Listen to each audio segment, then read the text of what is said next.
Hallelujah. ഞാൻ കർത്താവിന് സ്തോത്രം ചെയ്യുന്നു. നമുക്ക് ഈ പ്രാവശ്യത്തെ ബൈബിൾ സ്റ്റഡിയുടെ ലാസ്റ്റ് സെഷനിലേക്ക് നമ്മൾ കടന്നു വന്നിരിക്കുകയാണ്. നിങ്ങൾക്കറിയാവുന്നതുപോലെ ക്രിസ്തീയ ജയജീവിതത്തിൻ്റെ പ്രായോഗികമായ അവസ്ഥകളെക്കുറിച്ചാണ് നമ്മൾ പഠിച്ചുകൊണ്ടിരിക്കുന്നത്. ഇതൊരു വളരെ വാസ്റ്റായിട്ടുള്ള ഒരു വിഷയമാണ് നമ്മൾക്കറിയാം. എന്നാൽ അതിനകത്ത് ഞാൻ മാക്സിമം പരിശ്രമിക്കുന്നത് നമ്മുടെ ആ അനുദിന ജീവിതത്തിൽ അതിൻ്റെ ഓഫ്കോഴ്സ് അതിനകത്തുള്ള വേദപുസ്തകത്തിൻ്റെ വെളിച്ചത്തിലാണ് നമ്മൾ ഈ കാര്യങ്ങളെ പഠിക്കുന്നത്. അതോടൊപ്പം തന്നെ പ്രായോഗികമായി നമുക്കിതെങ്ങനെ അനുഭവിക്കാൻ കഴിയും എന്നതിനെക്കുറിച്ചും കൂടെ നമ്മൾ ചിന്തിച്ചുകൊണ്ടിരിക്കുകയായിരുന്നു. കാരണം ജയജീവിതം എന്ന് പറയുന്നത് നമ്മൾ ആദ്യത്തെ ദിവസങ്ങളിൽ പറഞ്ഞതുപോലെ തന്നെ ലോകം പറയുന്നത് പോലുള്ളൊരു ജയമല്ല. ലോകം പറയുന്നതിൻ്റെ നേരെ വിപരീതമായ ജയമാണ്. ലോകം വിജയമെന്ന് പറയുന്ന പല കാര്യങ്ങളും വേദപുസ്തക പ്രകാരം അനുഗ്രഹമല്ല. അതുകൊണ്ട് തന്നെ ലോകത്തിൽ വിജയിക്കുവാൻ ആഗ്രഹിക്കുന്ന ആർക്കും ഒരു യഥാർത്ഥ ക്രിസ്തീയ ജയജീവിതം ജീവിക്കുവാൻ കഴിയുകയില്ല. അവർക്ക് ലോകത്തിൻ്റെ പുറകെ പോയാലേ പറ്റുള്ളൂ. അത് ആഗ്രഹിക്കുന്ന ഒരാൾക്ക് വേണ്ടിയുള്ളതല്ല ഈ മെസ്സേജസ്. ലോകത്തോട് ശത്രുത്വം പുലർത്തുന്ന, അല്ലെങ്കിൽ ലോകം എനിക്ക് യോഗ്യമല്ല എന്ന് ഏറ്റുപറയുന്നവർക്ക് വേണ്ടി മാത്രമുള്ളതാണ് ശരിക്കും പറഞ്ഞാൽ ഈ ബൈബിൾ ക്ലാസ്. അതുകൊണ്ട് ലോകത്തിൽ നമ്മൾ ജീവിക്കുമ്പോൾ നമ്മുടെ കർത്താവിനോടുള്ള ബന്ധത്തിൽ നിത്യതയുടെ ദർശനത്തിൽ ജീവിക്കുന്ന ഒരു വ്യക്തി ഒരു വിശുദ്ധ ജീവിതം ജീവിക്കാൻ ആഗ്രഹിക്കും. കാരണം വിശുദ്ധനായ യേശുവാണ് എൻ്റെ ഉള്ളിൽ ഇരിക്കുന്നത്. ആ വിശുദ്ധനായ കർത്താവിനെയാണ് ഞാൻ പ്രസാദിപ്പിക്കുന്നത്. അതുകൊണ്ട് വിജയ ജീവിതം എന്ന് പറഞ്ഞാൽ ഒരു വിശുദ്ധ ജീവിതമാണ്. അതാണ് നമ്മൾ പഠിച്ച കാര്യം. അതിന് നമ്മൾ പാപത്തിൻ്റെ മേൽ ജയം നേടണം, നമ്മുടെ ജഡത്തിൻ്റെ മേൽ ജയം നേടണം, നമ്മുടെ ലോകത്തിൻ്റെ മേൽ നമ്മൾ ജയം നേടണം. ഈ വക കാര്യങ്ങളൊക്കെ നമ്മൾ പഠിക്കുകയുണ്ടായി.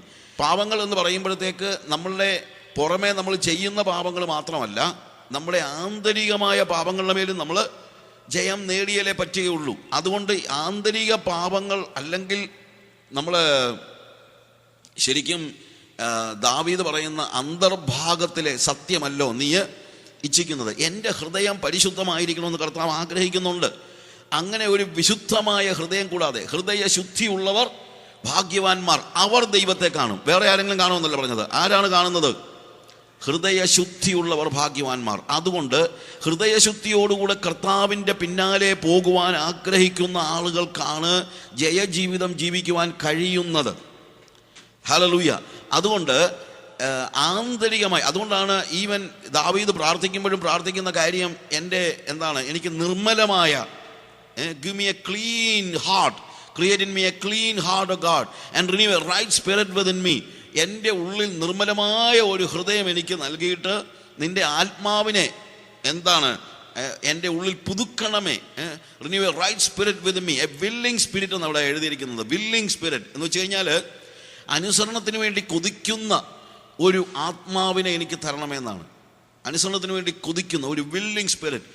അവിടെ പുറത്തു നിന്നുള്ളൊരു ഫോഴ്സ് അല്ല. ശരിക്കും പറഞ്ഞു കഴിഞ്ഞാൽ കൽപ്പന പുറത്തു നിന്നാണെങ്കിൽ അതൊരു ബേർഡനായിരിക്കും. പക്ഷേ എനിക്ക് കൽപ്പന പുറത്തു നിന്നല്ല, എനിക്ക് കൽപ്പന എൻ്റെ ഉള്ളിലാണ്. കർത്താവ് എന്നെ ആക്കിയിരിക്കുകയാണ്. കാരണം എനിക്കിപ്പോൾ ആ എഴുതപ്പെട്ട കൽപ്പനകൾ മാത്രം നോക്കി അതനുസരിക്കുന്നുണ്ടല്ലോ എന്നുള്ള ആശ്വാസമൊന്നുമല്ല എനിക്കുള്ളത് ഞാൻ യേശു ജീവിച്ചതുപോലെ ജീവിച്ചോ എന്നാണ് ഞാൻ നോക്കുന്നത്. കാര്യം എൻ്റെ ഉള്ളിൽ ജീവിക്കുന്ന യേശുവിന് യോജിക്കാത്ത ഒരു കാര്യവും എനിക്ക് ചെയ്യാൻ കഴിയില്ല. കാര്യം എനിക്ക് എൻ്റെ യേശുവിനെ പ്രസാദിപ്പിച്ചാൽ മതി, അല്ലാതെ വേറെ ഒന്നും വേണ്ട. എനിക്ക് വേദപുസ്തകം എന്ന് പറയുന്നത് ഒരു നിയമാവലി മാത്രമൊന്നുമല്ല. അതിനകത്ത് നിയമം ഉണ്ടോ എന്ന് ചോദിച്ചാൽ ഉണ്ട്. എനിക്ക് വേദപുസ്തകം എന്ന് പറയുന്നത് എൻ്റെ പ്രാണപ്രിയൻ എന്നോട് സംസാരിക്കുന്നതാണ്, അല്ലാതെ വേറെ ഒന്നുമല്ല. എൻ്റെ പ്രാണപ്രിയൻ എന്നോട് സംസാരിക്കുന്നു. പക്ഷെ പ്രാണപ്രിയൻ സംസാരിക്കുമ്പോൾ അതിനകത്ത് ചിലപ്പോൾ നിയമങ്ങൾ പറഞ്ഞു നിൽക്കും. ഞാൻ എൻ്റെ ഭാര്യ ജെസിക്ക് ഒരു കത്ത് എഴുതി നിൽക്കും. ഇപ്പോൾ കത്തുകളൊന്നുമില്ല, അല്ലെങ്കിൽ ഇമെയിൽ ചെയ്തെന്ന് വെച്ചു. ഇമെയിൽ ചെയ്യുമ്പോഴത്തേക്ക് കല്യാണം കഴിക്കാത്തവർ തമ്മിലാണെങ്കിൽ ചിലപ്പോൾ ചക്കരെ പൊന്നെ എന്നൊക്കെ പറഞ്ഞിട്ട് നിർത്തുമായിരിക്കും. കല്യാണം കഴിച്ചവരാണെങ്കിൽ എന്തൊക്കെ പറയും, വീട്ടിൽ എന്തോ ചെയ്യണമെന്നുള്ള കാര്യങ്ങളും കൂടെ പറയും. പിള്ളേരെ സ്കൂളിൽ വിടുന്ന കാര്യമൊക്കെ ചിലപ്പം പറഞ്ഞെന്നിരിക്കും. അത് പറഞ്ഞ ഉടനെ അത് നിയമമല്ല. അത് നിങ്ങൾ മനസ്സിലാക്കണം. ആളുകളുടെ ചിന്ത സ്നേഹം ഉണ്ടെങ്കിൽ നിയമമില്ലെന്നാണ്. അങ്ങനെ അല്ല വേദപുസ്തകത്തിൽ നമ്മൾ കാണുന്നത്. സ്നേഹം ഉള്ളത് കൊണ്ടാണ്. നിയമം എന്ന് പറയുന്നത് എന്താണ്? ഒരു നിയമാവലി ഒന്നുമല്ല. ഞങ്ങളുടെ പാർട്ണർഷിപ്പ് അങ്ങനെയാണ്. എനിക്കും യേശുവുമായിട്ടുള്ള പാർട്ണർഷിപ്പ് അങ്ങനെയാണ്. എന്നെ ഭൂമിയിൽ കർത്താവ് ആക്കിയിരിക്കുന്നത് യേശുവിന് ഭൂമിയിൽ ചെയ്യാനുള്ള കാര്യങ്ങൾ ചെയ്യാൻ വേണ്ടിയാണ്. അപ്പം യേശുവിന് എന്തൊക്കെയായി ഭൂമിയിൽ ചെയ്യേണ്ടതെന്നുള്ളത് എന്നോട് പറയത്തില്ലയോ? തീർച്ചയായിട്ടും പറയും. അത് പറഞ്ഞാൽ ഉടനെ അവൻ എനിക്ക് കൽപ്പനയുടെ, ഞാൻ ന്യായപ്രമാണത്തിൻ്റെ കീഴിലാണെന്ന് ഞാൻ പറയുമോ? ഇല്ല, ഞാൻ ന്യായപ്രമാണത്തിൻ്റെ കീഴിലൊന്നുമല്ല. യേശുവിന് എന്ത് ചെയ്യാനുണ്ടോ അത് ചെയ്യാൻ എന്നെ ഭൂമിയിലാക്കിയിരിക്കുകയാണ്. അത് ഞാൻ അവനെ എന്നിൽ ജീവിക്കാൻ അനുവദിച്ചുകൊണ്ട് അവനത് ചെയ്യുകയാണ്. എനിക്കത് കൽപ്പനയൊന്നുമല്ല. ഞാൻ പറഞ്ഞ മനസ്സിലാക്കണം, എനിക്കത് കൽപ്പനയല്ല. അവൻ എൻ്റെ പ്രാണപ്രിയനാണ്.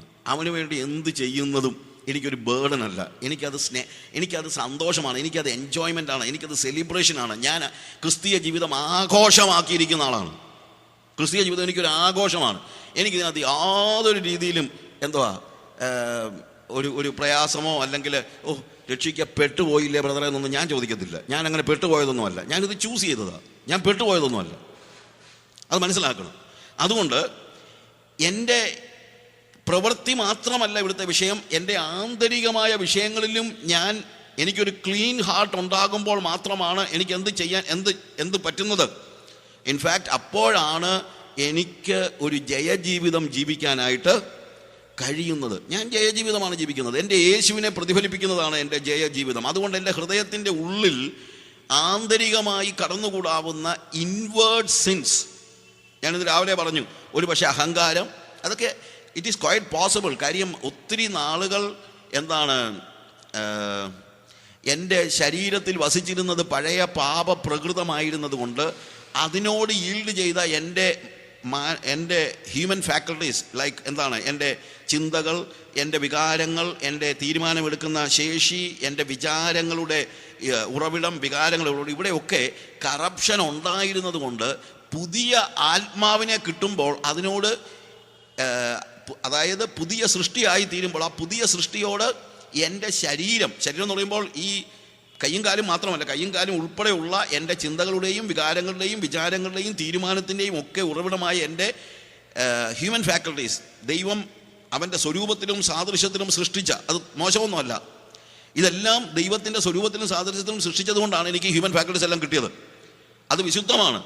പക്ഷേ പാപം അതിനെ എന്ത് ചെയ്തിരുന്നു? കറപ്റ്റാക്കിയിരുന്നു. പക്ഷേ ഇപ്പോൾ ആ കറപ്റ്റാക്കിയതിനെ ഇവൻ എന്ത് ചെയ്യാണ്? വീണ്ടും പുതിയ ആത്മാവിനെ നിർമ്മിച്ച് എൻ്റെ ഉള്ളിലാക്കിയിരിക്കുന്നത് കൊണ്ട്, അഥവാ പുതിയ സൃഷ്ടിയാക്കി തീർത്തിരിക്കുന്നത് കൊണ്ട് ഇപ്പോൾ ഇനി എൻ്റെ ശരീരം പഴയ പാപപ്രകൃതത്തെ അനുസരിക്കാനുള്ള ആവശ്യമില്ല. ഞാനിപ്പോൾ ന്യായപ്രമാണത്തിനല്ല അധീനൻ, ഞാനിപ്പോൾ കൃപയ്ക്കാണ് അധീനൻ. അതുകൊണ്ട് ന്യായപ്രമാണമില്ലെന്നോ നിയമമില്ലെന്നോ അല്ല. ഇപ്പോൾ എനിക്കുള്ളത് എന്താണ്? എനിക്കുള്ളത് കൃപയായതുകൊണ്ട് ഇനിയിപ്പോൾ പാപം ചെയ്യാൻ എൻ്റെ കയ്യും കാലും ഒന്നും വിട്ടുകൊടുക്കേണ്ട കാര്യമൊന്നുമില്ല. കൃപ എന്ത് ചെയ്യുന്നു? കൃപ ചെയ്തുകൊണ്ടിരിക്കുന്ന പാപങ്ങളെല്ലാം കൂടെ ക്ഷമിച്ച് തൂത്തുവാരി കളയല്ല. കൃപ എന്ത് ചെയ്യുന്നു? പാപത്തിന്മേൽ ജയമുള്ള ഒരു ജീവിതം ജീവിക്കുവാൻ കർത്താവ് എനിക്ക് കൃപ തരുന്നു. ഹല്ലേലൂയ. അങ്ങനെ ഒരു ജയജീവിതം ജീവിക്കുവാൻ എനിക്ക് കർത്താവ് സഹായിക്കുന്നു. എന്തുകൊണ്ട്? ഈ അഹങ്കാരത്തിൽ നിന്ന്, അസൂയയിൽ നിന്ന്, സ്വയാശ്രയത്തിൽ നിന്ന്, ഇതൊന്നും ഞാൻ സ്വയമായിട്ട് ചെയ്യുന്നൊന്നുമല്ല. അങ്ങനെ ചെയ്യാൻ കഴിയില്ല. ഞാൻ ആകുന്നത് കൃപയാൽ ആകുന്നു. ഞാൻ കൃപയുടെ ആളാണ്. എനിക്കെല്ലാം കൃപയുള്ളൂ, വേറെ ഒന്നുമില്ല. എനിക്ക് കൃപയാണ്. പക്ഷേ കൃപ പാപം ചെയ്യാനുള്ള കൃപയല്ല, പാപം ചെയ്യാതിരിക്കാനുള്ള കൃപ കർത്താവ് എനിക്ക് നൽകുന്നു എന്നുള്ളതാണ്. ഇവിടെ ഏതെങ്കിലും രീതിയിൽ എന്തെങ്കിലും സമയത്ത് ജഡം കടന്ന് കയറി വന്നാൽ ആ കൃപ എന്ത് ചെയ്യുന്നു? ഈ ജഡത്തെ ക്രൂശിക്കുവാൻ തക്കവണ്ണം ക്രിസ്തുവേശുനുള്ളവർ ജഡത്തെ അതിൻ്റെ രാഗമോഹങ്ങളോടുകൂടെ ക്രൂശിച്ചിരിക്കുന്നു. അങ്ങനെ യേശു കർത്താവ് കാൽവറി ക്രൂശിൽ മരിച്ച എൻ്റെ പാപങ്ങളുടെ ശിക്ഷയെ മുഴുവൻ ഏറ്റെടുത്ത് ഞാൻ ശിക്ഷാവിധിയിൽ നിന്ന് വിടുതൽ പ്രാപിച്ചെങ്കിൽ ഇപ്പോൾ ഞാൻ എന്നെ തന്നെ ക്രൂശിക്കാൻ ഏൽപ്പിച്ചുകൊണ്ട് യേശുവിന് എന്നിൽ ജീവിക്കുവാൻ ഞാൻ അതിനുവേണ്ടി ഏൽപ്പിച്ച് ഈൽഡ് ചെയ്യുക. അതാണ് റോമാലേഖനത്തിൽ നമ്മൾ വായിച്ച ഭാഗം. എന്നാണ് നമ്മൾ ഈൽഡ് ചെയ്തതിലേ പറ്റുകയുള്ളൂ. ഞാൻ സ്വയം ചെയ്യുകയല്ല. ഞാൻ പറഞ്ഞല്ലോ, പത്രോസ് വെള്ളത്തിൽ താണപ്പോൾ അവൻ നീന്താൻ നോക്കുകയല്ലായിരുന്നു. പ്രത്യേകത എന്താണ്? അവൻ നിലവിളിക്കുകയായിരുന്നു, കർത്താവേ ഞാൻ വീണു, എന്നെ സഹായിക്കണേ. അപ്പോൾ എന്ത് ചെയ്തു? ഞാൻ നിന്നോട് പറഞ്ഞിട്ടല്ലേ നീ ഇറങ്ങിയത്, അത് കഴിഞ്ഞിട്ട് വീണോ? ഇനി നിന്നെ എനിക്ക് വേണ്ടാന്ന് കർത്താവ് പറഞ്ഞോ? അവൻ ഓടിച്ചെന്നിട്ട് കൈ കൊടുത്ത്, നീ എന്ത് അവിശ്വാസിയായിരിക്കുന്നത്, കമോൺ എന്ന് പറഞ്ഞ് അവൻ എൻ്റെ കൈ പിടിച്ച് പിന്നെയും നടത്തിക്കൊണ്ട് പോകുകയാണ്. അതാണ് ദൈവത്തിൻ്റെ സ്നേഹം എന്ന് പറയുന്നത്. പക്ഷെ വീണ് കഴിഞ്ഞപ്പോഴത്തേക്ക് നീന്താൻ നോക്കിയായിരുന്നെങ്കിൽ ഒരിക്കലും കർത്താവിന് ചെന്ന് കൈ പിടിച്ച് കയറ്റുവാനെന്ന് എനിക്ക് തോന്നുന്നില്ല. അതുകൊണ്ടാണ് സ്വയാശ്രയത്തിലൂടെ അല്ല ഞാൻ എൻ്റെ പാപപ്രമാണത്തോട് പോരാടുന്നത്, ഞാൻ എന്നെ തന്നെ ക്രൂശിച്ചുകൊണ്ടാണ്. എന്നിട്ട് എന്നിൽ ജീവിക്കുവാൻ ഞാൻ ദൈവത്തിന്, യേശുവിന് അവസരം കൊടുക്കുന്നു എന്നുള്ളതാണ് എൻ്റെ അന്തർഭാഗത്തിൽ തന്നെ. അതുകൊണ്ട് ഏറ്റവും ആഴത്തിലുള്ള എൻ്റെ പാപങ്ങൾ അതിൻ്റെ പ്രതിഫലനങ്ങളായിട്ട് പുറത്ത് കാണുന്നതായ സിൻസ് ഓഫ് ദ ഫ്ലഷ്, അത് തന്നെയല്ല എൻ്റെ തലയുടെ അല്ലെങ്കിൽ ബുദ്ധിയുടെ മണ്ഡലത്തിൽ വ്യാപരിക്കുന്ന വിചാരങ്ങളുടെ ലോകത്ത്. നമ്മൾ 2 കൊരിന്ത്യർ 10-ാം അധ്യായത്തിന് 4 മുതൽ 6 വരെയുള്ള വാക്യങ്ങൾ കാണുന്നത് അതാണ്. ഞങ്ങളുടെ പോരിൻ്റെ ആയുധങ്ങൾ ജഡികങ്ങളല്ല, കോട്ടകളെ ഇടിപ്പാൻ ശക്തിയുള്ളതാണ്. അവയാൽ ഞങ്ങൾ സങ്കല്പങ്ങളെയും ദൈവത്തിൻ്റെ പരിജ്ഞാനത്തിന് വിരോധമായി പൊങ്ങുന്ന എല്ലാ ഉയർച്ചകളെയും എന്താണ് ഇടിച്ചു കളഞ്ഞ് നിങ്ങളുടെ ഏത് വിചാരത്തെയും ക്രിസ്തുവിനോടുള്ള അനുസരണത്തിനായി പിടിച്ചടക്കുവാൻ. അതായത് ഒരു വിചാരം എൻ്റെ ജീവിതത്തിലേക്ക് വന്നിട്ട് അത് 2 സ്ഥലത്തോട്ട് ഡൈവേർട്ട് ചെയ്ത് പോകാനുള്ള പോസിബിലിറ്റി ഉണ്ട്. എപ്പോഴും ഏത് തീരുമാനം നമ്മൾ എടുക്കുമ്പോഴും അതിനു മുമ്പ് ചെയ്യണോ ചെയ്യണ്ടായോ, നോക്കണോ നോക്കണ്ടായോ, പോകണോ പോകണ്ടായോ, ഇങ്ങനെയുള്ള ചിന്തകൾ നമ്മുടെ മനസ്സിലുണ്ടാകും. 2 ചിന്തകൾ, വിപരീത ദിശയിലുള്ള 2 ചിന്തകൾ നമ്മുടെ മനസ്സിലുണ്ടാകാനുള്ള സാധ്യതയുണ്ട്. അപ്പോൾ അതിലൊന്ന് ദൈവത്തിൻ്റെ പരിജ്ഞാനത്തോട് അനുരൂപമാകുന്നതും മറ്റേത് ദൈവത്തിൻ്റെ പരിജ്ഞാനത്തിന് എതിരായിട്ടുള്ളതുമാണ്. അപ്പോൾ ഈ എൻ്റെ മനസ്സിൻ്റെ മണ്ഡലങ്ങളിൽ നേരത്തെ പിശാച് കോറിയിട്ടിരുന്ന എന്തെങ്കിലും ഒരു ചിന്ത കിടപ്പുണ്ടെങ്കിൽ, നമ്മൾ കമ്പ്യൂട്ടറിൻ്റെ ഭാഷ പറഞ്ഞു കഴിഞ്ഞാൽ പഴയ എവിടെയോ പണ്ട് നമ്മൾ പഴയ ഹാർഡ് ഡിസ്ക് മാറ്റി പുതിയ ഹാർഡ് ഡിസ്ക് ആക്കി, പക്ഷേ പഴയ അല്ലെങ്കിൽ സോഫ്റ്റ്വെയർ മാറ്റി എന്ന് പറഞ്ഞാൽ പഴയ സോഫ്റ്റ്വെയറിനകത്ത് എന്തെങ്കിലും ഉള്ളത് കിടന്ന് ഏതെങ്കിലും ഒരു വൈറസ് കയറി എന്തിനെങ്കിലും സ്പർശിക്കുന്നെങ്കിൽ പിന്നെ എന്താ ചെയ്യുന്നത്? അതിനെ ഫോർമാറ്റ് ചെയ്യണം, അല്ലാതൊന്നുമില്ല. ആ കോട്ടകളെല്ലാം ഇടിച്ച് താഴെ ഇറക്കി അല്ലെങ്കിൽ വലിച്ച് താഴെയിട്ടെന്ന് അവിടുത്തെ കറക്റ്റ് വാക്കാം. Pulling down every stronghold. Stronghold എന്ന് പറഞ്ഞു കഴിഞ്ഞാൽ പിശാചിൻ്റെ ഒളിവിടങ്ങളാണ്. ആ ഒളിവിടങ്ങളെ വലിച്ച് താഴെയിടുന്നത് എങ്ങനെയാണ്? വഴക്കുണ്ടാക്കിയൊന്നുമല്ല, കടിച്ചു പിടിച്ചൊന്നുമല്ല, ആത്മീക ആയുധങ്ങളാണ്. ഞങ്ങളുടെ പോരിൻ്റെ ആയുധങ്ങൾ ജഡികങ്ങളല്ല. ഞങ്ങൾ ജഡപ്രകാരം പോരാടുന്നില്ല. ആരെ അടിച്ചു പിടിച്ചു ഒടിച്ചും മടക്കിയും ഒന്നും അല്ല, പേടിപ്പിച്ചും അല്ല. എന്താണ്? കർത്താവിൻ്റെ സ്നേഹം ഞങ്ങളെ നിർബന്ധിക്കുന്നത് കൊണ്ട് ഞങ്ങൾക്കിനി അത് ചെയ്യാൻ കഴിയില്ല. ആ ആത്മീക ആയുധങ്ങൾ, പ്രാർത്ഥന, നമ്മളറിയാമല്ലോ എഫേസ്യ ലേഖനത്തിൽ നമ്മൾ കാണുന്ന ആത്മീക ആയുധങ്ങളെല്ലാം എന്തിനാണെന്നറിയാമോ? നമ്മെ വിശുദ്ധിയിൽ സൂക്ഷിക്കാൻ വേണ്ടിയാണ്. ഇതൊക്കെ അല്ലെങ്കിൽ പിന്നെ ആയുധം എന്തിനാ? നമുക്കൊന്നും ചെയ്യാനില്ലെങ്കിൽ എന്താണ് സ്പിരിച്വൽ വെപ്പൺസ് ഒന്നും ആവശ്യമില്ലല്ലോ. കർത്താവ് എന്നെ രക്ഷിച്ചതിന് ശേഷം എനിക്ക് ഒന്നും ചെയ്യാനില്ലെങ്കിൽ സ്പിരിച്വൽ വെപ്പൺസോട് തരേണ്ട കാര്യമുണ്ടോ? യുദ്ധം ചെയ്യാനുള്ളവനല്ലെങ്കിൽ ദൈവത്തിൻ്റെ സർവായുധവർഗം ധരിച്ചുകൊള്ളുവിൻ എന്നുള്ള വാക്കിൻ്റെ അർത്ഥം എന്താണ്? എനിക്കൊരു പോരാട്ടമില്ലെങ്കിൽ എന്തിനാണ് എനിക്ക് ദൈവത്തിൻ്റെ സർവായുധവർഗം? That is my question. Natural. എന്തുകൊണ്ടാണ്? എനിക്കൊരു പോരാട്ടമുണ്ട്, പക്ഷെ ആ പോരാട്ടത്തിൽ ഞാൻ വിജയിക്കും. കാര്യം എൻ്റെ ആയുധങ്ങൾ ജഡികമായ ആയുധങ്ങൾ അല്ല, കോട്ടകളെ ഇടിപ്പാൻ ശക്തിയുള്ളതായ ആയുധമാണ്. എൻ്റെ മനസ്സിൻ്റെ ഉള്ളിൽ കടന്നുകൂടിയിരിക്കുന്ന പാപങ്ങളെപ്പോലും ശുദ്ധീകരിച്ച് അവൻ എന്നെ ക്ലീനാക്കുകയാണ്. പാപത്തിൻ്റെ ക്ഷമ എനിക്ക് ആവശ്യമുണ്ട്, പക്ഷെ പാപത്തിൻ്റെ ക്ഷമ മാത്രം പോരാ, എനിക്ക് പാപത്തിൻ്റെ ശുദ്ധീകരണവും എനിക്ക് ആവശ്യമാണ്. നമ്മൾ 1 യോഹന്നാൻ 1-ാം അധ്യായത്തിൽ അതിൻ്റെ 8-ാമത്തെ വാക്യം മുതൽ വായിക്കുമ്പോൾ നമുക്ക് പാപമില്ല എന്ന് നാം പറയുന്നുവെങ്കിൽ നമ്മെ തന്നെ വഞ്ചിക്കുന്നു, സത്യം നമ്മളില്ലാതെയായി. നമ്മുടെ പാപങ്ങളെ ഏറ്റുപറയുന്നു എങ്കിൽ അവൻ നമ്മോട് പാപങ്ങളെ ക്ഷമിച്ച് സകല അനീതിയും പോക്കി നമ്മെ ശുദ്ധീകരിപ്പാൻ തക്കവണ്ണം വിശ്വസ്തനും നീതിമാനുമാകുന്നു. ഇതിനകത്ത് ആദ്യത്തെ ഒരു കാര്യം മാത്രമേ നമ്മൾ പലപ്പോഴും എംഫസൈസ് ചെയ്യുന്നുള്ളൂ, നമ്മുടെ പാപങ്ങളെ ക്ഷമിച്ചെന്ന്. ക്ഷമ മാത്രമല്ല അവിടെ പറയുന്നത്, ക്ഷമിച്ചു, തീർച്ചയായിട്ടും ക്ഷമയുണ്ട്. എന്നാൽ ഇത് നമ്മുടെയാണ്, ജ്ഞാനവാദികളുടെ അല്ല. നാം നമ്മുടെ പാപങ്ങളെ ഏറ്റുപറയുന്നുവെങ്കിൽ, if we confess our sins. പാപം ഏറ്റുപറയണമെന്നാണ് വേദോസം പഠിപ്പിക്കുന്നത്. പാപം ഏറ്റുപറയണ്ടെന്നല്ല, പാപം ഏറ്റുപറയണമെന്നാണ് വേദോസം പഠിപ്പിക്കുന്നത്. യോഹന്നാന്റെ ലേഖനം ജ്ഞാനവാദികൾ പറഞ്ഞ ചില കാര്യങ്ങളെ റെഫ്യൂട്ട് ചെയ്ത് എഴുതിയിട്ടുണ്ട്. പക്ഷേ നാം നമ്മുടെ എന്നൊക്കെ പറയുന്നത് നമ്മളോടുള്ളതാണ്. അവർ എന്ന് പറഞ്ഞിട്ടുള്ള കാര്യങ്ങളാണ് ബാക്കിയുള്ള കാര്യം. അത് വായിച്ചാൽ നിങ്ങൾക്ക് മനസ്സിലാകാനുള്ളതേ ഉള്ളൂ. ഇവിടെ if we confess our sins, Yohannan പറയുന്നുണ്ട്, നിങ്ങൾക്ക് ഞങ്ങളോട് കൂട്ടായ്മ ഉണ്ടെങ്കിൽ, പിതാവിനോട് കൂട്ടായ്മ ഉണ്ടെങ്കിൽ നമുക്ക് തമ്മിൽ കൂട്ടായ്മയുണ്ട്, അല്ലെങ്കിൽ നമുക്ക് തമ്മിൽ കൂട്ടായ്മയില്ല. നമുക്ക് തമ്മിൽ കൂട്ടായ്മ ഉള്ളവരുടെ കാര്യമായി പറയുന്നത്. എന്ത്? നാം നമ്മുടെ പാപങ്ങളെ ഏറ്റുപറയുന്നുവെങ്കിൽ അവൻ നമ്മോട് പാപങ്ങളെ ക്ഷമിച്ച്, if we confess our sins he is faithful and just to forgive us our sins and to cleanse us from all unrighteousness. Cleanse ചെയ്യുന്നു കർത്താവ് ചെയ്യുന്ന പ്രവൃത്തി. അങ്ങനെയാണ് നമുക്ക് ജയജീവിതം സാധ്യമാകുന്നത്. അല്ലാതെ എല്ലാ ദിവസവും വൈകുന്നേരം പാപം എന്നും പാപം ചെയ്യുകയും വൈകുന്നേരം പാപത്തെ ഏറ്റുപറയുകയും ചെയ്യുന്നതിലൂടെയുമല്ല. മനസ്സിലാക്കണം, ഒരു ക്ലെൻസിങ് ആവശ്യമാണ്. ഇത് നമ്മുടെ ടീച്ചിങ്, നമുക്ക് ഇത് വേദോസത്തിൻ്റെ ടീച്ചിങ് ആണ്. ഇതിനൊരു വലിയ എംഫസിസ് ആവശ്യമാണ്. അതുകൊണ്ട് എന്താണെന്നറിയാമോ, അല്ലെങ്കിൽ പറ്റുന്നതെന്ന് പറഞ്ഞു കഴിഞ്ഞാൽ ഈ ദുരുപദേശക്കാരൊക്കെ പറയാൻ ഉള്ള കാരണം ഇതാണ്. എന്നും എന്നും പാപം ചെയ്യുകയും പിറ്റേ ദിവസം എന്നും എന്നും ക്ഷമ ചോദിക്കുകയും ചെയ്യുന്ന ഒരു സ്റ്റേജ് അല്ല അവർ പറയുന്നത്. അതുകൊണ്ട് എന്നും എന്നും പാപം ചെയ്തോളാനാണ്, ഇനിയിപ്പോൾ ക്ഷമ ചോദിക്കേണ്ട കാര്യമൊന്നും ഇല്ല. പക്ഷെ അതല്ല വേദവസം പറയുന്നത്. വേദവസം പറയുന്നത് നാം നമ്മുടെ പാപങ്ങളെ ഏറ്റുപറയുന്നുവെങ്കിൽ അവൻ പാപം ക്ഷമിക്കും. നമ്മുടെ പാപങ്ങളെ ക്ഷമിക്കുക മാത്രമല്ല, അവൻ ക്ലെൻസ് ചെയ്യും. ക്ലെൻസ് ചെയ്യും എന്ന് പറയുന്നത് എന്താണ്? ക്ഷമയല്ല, പാപത്തിൻ്റെ ആ വേരോടെ അതിനെ പറിച്ചു കളയുമെന്നാണ്. ഞാൻ ഒത്തിരി സ്ഥലങ്ങളിൽ പറഞ്ഞിട്ടുള്ള ചില ഉദാഹരണം ഇവിടെ പിന്നെയും പറയുന്നുണ്ട്. ഞാൻ പറഞ്ഞതാണ്, ഒരു വല്യമ്മച്ചി പല പ്രാവശ്യം പ്രാർത്ഥിക്കാൻ വന്നിരിക്കുന്ന കൂട്ടത്തിലെല്ലാം പ്രാർത്ഥിക്കും, കർത്താവേ എൻ്റെ ജീവിതത്തിൽ ഒത്തിരി മാറാലകളുണ്ട്. മാറാല എന്ന് പറയുന്നത് നമുക്കറിയാമല്ലോ, ചലന്തി വല. അതുകൊണ്ട് ഇന്ന് നിൻ്റെ ചൂലുമായി വന്ന് എൻ്റെ മാറാലകളെല്ലാം തൂത്ത് കളയണേ. എന്നും ഇങ്ങനെ പ്രാർത്ഥിച്ച കേട്ടപ്പോൾ ഒരു ദിവസം പാസ്റ്റർ എന്ത് പറഞ്ഞെന്നറിയാമോ? കർത്താവേ, ഇന്ന് ആ ചൂലുമായിട്ട് വരുന്ന കൂട്ടത്തിൽ, മാറാല തൂക്കുന്ന കൂട്ടത്തിൽ ആ ചലന്തിയെ കൂടെ അങ്ങ് തല്ലിക്കൊല്ലണമെന്ന്. കർത്താവ് എന്നും മാറാല തൂത്തോണ്ടിരിക്കുന്ന ആൾ മാത്രമല്ല, നമ്മുടെ ഉള്ളിലുള്ള മോഹത്തിൻ്റെ ചലന്തിയെ തല്ലിക്കൊല്ലുന്നവനും കൂടെയാണ്. ഞാൻ പറഞ്ഞ മനസ്സിലാക്കണം. അങ്ങനെ നമുക്ക് പാപത്തിൻ്റെ ശിക്ഷയിൽ നിന്നുള്ള വിടുതലുണ്ട്, പാപത്തിൻ്റെ ശക്തിയിൽ നിന്നുള്ള വിടുതലുണ്ട്, പാപത്തിൻ്റെ സ്വഭാവത്തിൽ നിന്നുള്ള വിടുതലുണ്ട്. അതാണ് നമ്മൾ 2 കൊരിന്ത്യർ 10-ാം അധ്യായത്തിൽ കാണുന്നത്.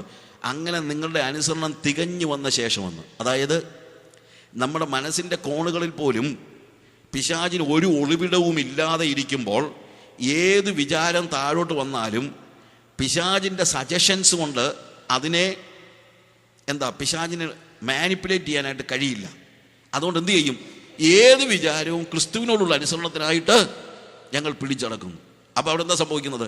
പിന്നെ അവൻ്റെ ഹൃദയത്തിൻ്റെ ഉള്ളിൽ പോലും അവർ ക്ലീൻ ഹാർട്ടാണ്. ആ താഴോട്ട് ഇറങ്ങി വരുമ്പോഴത്തേക്ക് പാപത്തിൻ്റെ ആ സജഷൻസ് കൊടുക്കാനായിട്ട് പിശാചിന് ഒളിവിടമില്ലാത്ത ഒരു സ്റ്റേജ്. അതാണ് അവൻ നമ്മുടെ ക്യാരക്ടറിനെ, നമ്മുടെ സ്വഭാവത്തെ തന്നെ കഷ്ടത പ്രത്യാശയും സിദ്ധതയുടെ ഒരു ക്യാരക്ടർ ഉണ്ടാക്കുകയാണ്. നമുക്കത് ഉണ്ടാകണം. അത് വേദപുസ്തകത്തിൻ്റെ സത്യമാണ്. അതിനെക്കുറിച്ച് നമ്മൾ പഠിപ്പിക്കണം. അതിനാണ് ദൈവം നമ്മളെ ഭൂമിയിൽ ഇവിടെ ആക്കിയിരിക്കുമ്പോൾ നമ്മളെ ശുദ്ധീകരിക്കുന്നത്. നമ്മളുടെ സ്വഭാവത്തിൽ തന്നെയുള്ള വ്യതിയാനത്തിന് വേണ്ടിയാണ്, അവിടെ ക്ലൻസ്ഡ് ആകുന്നതിന് വേണ്ടിയാണ്. അതുകൊണ്ടാണ് പറഞ്ഞത്, നമ്മുടെ പാപങ്ങളെ ഏറ്റുപറയുന്നുവെങ്കിൽ അവൻ നമ്മോട് പാപങ്ങളെ ക്ഷമിച്ച് സകല അനീതിയും പോക്കി, all unrighteousness, cleanse us from all unrighteousness. പിന്നെ അങ്ങോട്ട് കയറാൻ പറ്റാത്തതുപോലെ, പാപത്തിന് കടന്നു കയറാൻ പറ്റാത്തതുപോലെ എനിക്ക് പാപത്തിൻ്റെ ശക്തിയിൽ നിന്നും, ആദ്യം പാപത്തിൻ്റെ ശിക്ഷയിൽ നിന്നുള്ള വിടുതൽ. അത് കർത്താവ് ടെറ്റലസ്റ്റായി ചെയ്തു തീർത്ത് കഴിഞ്ഞു, പാപത്തിൻ്റെ ശിക്ഷ ഇനിയില്ല. 2, പാപത്തിൻ്റെ ശക്തിയിൽ നിന്നുള്ള വിടുതൽ. കർത്താവ് എന്നിൽ ജീവിച്ചുകൊണ്ട് എന്നെ കൃപ തന്ന് എന്നെ ശക്തീകരിക്കുകയാണ്. സ്ട്രഗിളുണ്ട്, പ്രലോഭനങ്ങളുണ്ട്. പ്രലോഭനങ്ങളിൽ നിന്നും ഞാൻ വിടുതൽ പ്രാപിച്ചില്ല. പ്രലോഭനങ്ങളുണ്ട്, സ്ട്രഗിൾസ് ഉണ്ട്. അന്നേരം ആ സ്ട്രഗിളിൽ ദൈവത്തിൻ്റെ ആയുധങ്ങൾ എൻ്റെ കയ്യിലുള്ളത് കൊണ്ട് ഞാൻ പാപത്തിനെതിരെ പോരാടുന്നു. പാപത്തോട് പോരാടുന്നത് നിങ്ങൾ ഇതുവരെയും പ്രാണത്യാഗത്തോളം എതിർത്ത്. നമുക്കൊരു പോരാട്ടമുണ്ട്. എന്നാൽ ഒടുവിൽ എന്താ സംഭവിക്കുന്നത്? ശത്രുവിനെ സ്പർശിക്കാൻ പോലും കഴിയാത്ത നിലയിൽ അവനെ നമ്മൾ അടിച്ച് പുറത്താക്കുന്ന ഒരു സ്റ്റേജ്.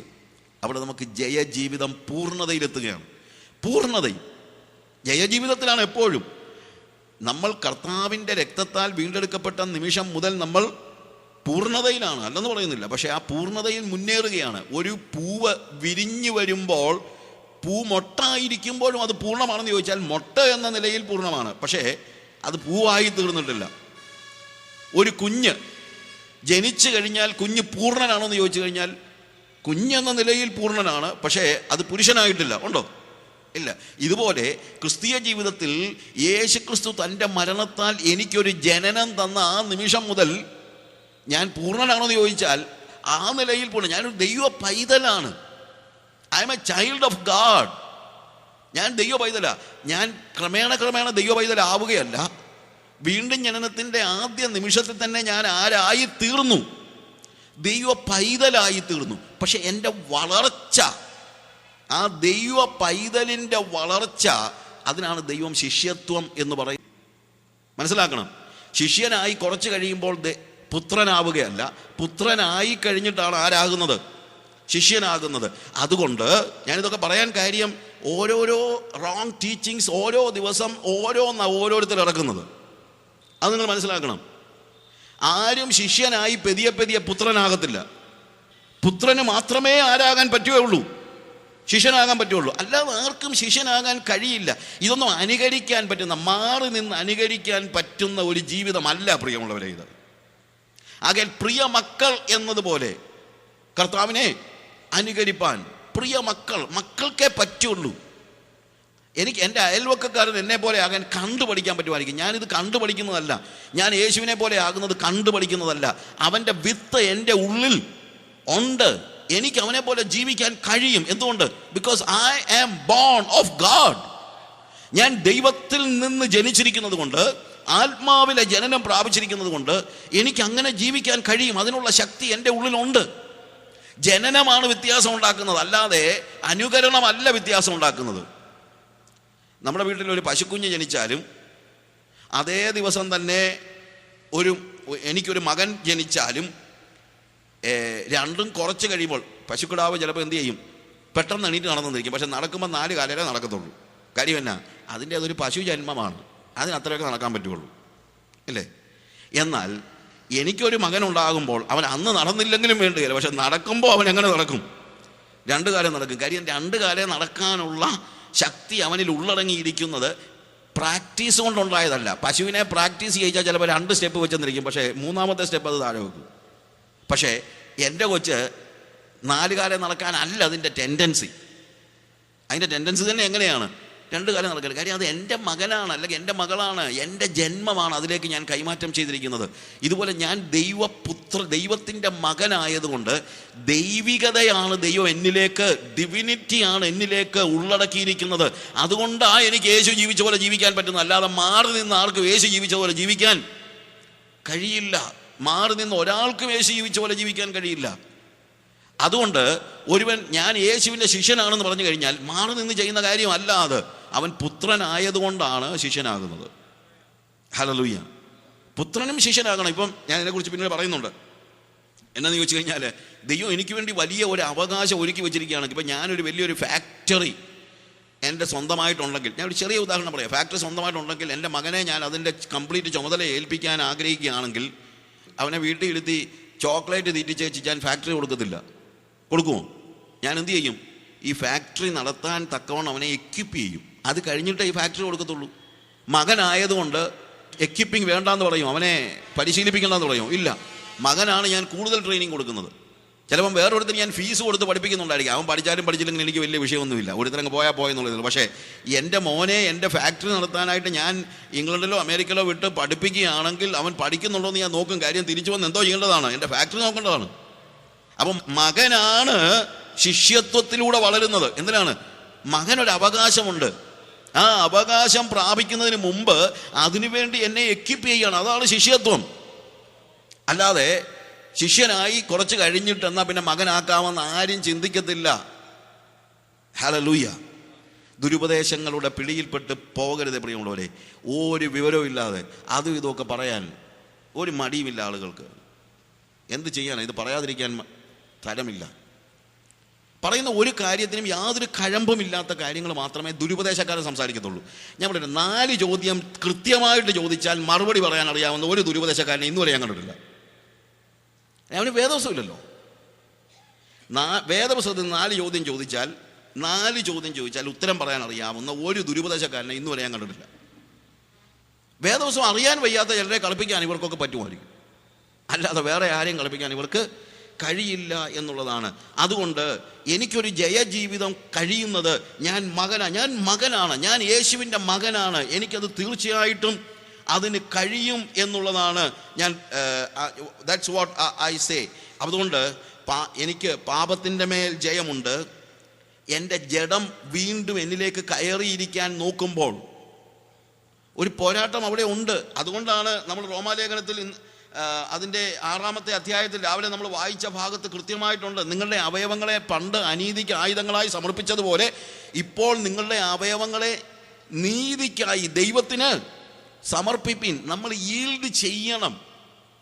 ഈൽഡ് ചെയ്യണം. കാര്യം ഇത്രയും കാലം മറ്റവനെ അനുസരിച്ച് നടന്നതുകൊണ്ട് എനിക്കിപ്പോൾ എൻ്റെ ശരീരത്തെ ഡിസിപ്ലിൻ ചെയ്യണം. ആള് മാറി, ഇപ്പോൾ ഇരിക്കുന്നത് പഴയ ജഡമല്ല, യേശുവാണ് ഉള്ളിൽ വസിക്കുന്നത്, അനുസരിച്ചോണം. എൻ്റെ കൈയോടും കാലിനോടും കണ്ണിനോടും എല്ലാം ഞാൻ എന്ത് ചെയ്യുകയാണ്? ഡിസിപ്ലിൻ ചെയ്യുകയാണ്, യേശുവിനെ അനുസരിക്കാൻ ഈൽഡ് ചെയ്യുകയാണ്. കാര്യം അത് ഞാൻ വിഷമിച്ചൊന്നുമല്ല ചെയ്യുന്നത്, എനിക്കത് വേണം. അല്ലാതെ എനിക്ക് അത് ഞാൻ എൻജോയ് ഇറ്റ്, അത് ഞാൻ ശരിക്കും സന്തുഷ്ടനാണ് എന്നുള്ളതാണ്. ജഡത്തിൻ്റെ പ്രവൃത്തികൾ, ജഡത്തിൻ്റെ വികാരങ്ങളുടെ മേൽ, പാപത്തിൻ്റെ മേൽ, ജഡത്തിൻ്റെ മേൽ, ലോകത്തിൻ്റെ മേൽ എനിക്ക് തീർച്ചയായിട്ടും ലോകത്തിൻ്റെ മേൽ ജയമുണ്ട്. നമ്മൾ 1 യോഹന്നാൻ 5:4 ദൈവത്തിൽ നിന്ന് ജനിച്ചതൊക്കെയും ലോകത്തെ ജയിക്കുന്നു. ദൈവത്തിൽ നിന്ന് ജനിച്ചതൊക്കെയും. I am born of God. അതുകൊണ്ട് എനിക്ക് ലോകത്തിൻ്റെ മേൽ ജയമുണ്ട്. തീർച്ചയായിട്ടും എനിക്ക് ലോകത്തിൻ്റെ മേൽ ജയം ഉണ്ടാകണം. നമുക്ക് ഇന്ന് പറ്റിയൊരു പ്രശ്നം, ലോകം ഒരു മിസ്അണ്ടർസ്റ്റുഡ് ഫ്രണ്ട് ആണെന്ന് നമ്മൾ അങ്ങ് ചിന്തിച്ചു പോയി. അതുകൊണ്ടാണ് ഈ ലോകക്കാരെയൊക്കെ വിളിച്ച് നമ്മൾ സ്റ്റേജിൽ കയറ്റി ഇങ്ങനെ പ്രൈസലോട് പറയിക്കുന്നത്. ഞാൻ ചിലപ്പോൾ ആലോചിക്കാറുണ്ട്, പണ്ടൊന്നും ഇവരെ ഒരാളെ പോലും നമ്മളാരും വന്നിരുന്ന് സുവിശേഷം കേൾക്കട്ടെ, എനിക്ക് യാതൊരു പ്രയാസമില്ല, വേണമെങ്കിൽ ഇവിടെ ഇരുത്തിക്കോ, അതിനും എനിക്ക് വിരോധമൊന്നുമില്ല. പക്ഷേ അതൊരു വലിയ മാന്യതയായിട്ടോ വലിയ ആനക്കാര്യമായിട്ടോ കാണരുത്. എന്തുകൊണ്ടാണ് അവരിവിടെ വരുന്നത്? That is my question. എന്തുകൊണ്ടാണ് രാഷ്ട്രീയക്കാരൊക്കെ നമ്മുടെ മീറ്റിങ്ങുകളിൽ കയറി വരുന്നത്? ആർക്കെങ്കിലും ഒരാൾക്ക് വ്യത്യാസം ഉണ്ടായിട്ടാണ്. അതായത് നമ്മുടെ പിതാക്കന്മാരൊന്നും ഇവിടെ ഇവരെ കയറ്റിയിട്ടില്ല, നമ്മൾ കയറ്റുന്നു. എന്തുകൊണ്ട് കയറ്റുന്നു? That is my question. അവർക്ക് വ്യത്യാസം ഉണ്ടായിട്ടാണോ നമുക്ക് വ്യത്യാസം ഉണ്ടായിട്ടാണോ? അവർക്ക് വ്യത്യാസം ഉണ്ടായോ എന്ന് എനിക്ക് തോന്നുന്നില്ല. I don't know. അവർക്ക് വ്യത്യാസം ഉണ്ടായിട്ടില്ലെങ്കിൽ പിന്നെ ആർക്കാ വ്യത്യാസം ഉണ്ടായത്? നമുക്കാ വ്യത്യാസം ഉണ്ടായത്. ലോകം അവർക്ക് യോഗ്യമല്ലായിരുന്നു. അവർ ലോകക്കാരല്ലായികയാൽ, ഞാൻ ലോകക്കാരനല്ലാത്തതുപോലെ അവരും ലോകക്കാരല്ലായികയാൽ ലോകം അവരെ പകച്ചു. ഇപ്പം ലോകം നമ്മളെ പകയ്ക്കുന്നില്ല. എന്തുകൊണ്ടാണ്? ലോകം പറഞ്ഞതെന്നറിയാമോ? എടാ കൊട്ടുകയും പാടുകയും ഒക്കെ ചെയ്യുമെന്നുള്ളതേ ഉള്ളടാ, എന്നാലും നമ്മുടെ പാർട്ടിയാണ്. ഹല്ലേലൂയ. കൊട്ടുകയും പാടുകയും പുറമേ അവർ കൊട്ടുകയും പാടുകയൊക്കെ ചെയ്യുന്നുള്ളതേ ഉള്ളൂ, എന്നാലും നമ്മുടെ പാർട്ടിയാണ്, അതുകൊണ്ട് കുഴപ്പമില്ലെന്ന്. ഇപ്പം ലോകം നമ്മളെ പകയ്ക്കുന്നില്ലെങ്കിൽ നമ്മൾ കമിഴ്ന്നു വീണ് കരയാൻ നേരമായെന്നാണ് അതിൻ്റെ അർത്ഥം. ഹല്ലേലൂയ. ലോകത്തെ ജയിക്കുന്ന ജയം. നമ്മൾ ലോകത്തിൻ്റെ പുറകെ പോകുന്നവരെ കുറിച്ച് യാക്കോബ് പറയുന്ന വാക്കെന്താണെന്നറിയാമോ? അതിൻ്റെ 4-ാം അധ്യായത്തിൽ, യാക്കോബിൻ്റെ പുസ്തകം 4-ാം അധ്യായത്തിൻ്റെ 4-ാമത്തെ വാക്യത്തിൽ, വ്യഭിചാരിണികളായുള്ളവരെ ലോകസ്നേഹം ദൈവത്തോട് ശത്രുത്വമാകുന്ന നിങ്ങൾ അറിയുന്നില്ലയോ? ആകയാൽ ലോകത്തിൻ്റെ സ്നേഹിതനാകുവാൻ ഇച്ഛിക്കുന്നവനെല്ലാം ദൈവത്തിൻ്റെ ശത്രുവായി തീരുന്നു. ഉപയോഗിച്ചിരിക്കുന്ന വാക്ക് വ്യഭിചാരിണിയായുള്ളവർ. അത് വ്യഭിചാരം ചെയ്യുന്നതിനെ കുറിച്ചല്ല. വ്യഭിചാരം ചെയ്യരുത്, അത് വേറെ കാര്യം. പക്ഷേ ഇവിടെ വ്യഭിചാരിണി എന്ന് പറയുന്ന വാക്ക്, ഇപ്പോൾ യേശുവാണ് നിന്റെ ഭർത്താവ്. നേരത്തെ ലോകമായിരുന്നു നിന്റെ ഭർത്താവ്, ഇപ്പോൾ ആരാണ് നിന്റെ ഭർത്താവ്? യേശുവാണ്. യേശു നിന്റെ ഭർത്താവായിരിക്കെ, പഴയ നിയമത്തിലാണെങ്കിലും കർത്താവ് പറയുന്ന, യഹോവ പറയുന്ന കാര്യമുണ്ട്, ഞാൻ അവൾക്ക് ഭർത്താവായിരുന്നിട്ടും. ആ ബന്ധത്തെക്കുറിച്ച് പറയുന്നത് ഭർത്താവും ഭാര്യയും തമ്മിലുള്ള ബന്ധം പോലെയാണ്. അതുകൊണ്ടാണ് വിഗ്രഹാരാധന ചെയ്യുമ്പോൾ വിഗ്രഹാരാധന ചെയ്തെന്ന് പറയുന്നതിനേക്കാൾ കൂടുതൽ ഇസ്രായേൽ പരസംഗം ചെയ്തെന്ന് എഴുതിയിരിക്കുന്നത്. മനസ്സിലായല്ലോ? ഐഡോലറ്ററി വാസ് അഡൽറ്ററി. വിഗ്രഹാരാധന വ്യഭിചാരമെന്നാണ്. അതിൻ്റെ അർത്ഥം എന്താണ്? ഭർത്താവ് ആരാണ്?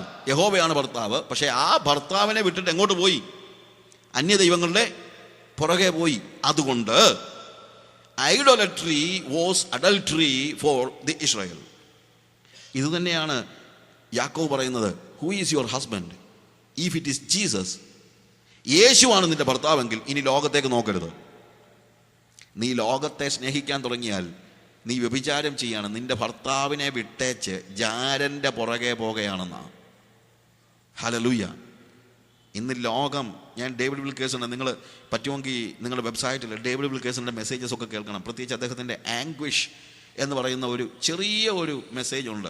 Almost 10 minutes, less than 10 minutes. നിങ്ങൾ ഗൂഗിളിലൊന്ന് സെർച്ച് ചെയ്ത് നോക്കിയാൽ മതി. എ ബാപ്റ്റിസം ഇൻ ആംഗ്വിഷ് എന്ന് പറഞ്ഞ് ഡേവിഡ് വിൽക്കേഴ്സൻ്റെ ഒരു മെസ്സേജ് ഉണ്ട്. എല്ലാവരും ഒന്ന് കേൾക്കണം. അത് കേട്ട് നിങ്ങൾ മറ്റുള്ളവർക്ക് കാണിച്ച്, ഞാൻ എൻ്റെ ഐപാഡിലും കമ്പ്യൂട്ടറിലും ഞാനത് എടുത്തിട്ടുണ്ട്. കാര്യം എന്താണെന്ന്, കാണുന്ന ആരെയെങ്കിലും ഒക്കെ ഇതൊന്ന് കാണിച്ച് എക്സ്പ്ലെയിൻ ചെയ്യാൻ. അതിപ്പം ഇംഗ്ലീഷ് അറിയാൻ വയ്യാത്തവരാണെങ്കിൽ അറിയാവുന്നവർ ഇത് കാണിച്ചൊന്ന് എക്സ്പ്ലെയിൻ ചെയ്യണം നമ്മുടെ വിശ്വാസികളെ. അത്രയ്ക്കും അദ്ദേഹം കരഞ്ഞുകൊണ്ടാണ് പറയുന്നത്. അദ്ദേഹം പറയുന്ന കാര്യം ഇതാണ്, ഇന്നിപ്പോൾ ലോകത്തെ സ്വാധീനിക്കാൻ ചർച്ചിന് കഴിയുന്നില്ല. കാരണം എന്ന് വെച്ച് കഴിഞ്ഞാൽ ചർച്ച് ലോകത്താൽ അത്ര, സഭ ലോകത്തിലേക്ക് ഇറങ്ങിച്ചെല്ലാനാണ് കർത്താവ് പഠിപ്പിച്ചത്. പക്ഷേ ഇപ്പോൾ ലോകം സഭയിലേക്ക് കയറി വന്നിരിക്കുകയാണ്. ഞാൻ കഴിഞ്ഞ ദിവസം എൻ്റെ പപ്പയുടെ കസിൻ, ഒരു ചർച്ച് എൽഡർ, അദ്ദേഹം അങ്ങനെ ഒരാളെ ഉള്ളൂ, അങ്ങനെ വളരെ കുറച്ച് പേരെ എൻ്റെ ഫാമിലിയിലുള്ളൂ. 1000 ചില്ലുവാനം കുടുംബങ്ങളുള്ള ഒരു വീടുകളുള്ള ഒരു കുടുംബമാണ് എൻ്റേത്. പക്ഷേ അതിനകത്തുനിന്ന് 10 പേര് പോലും വിശ്വാസത്തിലുള്ള ഒരു കുടുംബമല്ല എൻ്റേത്. എന്താണ്, 1000 കുടുംബത്തിൽ 10 കുടുംബമെങ്കിലും വിശ്വാസമില്ലാത്ത. പക്ഷേ അതിനകത്തുനിന്ന് ദൈവം ചിലരെ വിളിച്ച്, ആ കുടുംബത്തിൽ ശരിക്കും പറഞ്ഞു കഴിഞ്ഞാൽ ആ കുടുംബത്തിലല്ല, എൻ്റെ മമ്മിയുടെ, എൻ്റെ വല്യമ്മച്ചിയുടെ കുടുംബത്തിലുള്ളതാണ്. അങ്ങനെ ചിലർ, ഒരാൾ വിശ്വാസം വരുമ്പോഴത്തേക്ക് എനിക്ക് ഭയങ്കര ആവേശമാണ്. അതുകൊണ്ട് ആരെങ്കിലും വിശ്വാസത്തിലുണ്ടെങ്കിൽ അവരുമായിട്ട് ഞാൻ വളരെ ക്ലോസാണ്. അവരെൻ്റെ 10th കസിനൊക്കെ ആയിരിക്കും, പക്ഷേ എന്നാലും ക്ലോസാണ്. അദ്ദേഹം ഒരു പോസ്റ്റ് ഇട്ടത് ഞാൻ ഭയങ്കരമായിട്ട് എനിക്ക് ഇഷ്ടപ്പെട്ടു. ഞാനത് ഷെയർ ചെയ്തിരുന്നു. എന്താണെന്ന് അറിയാമോ? അദ്ദേഹം എഴുതിയിരുന്ന ഒരു പോസ്റ്റ് ഇങ്ങനെ ഇട്ടിരുന്നത്, in these days devil is not persecuting church but he is joining the church എന്ന്. ഇന്ന് പിശാച് സഭയെ പീഡിപ്പിക്കുകയല്ല, പകരം സഭയിൽ അങ്ങ് ചേരുകയാണ്. സഭയെ പീഡിപ്പിക്കുന്നതിന് വരെ എന്തോ ചെയ്യുക, അങ്ങ് ചേർന്നേക്കുക, കൂട്ടുകൂടി അങ്ങ് കൂടെ അങ്ങ് ചേർന്നിരിക്കുകയാണ്. ആട്ടിൻകുട്ടിയുടെ തോല് വിട്ടുകൊണ്ട് അകത്ത് കയറിയിരിക്കുകയാണ്. ലോകം അകത്ത് കയറി. ഡേവിഡ് വിൽക്കേഴ്സൺ അതുകൊണ്ടാണ് പറയുന്നത്, the world is inside the church. Inside the church. വിശ്വാസികൾക്ക് പോലും എന്താ, ഒന്നും തെറ്റല്ലല്ലോ ഇന്ന്. എന്താ തെറ്റ്? പണ്ട് ടെലിവിഷൻ കാണുന്നത് തെറ്റാണെന്ന് പറയുമായിരുന്നു, പിന്നെ പറഞ്ഞ് ന്യൂസ് കാണാൻ വേണ്ടിയാണെന്ന് പറഞ്ഞു. ഇപ്പം ന്യൂസാണോ കാണുന്നത്? അതിനകത്ത് എന്താ തെറ്റായിട്ട് ആർക്കെങ്കിലും തോന്നുന്നുണ്ടോ? ഒന്നുമില്ലല്ലോ. ആർക്കും ഇതൊന്നും ഇന്ന് ഒരു തെറ്റുമില്ലല്ലോ. എന്ത് തെറ്റ്? ഒരു തെറ്റുമില്ലല്ലോ. ഇങ്ങനൊരു ലെവലിലേക്ക് പോയി കഴിഞ്ഞാൽ എവിടെ ചെന്ന് കയറുമെന്ന് നിങ്ങളൊന്ന് ആലോചിച്ച് നോക്ക്. ഇതെങ്ങോട്ടാണ് പൊക്കോണ്ടിരിക്കുന്നത്? ലോകം നമ്മുടെ സഭകളെ വിഴുങ്ങിക്കളയുന്നതിന് മുമ്പ് നമുക്ക് ലോകത്തെ പുറത്താക്കണം. അതിനുവേണ്ടി നമ്മൾ പരിശ്രമിക്കണം. അതിന് എത്ര സ്ട്രഗിൾ ചെയ്താലും ലോകത്തെ ചർച്ചിൽ നിന്ന് പുറത്താക്കാനുള്ള വലിയ പോരാട്ടം ഇന്ന് അത്യാവശ്യമാണ്. കാര്യം, ലോകത്തെ സ്നേഹിക്കുന്നവൻ വ്യഭിചാരം ചെയ്യുകയാണെന്ന് അവിടെ എഴുതിയിരിക്കുന്നത്. അവിടെ എഴുതിയിരിക്കുന്നത് എന്താണ്? ലോകസ്നേഹം ദൈവത്തോട് ശത്രുത്വമാകുന്നു നിങ്ങൾ അറിയുന്നില്ലയോ? ആകയാൽ ലോകത്തിൻ്റെ സ്നേഹിതനാകുവാൻ ഇച്ഛിക്കുന്നവനെല്ലാം ദൈവത്തിൻ്റെ ശത്രുവാകുന്നു. പ്രിയമുള്ളവരെ, ഈ ദിവസങ്ങളിൽ ലോകത്തെ ശത്രുവായി കാണാൻ നമ്മൾ പഠിക്കണം. ശത്രുവായി, ലോകത്തിൻ്റെതായ എന്തെല്ലാം കടന്നുകൂടുന്നു അതിനെല്ലാം ഒഴിവാക്കാൻ നമ്മൾ പരിശ്രമിക്കണം. ഇച്ചിരി കൂടിയാലും വലിയ കുഴപ്പമില്ലാത്തതിനെ കൂടെ അങ്ങ് പുറത്താക്കിയാലും കുഴപ്പമില്ല. കാര്യം, അങ്ങനെ ഒരു സെപ്പറേഷൻ. ഇന്ന് എന്താണ് നമുക്ക് സെപ്പറേഷൻ? വേർപാടിൻ്റെ ഉപദേശമാണ്. എന്ത് ഉപദേശമുണ്ട് നമുക്കിന്ന്? ഇന്ന് എന്ത് വേർപാടാണ് ഉള്ളത്? അതുകൊണ്ട് എന്താ സംഭവിച്ചിരിക്കുന്നത്? സഭയുടെ പ്യൂരിറ്റി ഇങ്ങനെ കുറഞ്ഞ് പോവുകയാണ്.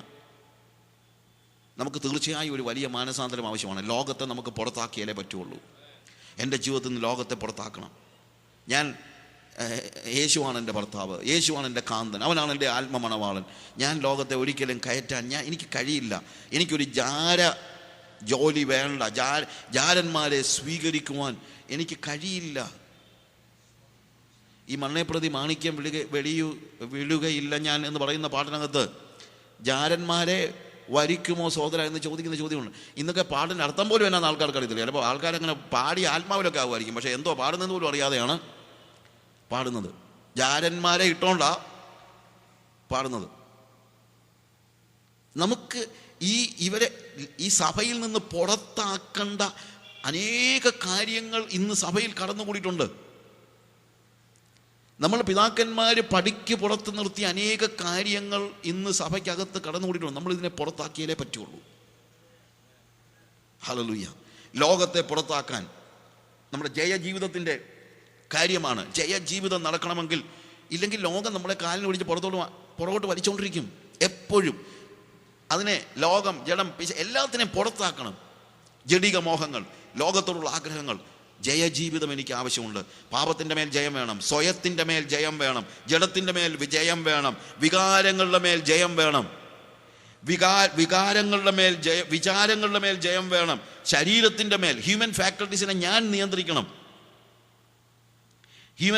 ശരീരത്തിന് മേൽ വിജയം വേണം, ലോകത്തിൻ്റെ മേൽ ജയം വേണം, എനിക്ക് ജയം വേണം.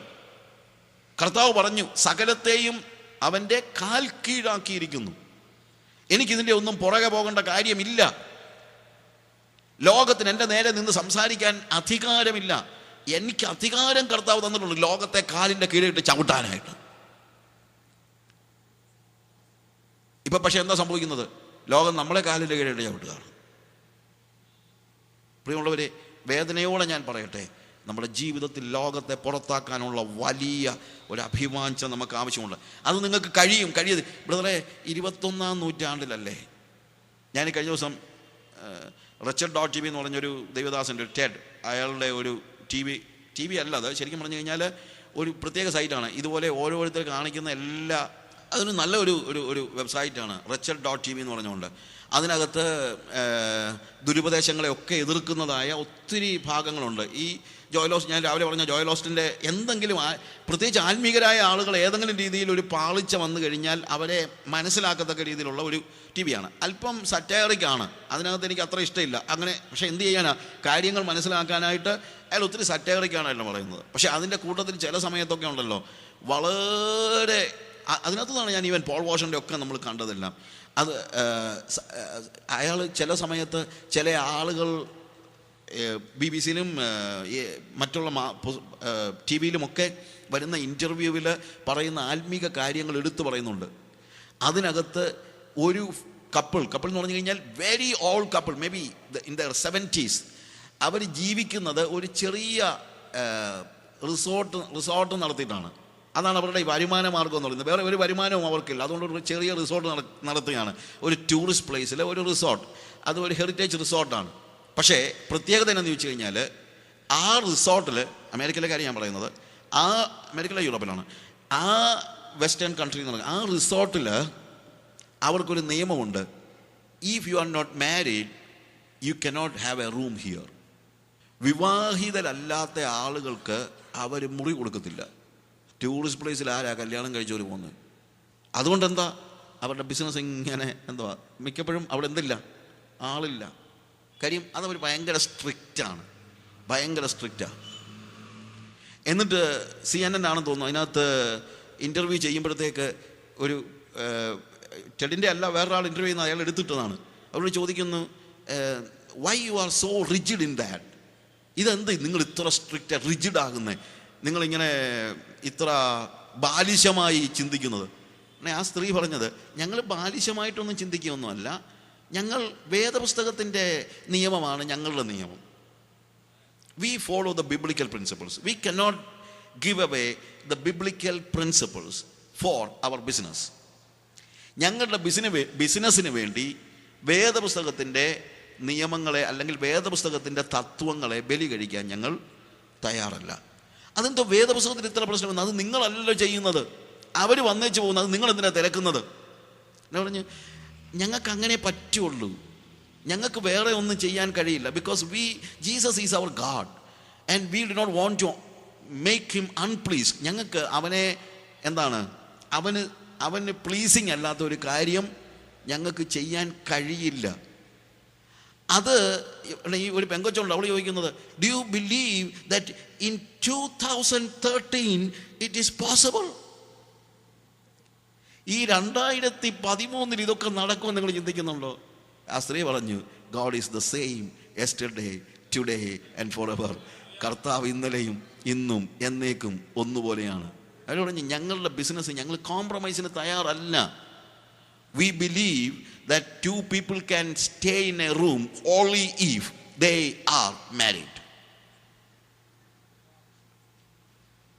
നമ്മുടെ ബിസിനസ്സുകാരൊക്കെ ഒന്ന് ആലോചിച്ചോണം, ബിബ്ലിക്കൽ പ്രിൻസിപ്പിൾ അനുസരിച്ചാണോ നമ്മൾ ബിസിനസ് ചെയ്യുന്നതെന്ന്. സഭകളൊന്ന് ആലോചിക്കണം, ബിബ്ലിക്കൽ പ്രിൻസിപ്പിൾ അനുസരിച്ചാണോ നമ്മൾ സഭ നടത്തുന്നതെന്ന്. ലോകത്തെ പുറത്താക്കേണ്ട സ്ഥാനത്ത് താലോലിച്ചാൽ നിങ്ങൾക്കൊരിക്കലും ഒരു ജയജീവിതം നയിക്കുവാൻ കഴിയുകയില്ല. നിങ്ങൾ ആലോചിക്കണം. പടിക്ക് പുറത്ത് നിർത്തേണ്ടതിനെ പടിക്ക് പുറത്ത് നിർത്തണം. നിങ്ങളൊരു പക്ഷേ ബ്രാൻഡ് ചെയ്യപ്പെട്ടേക്കാം. ഞാൻ ആഫ്രിക്കയിൽ പലപ്പോഴും വിശുദ്ധിക്ക് വേണ്ടി പ്രസംഗിക്കുന്ന സമയത്തൊക്കെ ഞാൻ പറയാറുള്ളൊരു കാര്യമുണ്ട്. ചിലപ്പോൾ നിങ്ങൾ പറയുമായിരിക്കും, ഇന്ത്യ എന്നൊരു കളവൻ വന്ന് വലിയ വിശുദ്ധിയൊക്കെ പറയുന്നത്. അവർക്ക് നിങ്ങൾക്ക് അറിയാമല്ലോ അവിടുത്തെ സിസ്റ്റവും മറ്റുള്ള കാര്യങ്ങളും അറിയാം. പക്ഷേ ഞാൻ അവരോട് പറഞ്ഞ ഒരു കാര്യം ഇതാണ്. പ്രത്യേകിച്ച് ഞാൻ യൂണിവേഴ്സിറ്റികളിലും മറ്റും, ടാൻസാനിയയിലെ യൂണിവേഴ്സിറ്റിയിലും മറ്റും ഒക്കെ പ്രസംഗിക്കുന്ന സമയത്തൊക്കെ ഞാൻ പറയുന്നൊരു കാര്യമുണ്ട്. Don't think that I came to നരച്ച മീശയമായിട്ടാണ് ഞാൻ ഈ ലോകത്തിലേക്ക് വന്നത് നിങ്ങൾ ആരും ചിന്തിക്കേണ്ട. നിങ്ങളെപ്പോലെയൊക്കെ ഉള്ള യൂണിവേഴ്സിറ്റിയിൽ അനേക വർഷങ്ങളൊക്കെ ഞാനും പഠിച്ചിട്ടുണ്ട്. ഞാനും ഹോസ്റ്റലിൽ താമസിച്ച് പഠിച്ചതാണ്. എനിക്കറിയാം നിങ്ങളുടെ വികാരങ്ങളും വിചാരങ്ങളും എന്താണെന്നുള്ളത് അറിയാം. പക്ഷേ എനിക്കൊരു ബോധ്യമുണ്ട്, അങ്ങനെ യൂണിവേഴ്സിറ്റികളിൽ പഠിച്ചപ്പോഴും യേശു എൻ്റെ കൂടെ ഉണ്ടായിരുന്നത് കൊണ്ട് സാക്ഷ്യമുള്ള ഒരു ജീവിതം ജീവിക്കാൻ എനിക്ക് കഴിഞ്ഞു എന്ന് എനിക്ക് ബോധ്യമുണ്ട്. ഞാൻ കോളേജിൽ പഠിച്ചപ്പോഴത്തേക്ക് എന്തൊക്കെ തോന്നിവാസം കാണിച്ചെന്നല്ല എൻ്റെ സാക്ഷ്യം. ചിലരുടെ ചിന്ത എന്നറിയാമോ, സാക്ഷ്യമെന്ന് പറഞ്ഞു കഴിഞ്ഞാൽ അവർ പിശാചിന് വേണ്ടി എന്തൊക്കെ ചെയ്തെന്ന് പറയുന്നതാണെന്നാണ്. അങ്ങനെ പറയുന്നവർക്ക് ഡിമാൻഡ് ഉള്ളല്ലോ. കളർഫുൾ ടെസ്റ്റ് മനസ്സിൽ ഞാൻ അങ്ങനെ ആയിരുന്നു, ഞാൻ മദ്യത്തിൻ്റെയും മയക്കുമരുന്നിൻ്റെയും അടിമയായിരുന്നു, അത്തായിരുന്നു ഇത്തായിരുന്നു, ചുമ്മാ പറയുന്നത് ഇവരെ കണ്ടിട്ട് പോലും ഇല്ല എന്ന് വെച്ച് കഴിഞ്ഞാൽ ഏറ്റവും കൂടുതൽ പറയുന്നവനാണ് ഏറ്റവും കൂടുതൽ ഡിമാൻഡ്. പ്രിയമുള്ളവരെ, സാക്ഷ്യമെന്ന് പറയുന്നത് നീ പിശാചിന് വേണ്ടി എന്ത് ചെയ്തെന്ന് പറയുന്നതല്ല. സാക്ഷ്യമെന്ന് പറയുന്നത് നീ യേശുവിന് വേണ്ടി എന്ത് ചെയ്തെന്ന് പറയുന്നതാണ്. അത് പറ. ഹല്ലേലൂയ. നീ അത് പറ. നീ എത്ര പാപം ചെയ്താലും ദൈവം ഒടുവിൽ അത് ക്ഷമിച്ച് നിന്നെ അംഗീകരിച്ചെന്നിരിക്കും. പക്ഷേ അത് പിന്നെയും വന്നിവിടെ വന്ന് പറയരുത്. റോമാലേഖനം 6-ാം അധ്യായത്തിൽ പോൾ ചോദിക്കുന്ന ചോദ്യമുണ്ട്. അന്ന് നിങ്ങൾ നിങ്ങളുടെ അവയവങ്ങളെ അനീതിക്ക് ആയുധങ്ങളായി സമർപ്പിച്ചിരുന്നപ്പോൾ നിങ്ങൾക്ക് എന്തോന്ന് പ്രയോജനമുണ്ടായിരുന്നു? ഇന്നിൽ നിങ്ങൾക്ക് ലജ്ജ തോന്നുന്നതല്ലേ എന്ന്. അല്ല, ഞാൻ എൻ്റെ യൗവന ജീവിതം പിശാചിന് വേണ്ടി കൊടുത്തിട്ട് അത് വന്ന് അഭിമാനത്തോടെ പറയാൻ എനിക്ക് കഴിയുമോ പ്രിയമുള്ളവരെ? എനിക്ക് കഴിയില്ല. അതെനിക്ക് പറ്റിയ അബദ്ധമായിട്ടും എൻ്റെ ജീവിതത്തിലെ പരാജയമായിട്ടും എനിക്ക് മരിക്കുന്നത് വരെ ചിന്തിക്കാൻ കഴിയുള്ളൂ. കർത്താവ് എന്നെ സ്നേഹിച്ചൊരു പക്ഷേ എന്നെ വിടുവിച്ചെന്നിരിക്കും, ഞാൻ അതിനെതിരല്ല. പക്ഷേ കർത്താവിന് വേണ്ടി ഞാൻ യുവാക്കളായ യുവതികളായ ആളുകളോട് പറയട്ടെ, നിങ്ങളുടെ കോളേജിലെ ജീവിതം നിങ്ങൾ കർത്താവിന് വേണ്ടി ജീവിക്കുക. ഭാവിയിൽ നിങ്ങൾക്ക് അഭിമാനത്തോടുകൂടെ ദൈവത്തിൻ്റെ സന്നിധിയിലും മനുഷ്യൻ്റെ മുമ്പിലും നിൽക്കാൻ കഴിയുന്നത് നിങ്ങൾ കർത്താവിന് വേണ്ടി വിശുദ്ധിയോടെ നിങ്ങളുടെ കോളേജിലും സ്കൂളിലും ജീവിക്കുമ്പോഴാണ്. ഹല്ലേലൂയ. നിങ്ങളുടെ ജീവിതത്തിൽ പാളിച്ചകൾ ഉണ്ടായിട്ടുണ്ടെങ്കിൽ പിറ്റേ ദിവസം കർത്താവ് നിങ്ങളെ കാലുകൊണ്ട് തട്ടി നരകത്തിലേക്ക് ഇടുമെന്നൊന്നും അല്ല ഞാൻ പറയുന്നത്. പക്ഷേ നിങ്ങളുടെ പാപങ്ങളെ ഏറ്റുപറയുന്നുവെങ്കിൽ അവൻ നിങ്ങളുടെ പാപങ്ങളെ ക്ഷമിക്കുക മാത്രമല്ല, നിങ്ങളുടെ പാപങ്ങളെ പോക്കി നിങ്ങളെ ശുദ്ധീകരിപ്പാൻ തക്കവണ്ണം. അല്ലാതെ നാളെയും വന്ന് ക്ഷമ പറയാൻ വേണ്ടിയല്ല. പാപങ്ങളെ പോക്കി, വി നീഡ് എ ക്ലെൻസിങ്. പിന്നെ തിരിച്ചു പോകാത്ത രീതിയിൽ പാപങ്ങളിൽ നിന്നുള്ള വലിയ വിടുതൽ, ഒരു ജയജീവിതം നമുക്ക് ആവശ്യമുണ്ട്. നമുക്കതിന് കഴിയും. എന്തുകൊണ്ട് കഴിയുമെന്ന് ചോദിച്ചാൽ, എന്തുകൊണ്ടാണത് കഴിയുന്നതെന്ന് ചോദിച്ചാൽ മറ്റൊന്നുമല്ല. എന്ത്? Because I am a son. ഞാൻ മകനായതുകൊണ്ട് എൻ്റെ പിതാവിൻ്റെ ശക്തി എന്നിലേക്ക് അവൻ പകർന്നു തന്നിട്ടുണ്ട്. വിശുദ്ധനായ ദൈവത്തിൻ്റെ മകനായതുകൊണ്ട് വിശുദ്ധിയിൽ ജീവിക്കുവാനുള്ള ആ ആത്മശക്തി അവൻ എന്നിലേക്ക് പകർന്നു തന്നിട്ടുണ്ട്. പ്രിയമുള്ളവരെ, അങ്ങനെ ഞാൻ ജീവിക്കുന്നില്ലെങ്കിൽ അതിൻ്റെ അർത്ഥം ഞാൻ ലോകത്തെ സ്നേഹിക്കുന്നെന്നാണ്. ലോകത്തെ സ്നേഹിക്കുന്നെങ്കിൽ ഞാൻ ദൈവത്തോട് ശത്രുവാണ്. ലോകസ്നേഹം ദൈവത്തോട് ശത്രുത്വമാകുന്നു എന്നുള്ളത് നിങ്ങൾ അറിയുന്നില്ലയോ? എനിക്ക് എന്താ ചെയ്യാൻ കഴിയുന്നത്? ഇത് ദൈവകൃപയാണ്. എനിക്ക് ചെയ്യാൻ കഴിയുന്നത്, നമ്മൾ റോമാലേഖനത്തിൻ്റെ 6-ാം അധ്യായത്തിൻ്റെ 13-ാം വാക്യം നമ്മൾ വായിച്ചല്ലോ, ഈൽഡ് യുവർ സെൽഫ്. നിങ്ങൾ യേശുവിൻ്റെ ഈ ശക്തി നിങ്ങളിലൂടെ ഒഴുക്കണം. യേശുവിൻ്റെ രക്തം നമ്മളിലൂടെ ഒഴുകണമെങ്കിൽ, യേശുവിൻ്റെ ശക്തി നമ്മളിലൂടെ ഒഴുകണമെങ്കിൽ ഇടയ്ക്ക് ബ്ലോക്കൊന്നും ഉണ്ടാകരുത്. കൊലോസ്യർ 2-ാം അധ്യായത്തിൽ പറയുന്നൊരു കാര്യമുണ്ട്. തലയായവനിൽ നിന്നല്ലോ സന്ധിമജ്ഞകളിലേക്ക് എന്ത് ചെയ്യുന്നത്? ജീവൻ ഒഴുകി വരുന്നത് എന്ന് പറയുന്നതായ വേദഭാഗത്തിൽ ശരിക്കും ആ ഭാഗത്തിൽ നമ്മൾ മനസ്സിലാക്കേണ്ട ഒരു കാര്യമുണ്ട്. മോളിൽ നിന്ന് മാത്രം എൻ്റെ സോഴ്സ് കർത്താവാണ്. ഞാൻ തലയെ മുറുകെ പിടിക്കുന്നവനാണ്. ഞാൻ എന്നെ മുറുകെ പിടിക്കുന്നവനല്ല. ഞാനൊരു സ്വയാശ്രയി ഒന്നുമല്ല. എന്നാൽ അതേസമയം ഞാൻ എന്താണ്,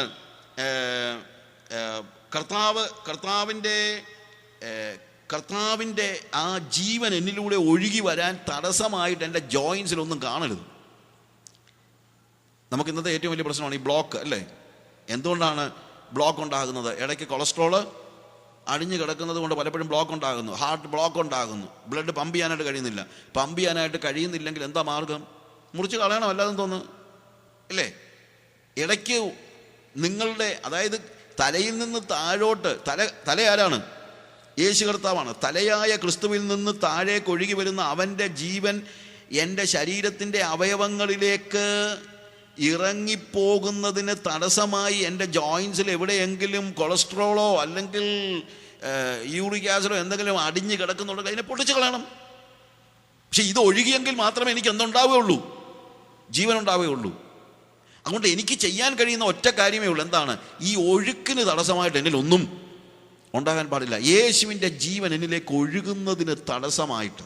ജയജീവിതം സാധ്യമാണോ? സാധ്യമാണ്. പക്ഷേ യേശുവിൻ്റെ ജീവൻ എന്നിലേക്ക് ഒഴുകുന്നതിന് തടസ്സമായിട്ട് തുടർമാനമായിട്ട് പാപത്തിൽ ജീവിച്ചുകൊണ്ടിരുന്നാലും കുഴപ്പമില്ലെന്ന് പറഞ്ഞാൽ എനിക്കങ്ങനെ ജീവിക്കാൻ പറ്റത്തില്ല. എനിക്ക് വിശുദ്ധനായിട്ട് ജീവിക്കണമെങ്കിൽ എൻ്റെ പാപത്തിൽ നിന്ന് എനിക്ക് ക്ലെൻസിങ് വേണം, പാപത്തിൽ നിന്ന് ശുദ്ധീകരണം വേണം, പാപത്തിൻ്റെ മേൽ എനിക്ക് ജയം വേണം, ജഡത്തിൻ്റെ മേൽ ജയം വേണം, ലോകത്തിൻ്റെ മേൽ ജയം വേണം.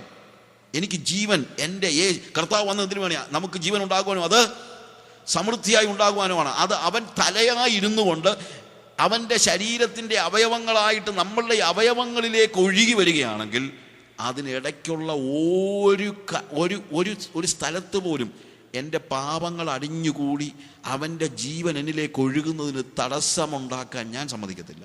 അപ്പോഴാണ് ഞാൻ ചെന്ന് പറയുന്നത്, കർത്താവേ ക്ലെൻസ് ചെയ്യണേ, എന്നെ ക്ലെൻസ് ചെയ്യണേ. പിന്നെയും കൊണ്ടൊരു തടസ്സം വെക്കാനല്ല, എനിക്കെപ്പോഴും ഈ ഒഴുക്ക് മാറാതെ, യേശുവിൽ നിന്ന് എന്നിലേക്ക് ഒഴുകുന്ന ആ ഒഴുക്ക് മാറാതെ ആ ജീവൻ എൻ്റെ എല്ലാ അവയവങ്ങളിലേക്കും വ്യാപരിക്കണം. എൻ്റെ കയ്യിലേക്കും കണ്ണിലേക്കും കാലിലേക്കും കാതിലേക്കും എല്ലാം വ്യാപരിക്കണം. എൻ്റെ കണ്ണുകളിൽ യേശുവിൻ്റെ ജീവൻ ഇങ്ങനെ കത്തി നിൽക്കണം. എൻ്റെ കാതുകളിൽ യേശുവിൻ്റെ ജീവൻ കത്തി നിൽക്കണം. എൻ്റെ മനസ്സിൽ, എൻ്റെ വിചാരങ്ങളിൽ, എൻ്റെ വികാരങ്ങളിൽ, എൻ്റെ തീരുമാനത്തിൽ, എൻ്റെ ഇച്ഛകളിൽ, എൻ്റെ ഡിലൈറ്റ്സിൽ എവിടെയും യേശുവിൻ്റെ ജീവൻ തുടിച്ചു നിൽക്കണം. അതാണ് ജയജീവിതം എന്ന് പറയുന്നത്. പ്രിയമുള്ളവരെ, ജയജീവിതം. നിങ്ങൾക്കിങ്ങനൊരു ജീവൻ വേണ്ടേ? ഈ സമൃദ്ധിയായ ജീവൻ. ഞാൻ പറയട്ടെ പ്രിയമുള്ളവരെ, ഇതിനപ്പുറത്തൊരു സന്തോഷം ഇല്ല ലോകത്തിൽ. ലോകത്തിൽ മറ്റൊന്നിനും ഇങ്ങനെ ഒരു സന്തോഷം, വേറൊരു സന്തോഷം നിങ്ങൾക്ക് തരാനായിട്ട് കഴിയുകയില്ല എന്നുള്ളത് നമ്മൾ മനസ്സിലാക്കണം. ഈ ജയജീവിതം, ഇനി ഞാൻ അതിൻ്റെ അടുത്ത സെഷനിലേക്ക് വരികയാണ്. ഈ ജയജീവിതം എനിക്ക് കഴിയുന്നത് because I M bone of him. ഞാൻ അവൻ്റെ മകനായതുകൊണ്ടാണ്. 1 യോഹന്നാൻ 5:15 നമ്മൾ വായിച്ചതാണ്. ദൈവത്തിൽ നിന്ന് ജനിച്ചതൊക്കെയും ലോകത്തെ ജയിക്കുന്നു. എന്നാൽ അതിൻ്റെ അടുത്ത സെഷനിലേക്ക് വരുമ്പോഴത്തേക്ക് ആത്മീയ ജീവിതം എന്ന് പറയുന്നത്, അല്ലെങ്കിൽ ജയജീവിതം എന്ന് പറയുന്നത്, പാപത്തിൻ്റെ മേൽ, ജഡത്തിൻ്റെ മേൽ, ചിന്തകളിന്മേൽ, വികാരങ്ങളുടെ മേൽ, ലോകത്തിൻ്റെ മേൽ ഒക്കെ നമ്മൾ വിജയികളാകുന്നത് മാത്രമല്ല. അതായത് ഞാൻ പാപം ചെയ്യാതെ ജീവിക്കുന്നത് കൊണ്ട് മാത്രമല്ല. അതെന്താണ്? പാപം ചെയ്യരുത്, പക്ഷേ പാപം ചെയ്യാതെ ജീവിക്കുന്നത് കൊണ്ട് മാത്രം എൻ്റെ ജീവിതം സമ്പൂർണ്ണമായി എന്ന് ചിന്തിക്കരുത്. നമ്മുടെയൊക്കെ ചിന്ത എന്താണെന്നറിയാമോ? ക്രിസ്തീയ ജീവിത വിജയം എന്ന് പറയുന്നത് പാപം ചെയ്യാതെ ജീവിക്കാനുള്ളതാണെന്നാണ്. പാപം ചെയ്യാതെ ജീവിക്കണം, പക്ഷേ അതിനപ്പുറത്ത് യേശുവിനോടുള്ള സ്നേഹത്തിൽ, അവൻ്റെ കൂട്ടായ്മയിൽ, ആത്മാവിൽ ഞാൻ വളരുകയും വേണം. ന്യൂട്രൽ ആയാൽ പോരാ നമ്മൾ. അതായത് ഞാൻ പാപമൊന്നും ചെയ്യുന്നില്ല ബ്രദറെ. സ്പർജൻ്റെ അടുത്ത് ഒരിക്കൽ ഒരാൾ ചെന്നിട്ട് പറഞ്ഞു, ബ്രദർ, ബൈ ഗോഡ്സ് ഗ്രേസ്, അത് നമ്മൾ ഇടയ്ക്കൊരു മേമ്പടി ചേർത്ത് പറയുന്ന ദൈവത്തിൻ്റെ കൃപയാൽ എനിക്ക് പാപത്തിൻ്റെ മേലൊരു വലിയ വിജയം കർത്താവ് തന്നിട്ടുണ്ട്. ഞാൻ മദ്യപിക്കത്തില്ല, ഞാൻ സിഗരറ്റ് വലിക്കത്തില്ല, ഞാൻ വ്യഭിചാരം ചെയ്യത്തില്ല, ഞാൻ ആരെയും തല്ലത്തില്ല, കൊല്ലത്തില്ല, അടിക്കത്തില്ല, പിടിക്കത്തില്ല, ചൂടാകത്തില്ല, അങ്ങനെ ഒത്തിരി കാര്യങ്ങളെല്ലാം പറഞ്ഞു. സ്പർജൻ പറഞ്ഞു, നിങ്ങൾ എന്തോ ചെയ്യത്തില്ല എന്ന് ഒത്തിരി നേരമായിട്ട് പറയുന്നില്ല, നിങ്ങൾ എന്തെങ്കിലും ചെയ്യുന്നതൂടെ പറയാൻ. നമ്മുടെ ഒരു വലിയ പ്രശ്നം ചെയ്യത്തില്ല എന്ന് പറയുന്ന, എന്തൊരു വിശുദ്ധനല്ലേ, അയാൾ കള്ളു കുടിക്കത്തില്ല, അയാൾ ബീഡി വലിക്കത്തില്ല, അയാൾ സിനിമ കാണത്തില്ല, വിശുദ്ധനല്ലേ. പ്രിയമുള്ളവരെ, ശിശുത്വത്തെക്കുറിച്ചുള്ള എൻ്റെ മെസ്സേജിനകത്തൊക്കെ ഞാൻ ഈ കാര്യങ്ങൾ കൃത്യമായിട്ട് പറഞ്ഞിട്ടുണ്ട്. 10-14 മണിക്കൂറുള്ള മെസ്സേജാണത്. ആ ശിശുത്വത്തെക്കുറിച്ച് മെസ്സേജിനകത്ത് ഞാൻ ഈ കാര്യങ്ങളെക്കുറിച്ച് ക്ലിയറായിട്ട് പറഞ്ഞിട്ടുണ്ട്. ക്രിസ്തീയ ജീവിത വിജയം എന്ന് പറയുന്നത്, ക്രിസ്തീയ ജീവിതം എന്ന് പറയുന്നത് ന്യൂട്രാലിറ്റി അല്ല. യേശുവിൻ്റെ കൂടെ അവൻ്റെ ജീവനിൽ നമ്മൾ വളരുന്നതാണ്. ആ വളർച്ച അത്യാവശ്യമാണ്. ഞാൻ വളരെ സ്പീഡിൽ പറഞ്ഞു പോവുകയാണ് കാര്യങ്ങൾ. കൊലോസ്യർ 2 അധ്യായം അതിൻ്റെ 6-ാമത്തെ വാക്യത്തിൽ, ആകയാൽ നിങ്ങൾ കർത്താവായ യേശുവിനെ കൈക്കൊണ്ടതുപോലെ അവൻ്റെ കൂട്ടായ്മയിൽ നടപ്പിൻ. As ye have therefore received Jesus Christ the Lord, so walk ye in him. അടുത്തത്, അവനിൽ വേരൂന്നിയും ആത്മീക വർധന പ്രാപിച്ചും നിങ്ങൾക്ക് ഉപദേശിച്ച് തന്നതിനൊത്തവണ്ണം വിശ്വാസത്തിൽ ഉറച്ചും സ്തോത്രത്തിൽ കവിഞ്ഞുമിരിപ്പിൻ. rooted and built up in him and established in faith as ye have been taught, abounding therein with thanksgiving. rooted in, നമ്മൾ അതായത് പാപം ചെയ്യുന്നില്ല എന്നുള്ളൊരു ആശ്വാസമല്ല. നമ്മൾ യേശു ക്രിസ്തുവിലാണ് ജീവിക്കുന്നതെങ്കിൽ, ക്രിസ്തു എന്നിലും ഞാൻ അവനിലുമാണ് ജീവിക്കുന്നതെങ്കിൽ, ഓഫ് കോഴ്സ് എനിക്ക് പാപം ചെയ്യാൻ പറ്റത്തില്ല. ഞാൻ പാപത്തെ കാൽക്കീഴിട്ട് ചവിട്ടി ജയാളിയായി ജീവിക്കുകയാണ്. പാപത്തിൻ്റെ മേൽ എനിക്ക് ജയമുണ്ട്, ലോകത്തിന് മേൽ ജയമുണ്ട്, എല്ലാം ഉണ്ട്. പക്ഷേ ന്യൂട്രാലിറ്റി അല്ല. യേശു എന്നിൽ വളരണം, എനിക്ക് യേശുവിനെ പോലെ ആകണം. യേശു ഭൂമിയിൽ ജീവിച്ചപ്പോൾ അവൻ പാപം ചെയ്തില്ലെന്ന് മാത്രമാണോ അവൻ്റെ പ്രത്യേകത? അവൻ പാപം ചെയ്തില്ല. പക്ഷേ യേശുവിനെ പരിചയപ്പെടുത്തുമ്പോൾ ഈവൻ പത്രോസ് അവൻ നന്മ ചെയ്തുകൊണ്ട് അവൻ്റെ ജീവിതം, എന്തിനാണ് യേശു കർത്താവ് ഭൂമിയിലേക്ക് വന്ന് മരിച്ചതെന്ന് നമുക്ക് എല്ലാവർക്കും പരിഹാരത്തിന് വേണ്ടി അവൻ കാൽവരി ക്രൂശിൽ മരിച്ചു. പക്ഷേ എന്തിനാണ് അവൻ 33 വയസ്സ് വരെ ഭൂമി ജീവിച്ചത്? വന്ന് 2 വയസ്സുള്ളപ്പോൾ മരിച്ചാലും നമ്മുടെ പാപമെല്ലാം മോചിക്കപ്പെടത്തില്ലായിരുന്നു. യേശു വന്ന് ഭൂമി വന്ന് 2 വയസ്സ് വരെ ജീവിച്ചിട്ട് മരിച്ചാൽ, 2 മാസം കഴിഞ്ഞ് മരിച്ചാലും യേശു മരിച്ചു കഴിഞ്ഞാൽ നമ്മുടെ പാപങ്ങളുടെ പരിഹാരത്തിന് വേണ്ടി അവൻ, പക്ഷെ അവൻ എന്തുകൊണ്ടാണ് 33 വയസ്സ് വരെ ഇവിടെ ജീവിച്ചത്? ഞാൻ എങ്ങനെ ജീവിക്കണമെന്ന് എനിക്ക് കാണിച്ചു തരാൻ വേണ്ടിയാണ്. അവൻ നമുക്കൊരു മാതൃക വെച്ചേച്ച് പോയിരിക്കുന്നു. പത്രോസ് പറയാണ്, നമുക്ക് അനുകരിപ്പാൻ വേണ്ടി അവനൊരു മാതൃക വെച്ചേച്ച് പോയിരിക്കുന്നു. അവൻ ജീവിച്ചതുപോലെ എനിക്ക് ജീവിക്കണം. ഞാൻ പാപം ചെയ്തില്ലെന്നുള്ളത് മാത്രമല്ല വിഷയം. യേശുവിൻ്റെ മനസ്സോടുകൂടെ ഞാൻ ആളുകളെ കാണണം, അവർക്ക് വേണ്ടി ജീവിക്കണം. ഞാൻ ഞങ്ങളുടെ കുടുംബത്തിൻ്റെ മോട്ടോ എന്ന നിലയിൽ എൻ്റെ കുഞ്ഞുങ്ങളെ പറഞ്ഞു പഠിപ്പിച്ചിട്ടുള്ളൊരു കാര്യമുണ്ട്. ഇപ്പോഴല്ല, കുഞ്ഞുങ്ങളെ ഈ പ്രായത്തിൽ പഠിപ്പിക്കാൻ പറ്റത്തില്ലല്ലോ. ചെറിയ പ്രായം മുതൽ ഞാൻ പറഞ്ഞു പഠിപ്പിച്ചു. അത് നമ്മുടെ കുടുംബത്തിൽ ചെറിയ പ്രായത്തിലുള്ള കുഞ്ഞുങ്ങളെ പറഞ്ഞു പഠിപ്പിക്കണം. ഞാൻ ഭവനത്തിൽ പറഞ്ഞിരിക്കുന്നത്, മക്കളെ, നമ്മൾ എന്തിനാണ്, നമ്മളെ സംബന്ധിച്ചിടത്തോളം വാട്ട് ഈസ് അവർ മോട്ടോ?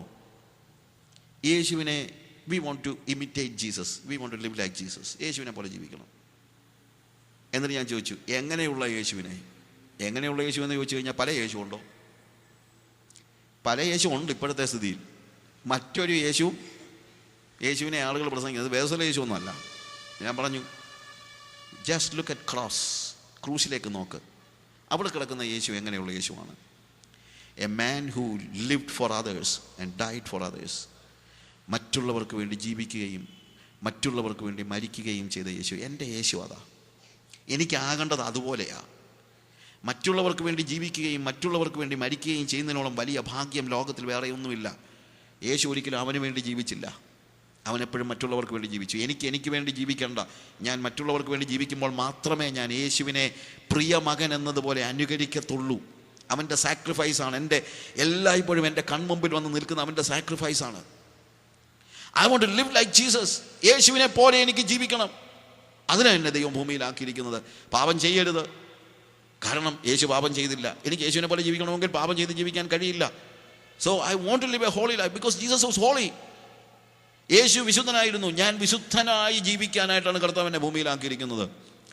എന്നിൽ യേശു ഒരു വിശുദ്ധ ജീവിതം പ്രതീക്ഷിക്കുക മാത്രമല്ല, എന്നിൽ വസിച്ചുകൊണ്ട് അങ്ങനെ ഒരു വിശുദ്ധ ജീവിതം ജീവിക്കാൻ അവൻ ജീവിക്കും. That is his life. My life is his life. നമ്മുടെ ജീവനായ ക്രിസ്തു എന്ന് കൊലോസ്യർ 2 പറയുന്നു. Christ my life, Christ our life, he is my life. എനിക്ക് വേറെ ജീവിതമൊന്നുമില്ല. എനിക്ക് വേറെ ജീവിതം വേണ്ട. താനും എനിക്ക് വേറെ ജീവിതം വേണ്ട. Christ is my life. 21-ാം നൂറ്റാണ്ടിലല്ലേ ബ്രദറായി ജീവിക്കുന്നതെന്ന് ചോദിച്ചേക്കാം. ഐ ഡോണ്ട് കെയർ 21-ാം നൂറ്റാണ്ടിലാണോ ജീവിക്കുന്നത് എന്നുള്ളത് പോലും ഞാനിപ്പോൾ ഓർക്കുന്നില്ല. ഞാൻ നൂറ്റാണ്ട് എണ്ണിക്കൊണ്ടിരിക്കുകയൊന്നുമല്ല. എരിയും എൻ്റെ ബന്ധം ഈ ലോകത്തോടല്ല. ഞാനൊരു സ്ക്യൂബ ഡൈവറാണ്. വെള്ളത്തിനടിയിൽ വേറൊരു ലോകത്ത്, വേറൊരു ഭൂമിയിലേക്ക് എന്നെ അവൻ പറഞ്ഞു വിട്ടാലും എൻ്റെ റിസോഴ്സ് എല്ലാം എവിടെ നിന്നാണ്? സോഴ്സസ് മുഴുവൻ സ്വർഗത്തിൽ നിന്നാണ്. ആ യേശുവാണ് എൻ്റെ ജീവൻ. ആ യേശുവിനെ അറിഞ്ഞ് അനുഭവിച്ച് വളർന്ന് അപ്പോഴാണ് ജയജീവിതം സാധ്യമാകുന്നത്. നമ്മളിവിടെ എഴുതിയിരിക്കുന്ന വാക്കുകൾ 2-ാം അധ്യായത്തിൻ്റെ 6-ാം വാക്ക്, ആകയാൽ നിങ്ങൾ കർത്താവായ ക്രിസ്തുയേശുവിനെ കൈക്കൊണ്ടതുപോലെ അവൻ്റെ കൂട്ടായ്മയിൽ നടപ്പീൻ. അവൻ്റെ കൂട്ടായ്മയിൽ നടപ്പീൻ, അവനിൽ നടപ്പീൻ, അവൻ്റെ ഫെലോഷിപ്പിൽ നടപ്പീൻ, അവന് ഒരുമിച്ച് നടപ്പീൻ. അവൻ നമ്മളിലും നമ്മൾ അവനിലും വസിക്കുന്ന ആ എബൈഡിങ് എക്സ്പീരിയൻസിൽ, എബൈഡ് ഇൻ ഹിം, അവനിൽ വസിപ്പിൻ. വസിപ്പിൻ എന്നുള്ളത് ശരിക്കും പറഞ്ഞ ഒരു കൽപ്പനയാണ്. വസിക്കുക എന്ന് പറയുന്നത് ഒരു സജഷൻ അല്ല, എന്താണ്, ഒരു നിർദ്ദേശമല്ല, ഒരു കൽപ്പനയാണ്. നിർദ്ദേശമാണെങ്കിൽ നമുക്ക് പറയാനൊന്നും അത് ഞാൻ പരിശ്രമിച്ചുകൊണ്ടിരിക്കുക ബ്രദറെ, വേണമെന്നുണ്ട്, നോക്കട്ടെ, അങ്ങനെയൊന്നും പറയാൻ പറ്റത്തില്ല. ഒരു നിർദ്ദേശമാണെങ്കിൽ ചെയ്ത് നോക്കാൻ പറ്റിയാൽ നല്ലതായിരിക്കുമെന്നൊക്കെ പറഞ്ഞേക്കാം. അങ്ങനെയൊന്നും പറയാൻ പറ്റത്തില്ല. നിർദ്ദേശം വേറെ, കൽപ്പന വേറെ. ഞാൻ ചിലപ്പോൾ ഒരു ഉദാഹരണമുണ്ട്. നമ്മുടെ കാനവച്ചൻ പണ്ട് വി എ തോമസ് പറയുന്നൊരു പ്രസംഗം നിങ്ങൾക്ക് ഓർമ്മയുണ്ടായിരിക്കും. 39-ാമത്തെ വയസ്സിൽ മരിച്ചു പോയ വളരെ പ്രഗത്ഭനായ ഒരു ദൈവദാസൻ. അദ്ദേഹം ഹൈലി ഡയബറ്റിക് ആയിരുന്നു. അങ്ങനെയാണ് അദ്ദേഹം മരിക്കുന്നത്. കാലൊക്കെ മുറിച്ച് ഒത്തിരി കഷ്ടപ്പെട്ടാണ് അദ്ദേഹം മരിച്ചത്. കാനവച്ചൻ ഒരു പ്രാവശ്യം വി എ തോമസിനെ കണ്ടപ്പോഴത്തേക്ക് പറഞ്ഞു, തോമാച്ച ഇങ്ങനെ ഡയബറ്റിക് കൂടുന്ന നമുക്കൊരു എക്സസൈസ് ഉണ്ട്, ഞാനത് പഠിപ്പിച്ചു തരാം എന്ന് പറഞ്ഞാൽ അച്ഛൻ വളരെ കഷ്ടപ്പെട്ട് എക്സസൈസൊക്കെ പഠിപ്പിച്ചു. ഏതാ? ഡയബറ്റിക് കുറയ്ക്കുന്ന അല്ലെങ്കിൽ ഷുഗർ കുറയ്ക്കുന്ന എക്സസൈസൊക്കെ പഠിപ്പിച്ചു. 1 വർഷം കഴിഞ്ഞിട്ട് വീണ്ടും കണ്ടപ്പോൾ ചോദിച്ചു, തോമാച്ചാ ഞാൻ പറഞ്ഞ എക്സസൈസ് എങ്ങനെ ഉണ്ട്? വിയത്തോസ് പറഞ്ഞത് വളരെ നല്ലതാണച്ചോ, പക്ഷെ ഇതുവരെ ചെയ്ത് നോക്കാൻ പറ്റിയില്ലെന്ന്. അത് കൽപ്പനയല്ല, അതെന്താണ്? അത് കൊള്ളാമെന്നാ പറഞ്ഞത്, അല്ലാതെ കൽപ്പനയല്ല. പക്ഷേ കർത്താവ് എന്നിൽ വസിപ്പീൻ എന്ന് പറയുന്നത് സജഷനല്ല, കൽപ്പനയാണ്. എനിക്ക് വേറൊരു ലോകമില്ല. I abide in him and he abides in me. ഞാൻ അവനിലും അവൻ എന്നിലും വസിക്കുന്നു. വസിപ്പിന്നുള്ളത് കൽപ്പനയാണെങ്കിൽ ഞാൻ I need to make sure that I am abiding in him. അവനിൽ വസിക്കുകയാണെങ്കിൽ അതുകൊണ്ടാണ് പറയുന്നത്, ആകയാൽ നിങ്ങൾ കർത്താവായ യേശുക്രിസ്തുവിനെ കൈക്കൊണ്ടതുപോലെ സ്വീകരിച്ചു കഴിഞ്ഞിട്ട് പിന്നെ ഒരു കുഴപ്പവും ഇല്ല എന്നല്ല. സ്വീകരിച്ചവൻ സ്വീകരണം കൊണ്ട് മാത്രം, യേശുവിനെ സ്വീകരിച്ചത് കൊണ്ട് മാത്രം കാര്യം തീരുന്നില്ല. സ്വീകരിക്കാതൊന്നും നടക്കത്തുമില്ല. ഞാൻ പറഞ്ഞല്ലോ, പുത്രനായി കഴിഞ്ഞിട്ട് മാത്രമേ ഡിസൈപ്പിൾഷിപ്പ് ഉള്ളൂ. ശിഷ്യത്വം എന്ന് പറഞ്ഞത് ശിഷ്യൻ പുത്രനുമാണ്. എന്നാൽ ഈ ഡെവലപ്മെന്റിൽ അവനിൽ അതെങ്ങനെയാണ്? അവൻ്റെ കൂട്ടായ്മയിൽ നടപ്പിൻ, അവനിൽ വേരൂന്നിയും ആത്മീക വർധന പ്രാപിച്ചും നിങ്ങൾക്ക് ഉപദേശിച്ചതിന് ഉത്തവണ്ണം വിശ്വാസത്തിൽ ഉറച്ചും സ്തോത്രത്തിൽ കവിഞ്ഞും ഇരിപ്പിൻ. Rooted in him, established in faith, built in him. അതായത് ആദ്യം അവനിൽ വസിക്കുന്നത് താഴോട്ടിറങ്ങണം. റൂട്ടഡ് ഇൻ ഹിം, അവനിൽ വേരൂന്നിയും. ഒരു ഐസ്ബർഗ് നമുക്കറിയാമല്ലോ, ഐസ്ബർഗ് അല്ലെങ്കിൽ ഐസ്ബർഗിൻ്റെ അല്ലെങ്കിൽ ഐസ് ക്യൂബ് നമ്മൾ വെള്ളത്തിലിട്ട് കഴിഞ്ഞാൽ അതിൻ്റെ 10% മാത്രമേ മുകളിൽ കാണത്തുള്ളൂ, 90% വെള്ളത്തിന് താഴെയാണ്. ഇതുപോലെയാണ് ക്രിസ്തീയ ജീവിതം. ക്രിസ്തീയ ജീവിതത്തിൻ്റെ 90% താഴെയാണ്. അതെന്താണ്? അവൻ്റെ കൂട്ടായ്മയിൽ അവനിൽ വേരൂന്നിയും. അല്ലാതെ ഞാൻ 10 മണിക്കൂർ ദൈവസന്നിധിയിൽ ഇരിക്കാതെ 10 മിനിറ്റ് അല്ലെങ്കിൽ 10 മിനിറ്റ് ദൈവസന്നിധിയിൽ നിന്നിട്ട് 10 മണിക്കൂർ പ്രസംഗിക്കുന്നതല്ല വേദപുസ്തകം, അല്ലെങ്കിൽ എന്താണ് ബിബ്ലിക്കൽ പ്രിൻസിപ്പിൾ എന്ന് പറയുന്നത്. അവനിൽ വേരൂന്നിയും. I sit with Jesus. ഞാൻ യേശുവിൻ്റെ കൂടെ വസിക്കണം. അവനിൽ വേരൂന്നിയും, റൂട്ടഡ് ഇൻ ഹിം. അല്ലാതെ എനിക്ക് മുകളിലോട്ട് പോകാൻ പറ്റത്തില്ല. താഴോട്ട് വേരില്ലാതെ മുകളിലോട്ട് പോയി കഴിഞ്ഞാൽ വൃക്ഷങ്ങൾ ചിലപ്പോൾ എന്താണ് നമ്മൾ നോക്കുമ്പോഴത്തേക്ക് കാണാം, വേരില്ലാത്ത വൃക്ഷങ്ങളൊക്കെ കാറ്റടിക്കുമ്പോൾ എന്ത് ചെയ്യും? താഴെ വീഴും. നാച്ചുറലി എന്തുകൊണ്ടാണ് പല ആളുകളും വിശ്വാസത്തിൽ നിന്നും ഇങ്ങനെ ഇട്ടേച്ച് പോകുന്നൊക്കെ ചോദിച്ചാൽ ഒറ്റ കാര്യമുള്ളൂ, ഇവർക്ക് റൂട്ടില്ലാതായി പോയെന്നുള്ളതാണ്. റൂട്ടുള്ളവനൊന്നും ഇട്ടേച്ച് പോകത്തൊന്നുമില്ല. ഏതെങ്കിലും ഒരു ഉപദേശം ആരെങ്കിലും വന്ന് പറഞ്ഞാൽ ഉടനെ അതാണോ ബ്രദറെ ശരി, ഇതാണോ ബ്രദറെ ശരി എന്ന് ചോദിച്ചുകൊണ്ട് അതിനകത്തൂടെ പോകത്തൊന്നുമില്ല. കാര്യം അവൻ റൂട്ടുണ്ടെങ്കിൽ അവൻ പോകത്തില്ല.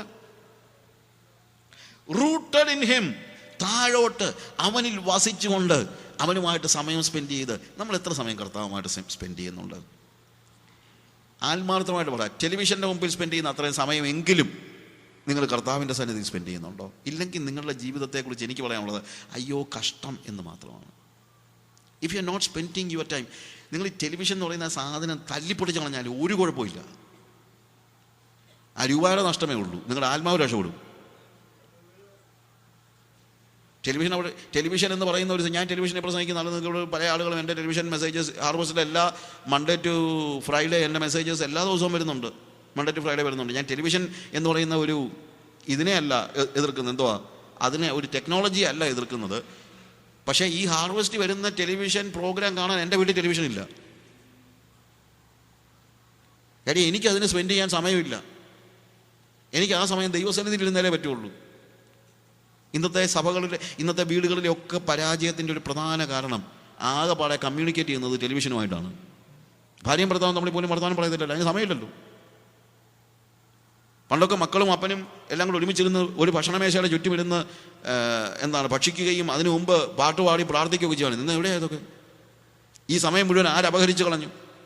ടെലിവിഷൻ അപഹരിച്ചു കളഞ്ഞു. പ്രിയമുള്ളവരെ, it is a double, no doubt. അതുകൊണ്ട് അവനിൽ വേരൂന്നി, റൂട്ടഡ് ഇൻ ഹിം. വിജയജീവിതം നടക്കണമെങ്കിൽ, ഏത് കാറ്റടിച്ചാലും താഴെ പോകാതിരിക്കണമെങ്കിൽ അവനിൽ വേരൂന്നിയാലേ കഴിയുകയുള്ളൂ. താഴോട്ട് ഇറങ്ങിപ്പോകട്ടെ. Established in faith, rooted and built up in him and established in faith as he have been taught. നിങ്ങളെ പഠിപ്പിച്ചതുപോലെ നിങ്ങളുടെ വിശ്വാസത്തിൽ ഉറച്ച് ഒരു വലിയ ഉറപ്പാവശ്യമാണ്. അതുണ്ടാകണമെങ്കിൽ ഈ താഴേന്ന് നിങ്ങൾ സ്വീകരിക്കണം, അവനിൽ നിന്ന് സ്വീകരിക്കണം, അവനിൽ വേരൂന്നി. ഞാൻ പറഞ്ഞല്ലോ, യേശുവാണ് എൻ്റെ സോഴ്സ്, എനിക്ക് വേറെ ലോകത്തിൽ ഒരു സോഴ്സുമില്ല. ഞാൻ 1000 പുസ്തകം വായിച്ചിട്ടുണ്ടായിരിക്കും, പക്ഷെ അതിനകത്തൊന്നും സോഴ്സ് സ്വീകരിക്കാൻ ഞാൻ തയ്യാറല്ല. Source, who is my source? It is Jesus. I here messages of people of God, പക്ഷേ അവരെ യേശുവിൽ നിന്ന് തരുന്നത് കൊണ്ടാണ് ഞാനത് സ്വീകരിക്കുന്നത്. എൻ്റെ മെസ്സേജ് യേശുവിൽ നിന്നല്ലാതെ നിങ്ങൾക്ക് എന്തെങ്കിലും ഒരു ദിവസം കിട്ടിയാൽ ക്ലോസ് ഇറ്റ്. ഞാൻ അനേക ആളുകളുടെ മെസ്സേജ് കേട്ടെന്നിരിക്കും, അനേക ആളുകളുടെ പുസ്തകം വായിച്ചിട്ടുണ്ട്, പക്ഷേ എപ്പോഴും ഞാൻ നോക്കുന്നത് ഇവർ യേശുവിൽ നിന്നാണോ എടുത്തു തരുന്നതെന്നുള്ളതാണ്. യേശുവിൽ നിന്നല്ലാതെ. പരിശുദ്ധാത്മാവിൻ്റെ ജോലിയും അത് തന്നെയാണ്. എന്ത്? അവൻ എനിക്കുള്ളതിൽ നിന്ന് എടുത്ത് നിങ്ങൾക്ക് തരുമെന്നാണ് പറയുന്നത്. ദൈവവചന ക്ലാസ്, ബൈബിൾ ക്ലാസ്സുകൾ മറ്റുള്ളതും ഒക്കെ നമ്മൾ ആലോചിക്കുമ്പോൾ always ask, is it from Jesus? ഇത് പ്രസംഗിക്കുന്നത് ആരാ പ്രസംഗിച്ചു കഴിഞ്ഞാലും സ്വീകരിക്കുന്നത് യേശുവിൽ നിന്നായിരിക്കണം. ഞാൻ പറഞ്ഞാൽ മനസ്സിലാക്കണം. പ്രസംഗിക്കുന്നത് ആര് പ്രസംഗിച്ചാലും സ്വീകരിക്കുന്നത് നിങ്ങൾ യേശു. എൻ്റെ സോഴ്സ് യേശു മാത്രമാണ്. അത് സ്വീകരിച്ചാൽ തീരത്തില്ല. കൊലോസിയൻസ് ചാപ്റ്റർ 2:3 പറയുന്നൊരു കാര്യമുണ്ട്, അവനിൽ ജ്ഞാനത്തിൻ്റെയും പരിജ്ഞാനത്തിൻ്റെയും നിക്ഷേപങ്ങളൊക്കെയും ഗുപ്തമായിട്ടിരിക്കുന്നെന്ന്. In him lie hidden the mighty untapped treasures of wisdom and knowledge എന്നാണ് പാരഫ്രേസ് വേർഷനിൽ പറഞ്ഞിരിക്കുന്നത്. In him lie hidden all the mighty untapped treasures of wisdom and knowledge.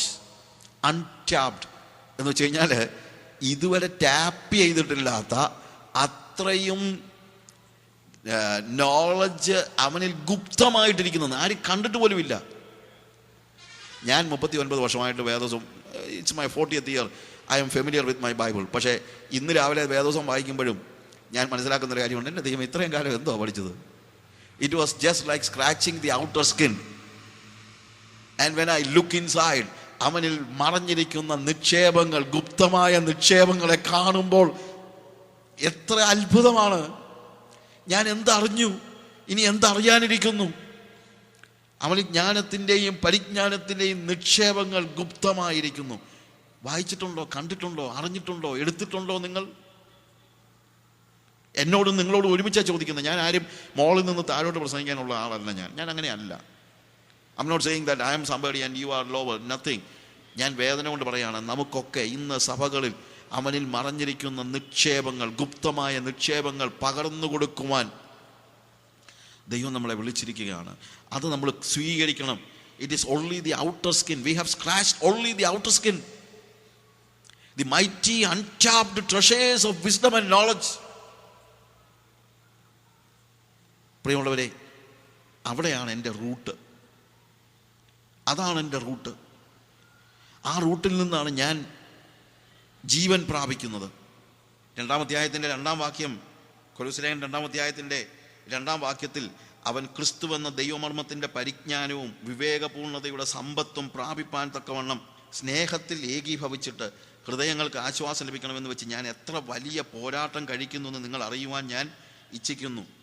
It's wonderful. അവിടെ എഴുതിയിരിക്കുന്ന വാക്കിതാണ്, that their hearts might be comforted, being knit together in love, and unto all riches of the full assurance of the understanding to the acknowledgement of the mystery of God. ദൈവത്തിൻ്റെ, മലയാളത്തിലും ഏകദേശം അത് കുഴപ്പമില്ല, ക്രിസ്തു എന്ന ദൈവമർമ്മത്തിൻ്റെ പരിജ്ഞാനം, ക്രിസ്തു എന്ന ദൈവമർമ്മത്തിൻ്റെ പരിജ്ഞാനവും വിവേകപൂർണതയുടെ സമ്പത്തും പ്രാപിപ്പാൻ തക്കവണ്ണം. എന്താ സമ്പത്ത്? What is the richness? The richness is not worldly riches of God. The worldly riches alla. It is the richness of the knowledge of God. ദൈവത്തെ അറിയുന്നതാണ് സമ്പത്ത്. ദൈവത്തെ അറിയുന്നത്. ഈ പ്രോസ്പെരിറ്റി പ്രസംഗകർ നശിപ്പിച്ചു കളഞ്ഞത്. ദൈവത്തെ അറിയുന്നതിന് പകരം ദൈവം തരുന്നതിനെ നമ്മളിപ്പം അതിനെ മാത്രം കണ്ടോണ്ട് we are just seeing what God gives and we are not seeing God. എൻ്റെ ഒരു സുഹൃത്ത്, ഞാൻ പല മെസ്സേജിൽ പറഞ്ഞൊരു കാര്യമുണ്ട്, അവൻ ഇടയ്ക്കിടയ്ക്ക് നാട്ടിൽ വരുന്ന, പുറത്ത് ജീവിക്കുന്ന ഒരാളാണ്. അവൻ വരുമ്പോഴത്തേക്ക് വേറെ ഒന്നും അങ്ങനെ കൊണ്ടുവരത്തില്ല. പിള്ളേർ വരുമ്പോഴത്തേക്ക് പിള്ളേർക്ക് ഒരു പെട്ടി ചോക്ലേറ്റും കൊണ്ടുവരും. അത് മാത്രമേ അവൻ കൊണ്ടുവരത്തുള്ളൂ. അപ്പോൾ ഒരു ദിവസം അപ്പൻ വന്നപ്പോൾ എയർപോർട്ടിൽ ഇവൻ പിള്ളേർ റിസീവ് ചെയ്യാൻ വന്നിരിക്കുകയാണ്. റിസീവ് ചെയ്യാൻ വന്നു കഴിഞ്ഞപ്പോഴത്തേക്ക് ചേട്ടൻ അനിയനോട് പറയുകയാണ്, ദേണ്ടാ ചോക്ലേറ്റ് വരുന്നെന്ന്. അപ്പൻ വരുന്നെന്നല്ല പറഞ്ഞത്, എന്താ പറയുന്നത്? ചോക്ലേറ്റ് വരുന്നെന്ന്. ഇതല്ലേ ഇന്നത്തെ പ്രസംഗങ്ങൾ? അപ്പനെ ആര് കാണുന്നു? അപ്പനെ ആര് പ്രസംഗിക്കുന്നു? എല്ലാവരും ചോക്ലേറ്റ് പ്രസംഗിച്ചുകൊണ്ടിരിക്കുക. ഹല്ലേലൂയ. ഈ ചോക്ലേറ്റ് പ്രസംഗങ്ങൾ അവസാനിപ്പിക്കേണ്ട കാലം അതിക്രമിച്ചു കഴിഞ്ഞിരിക്കുന്നു. യേശുവിനെ പ്രസംഗിക്കുന്നവരുണ്ടാകട്ടെ. നമ്മുടെ സഭകളുടെ സ്റ്റേജുകളിൽ യേശുവിനെ പ്രസംഗിക്കുക, ക്രൂസൈഡുകളിൽ യേശുവിനെ പ്രസംഗിക്കുക, ചോക്ലേറ്റ് പ്രസംഗിക്കുന്നത് നിർത്ത്. ഹല്ലേലൂയ. അതാണ് സമ്പത്ത്. അവിടെ പറയുന്ന കാര്യം ഇതാണ്. എന്ത്?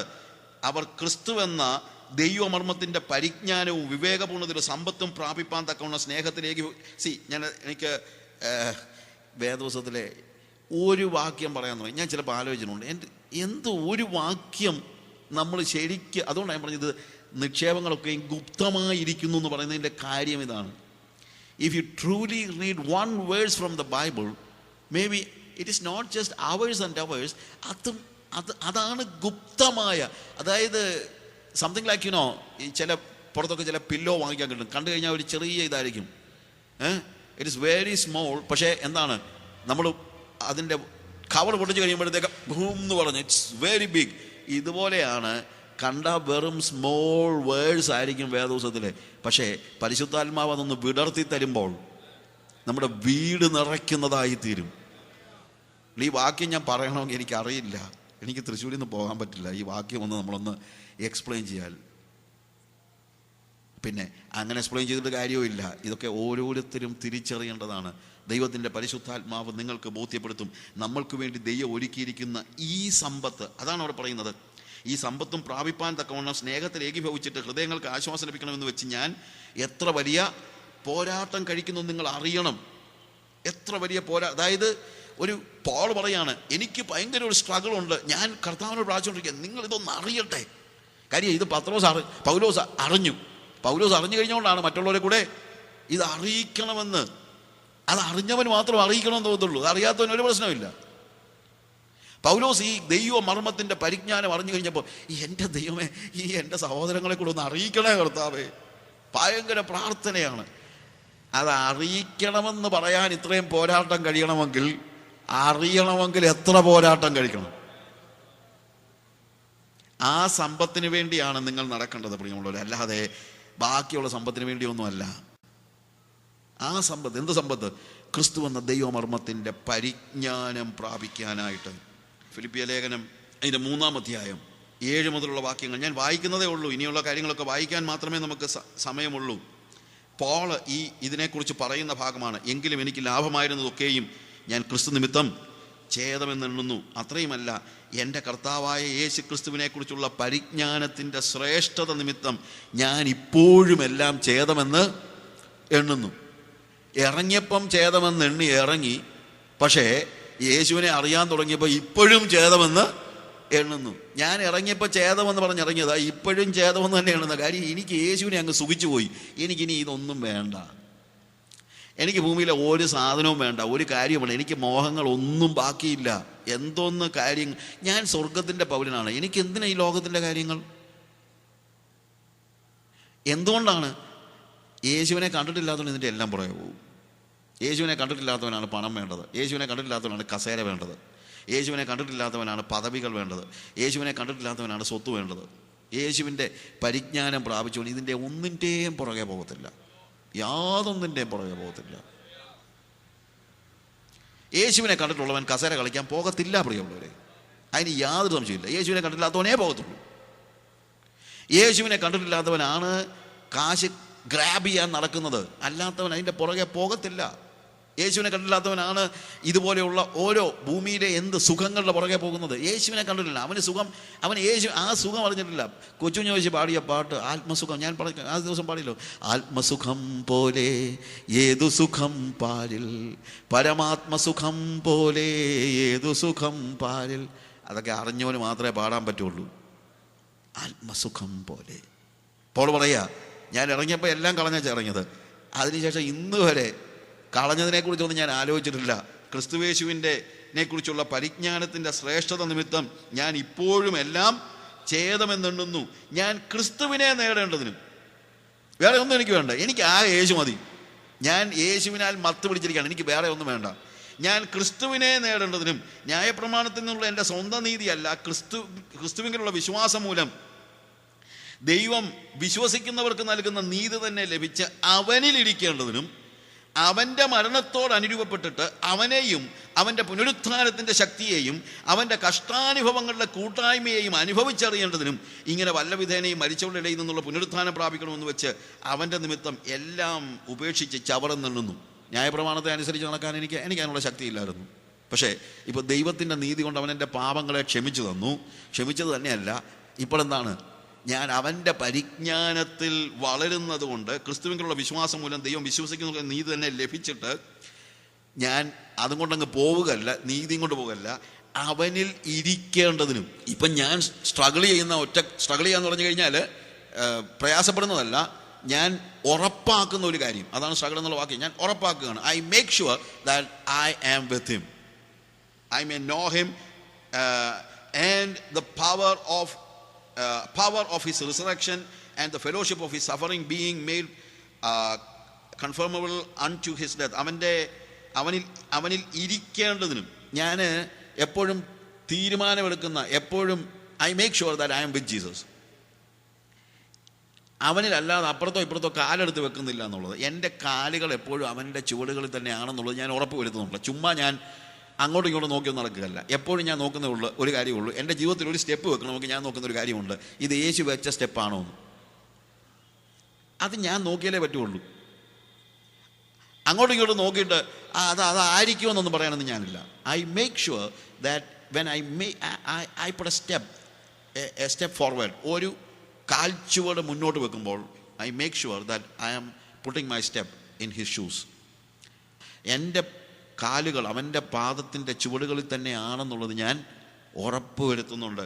അവനിലിരിക്കേണ്ടതിനും അവനിൽ നടക്കേണ്ടതിനും അവൻ്റെ മരണത്തോട് അനുരൂപപ്പെട്ടിട്ട് അവൻ്റെ പുനരുത്ഥാനത്തിൻ്റെ ശക്തിയെയും അവൻ്റെ കഷ്ടാനുഭവങ്ങളുടെ കൂട്ടായ്മയെയും അനുഭവിച്ചറിയേണ്ടതിനും. അതുകൊണ്ട് പ്രിയമുള്ളവരെ, എന്നറിയാവോ, ഞാനിനി അതിനെക്കുറിച്ചുള്ള ഞാൻ പെട്ടെന്ന് പറയണം. I am coming. അടുത്ത ജയജീവിതത്തിൻ്റെ ഭാഗമായിട്ട് പറയുന്നുണ്ട്, അവൻ്റെ കഷ്ടാനുഭവങ്ങളുടെ കൂട്ടായ്മയെയും. കർത്താവിന് വേണ്ടിയുള്ള കഷ്ടങ്ങളൊക്കെ എനിക്ക് ഭയങ്കര സന്തോഷമാണ്. എന്നറിയാമോ, അവനുമായിട്ടുള്ള ഒരു ഫെലോഷിപ്പ് അല്ലേ അത്. ഞാൻ തന്നെ പോയി കഷ്ടപ്പെടുകയൊന്നുമല്ലല്ലോ, ഹീ ഈസ് വിത്ത് മീ. അപ്പോൾ എനിക്കത് ഭയങ്കര സന്തോഷമാണ് കഷ്ടാനുഭവം. ഞാൻ കഷ്ടാനുഭവങ്ങളിലൊക്കെ എനിക്ക് എന്താണ് ചത്തെന്ന് പറയാനൊന്നുമല്ല, വേദനയുണ്ട്. ഒരാളിനെ തല്ലിയാൽ തീർച്ചയായിട്ടും എന്ത് ചെയ്യും, വേദന എടുക്കും. ഞാൻ അങ്ങനെ സൂപ്പർ ഹ്യൂമനൊന്നും അല്ലല്ലോ. പട്ടിണി കിടക്കുക, അല്ലെങ്കിൽ ഒരു ഭക്ഷണം കഴിക്കുകയാണെങ്കിൽ നമുക്ക് ഇഷ്ടമില്ലാത്ത ഭക്ഷണം കഴിക്കേണ്ടി വന്നു കഴിഞ്ഞാൽ ചിലപ്പോൾ ആളുകളെ എന്നോട് ചോദിക്കാറുണ്ട്, ഈ ആഫ്രിക്കയിലെ ലൈഫൊക്കെ എൻജോയ് ചെയ്യാൻ പറ്റുന്നുണ്ടോയെന്ന്. അപ്പോൾ ഒരു മിഷനറി പറഞ്ഞൊരു വാക്ക് എൻ്റെ മനസ്സിൽ പറയുന്നത്, അങ്ങനെ ചോദ്യം ചോദിക്കുന്നില്ല. ഇത് എൻജോയ് ചെയ്യുന്നത് ഭക്ഷണത്തിലോ അതൊന്നും നമുക്ക് ചിലപ്പം നാറുന്ന കക്കൂസും ഈച്ച ആട്ടുന്ന ഭക്ഷണവും വഴിയിലെ കിടപ്പുമൊക്കെ ആർക്കാണ് ഇത്ര എൻജോയ് ചെയ്യാൻ പറ്റുന്നത്? അങ്ങനെയൊന്നും എൻജോയ് ചെയ്യുന്നൊന്നുമല്ല. പക്ഷേ എൻജോയ് ചെയ്യുന്നില്ലയോ ഒരു പട്ടാളക്കാരൻ അവൻ്റെ ലൈഫിൻ്റെ സ്ട്രഗിൾസൊക്കെ എന്തോ എൻജോയ് ചെയ്യുന്നുണ്ടോ? അവൻ്റെ ചോദ്യം, അവനൊരു കമാൻഡുണ്ട്, അവൻ്റെ മേലൊരു ഒരു കമാൻഡുണ്ട്. എന്താണ് എൻ്റെ എൻജോയ്മെൻ്റ് എന്ന് ചോദിച്ചാൽ മറ്റൊന്നുമല്ല, ഞാൻ അനുസരിക്കുന്നല്ലോ എന്നുള്ളതാണ്. അനുസരണമാണ് എൻ്റെ എൻജോയ്മെൻറ്റ്. അവൻ പറഞ്ഞ കാര്യങ്ങൾ ഞാൻ അനുസരിക്കുന്നു. I'm living there. എനിക്കത് അങ്ങ് സുഖിക്കുകയൊന്നുമല്ല, പക്ഷേ ഞാൻ എൻജോയ് ചെയ്യുന്നുണ്ട്. എന്താണ് എൻ്റെ എൻജോയ്മെൻറ്റ്? ഞാൻ അവനെ അനുസരിക്കുന്നു. അവൻ എൻ്റെ കൂടെ ഉണ്ടെന്നുള്ളതാണ് എൻ്റെ ഏറ്റവും വലിയ എൻജോയ്മെൻറ്റ്. ഞാനത് തന്നെ പോയി കഷ്ടപ്പെടുകയൊന്നുമല്ല. ആ കഷ്ടതയുടെയും പ്രയാസത്തിൻ്റെയും സ്ഥാനത്തെല്ലാം എൻ്റെ കൂടെ നടക്കുന്ന യേശുവിനെ ഞാൻ കാണുന്നുണ്ട്. അവൻ്റെ കഷ്ടാനുഭവങ്ങളുടെ കൂട്ടായ്മയെയും അനുഭവിച്ചറിയേണ്ടതിനും വല്ലവിധേനയും മരിച്ചുകൊണ്ടിരുന്ന പുനരുത്ഥാനം പ്രാപിക്കണമെന്ന് വെച്ച് ഞാൻ അവൻ്റെ നിമിത്തം എല്ലാം ഉപേക്ഷിച്ച് ചവറ് എന്ന് എണ്ണുന്നു. ലഭിച്ചു കഴിഞ്ഞോ എന്നോ തികഞ്ഞവനായി എന്നോ അല്ല, ഞാൻ ക്രിസ്തുവിനാൽ പിടിക്കപ്പെട്ടിരിക്കുന്നത് കൊണ്ട് എനിക്കും അത് പിടിക്കാമോ എന്ന് വെച്ച് പിന്തുടരുന്നതേ ഉള്ളൂ. ഒരു കാര്യം ഇവിടെ മനസ്സിലാക്കണം, ഞാൻ ക്രിസ്തുവിനാൽ പിടിക്കപ്പെട്ടിരിക്കുന്നു. പക്ഷേ ക്രിസ്തുവിനാൽ ഞാൻ പിടിക്കപ്പെട്ടിരിക്കുന്നത് പോലെ ഒരു കാര്യമുണ്ട്, ഞാനും അത് പിടിക്കാമോ എന്ന് വെച്ച് ഞാനും എന്ത് ചെയ്യുകയാണ്, അത് പിന്തുടരുകയാണ്. ഇത് അങ്ങോട്ടും ഇങ്ങോട്ടും ഉള്ളൊരു പിടുത്തമാണ് പ്രിയമുള്ളവരെ, അങ്ങോട്ടും ഇങ്ങോട്ടും ഉള്ളൊരു പിടുത്തമാണ്, ഇല്ലേ? കർത്താവ് ഇപ്പം നമ്മളുടെ പൂച്ച കുഞ്ഞുങ്ങളെ എടുക്കുമ്പം കുഞ്ഞൊന്നും അറിയുന്നില്ല, എന്ത് ചെയ്തുകൊണ്ട് ചെയ്യുകയാണ്, പൂച്ച കുഞ്ഞിനെ എടുത്തോളം കൊണ്ട് പൊക്കോളും. പക്ഷേ കുരങ്ങ് കൊച്ചിനെ എടുക്കുമ്പോഴത്തേക്ക് കുരങ്ങ് കുഞ്ഞള്ളി പിടിച്ച് ഇരുന്നോണം. പക്ഷേ ഇത് രണ്ടുമല്ല ക്രിസ്തീയ ജീവിതം. ക്രിസ്തീയ ജീവിതം എന്ന് പറയുന്നത് ഞാൻ അങ്ങോട്ടും അവൻ ഇങ്ങോട്ടും കൂടെ കെട്ടിപ്പിടിക്കുന്നതാണ്. ഞാൻ പറഞ്ഞ മനസ്സിലാക്കണം. പൂച്ചയുടെ കാര്യം പറഞ്ഞതുപോലെ പൂച്ച കടിച്ചെടുത്തോണ്ട് പോകുന്ന പോലെ, തൂക്കിയെടുത്തോണ്ട് പോകുന്ന പോലെ കർത്താവ് എന്നെ അങ്ങ് കൊണ്ടുപോക്കോളുമെന്നല്ല ഞാൻ പറയുന്നത്. എന്ന് തിരിച്ചുമല്ല, അള്ളി പിടിച്ചിരുന്നോണം, ഇല്ലെങ്കിൽ തെറിച്ചു പോകുന്നതല്ല. ഇതങ്ങനെ എന്നുള്ള ചോദ്യം പറഞ്ഞിട്ടൊന്നുമില്ല. ഞാൻ അവനെ അങ്ങ് എൻജോയ് ചെയ്ത് കെട്ടിപ്പിടിക്കുക. അവൻ എന്നെ പിടിച്ചിട്ടുണ്ട്, ഞാനും കെട്ടിപ്പിടിക്കുക. അതൊരു സുഖമാണ്. അത് ഞാൻ ഒന്നും ആലോചിച്ചില്ല, താഴെ വീഴുമെന്ന് പേടിച്ചൊന്നുമല്ല. അവനെ കെട്ടിപ്പിടിക്കാൻ കഴിയുന്നത് ഒരു ഭയങ്കര സന്തോഷമല്ലേ. ഞാൻ എൻജോയ് ചെയ്യുക എൻ്റെ ലൈഫ്. ഞാനും പിടിക്കുക, അവനും പിടിച്ചിട്ടുണ്ട്. അവൻ എന്നെ, അത് ഞാൻ ക്രിസ്തുവിനാൽ പിടിച്ചിരിക്കപ്പെടുന്നത് കൊണ്ട് എന്താണ്, ലഭിച്ചു കഴിഞ്ഞു എന്നോ തികഞ്ഞവനായി എന്നോ അല്ല, അതൊന്നും അല്ല അവിടുത്തെ ചോദ്യം എന്ന് പറയുന്നത്. ഞാൻ ക്രിസ്തുവിനാൽ പിടിക്കപ്പെട്ടിരിക്കുന്നത് കൊണ്ട് എനിക്കും അത് പിടിക്കാമോ എന്ന് വെച്ച് പിന്തുടരുന്നതേ ഉള്ളൂ. സഹോദരന്മാരെ, ഞാൻ പിടിച്ചിരിക്കുന്നതെന്ന് നിരൂപിക്കുന്നില്ല.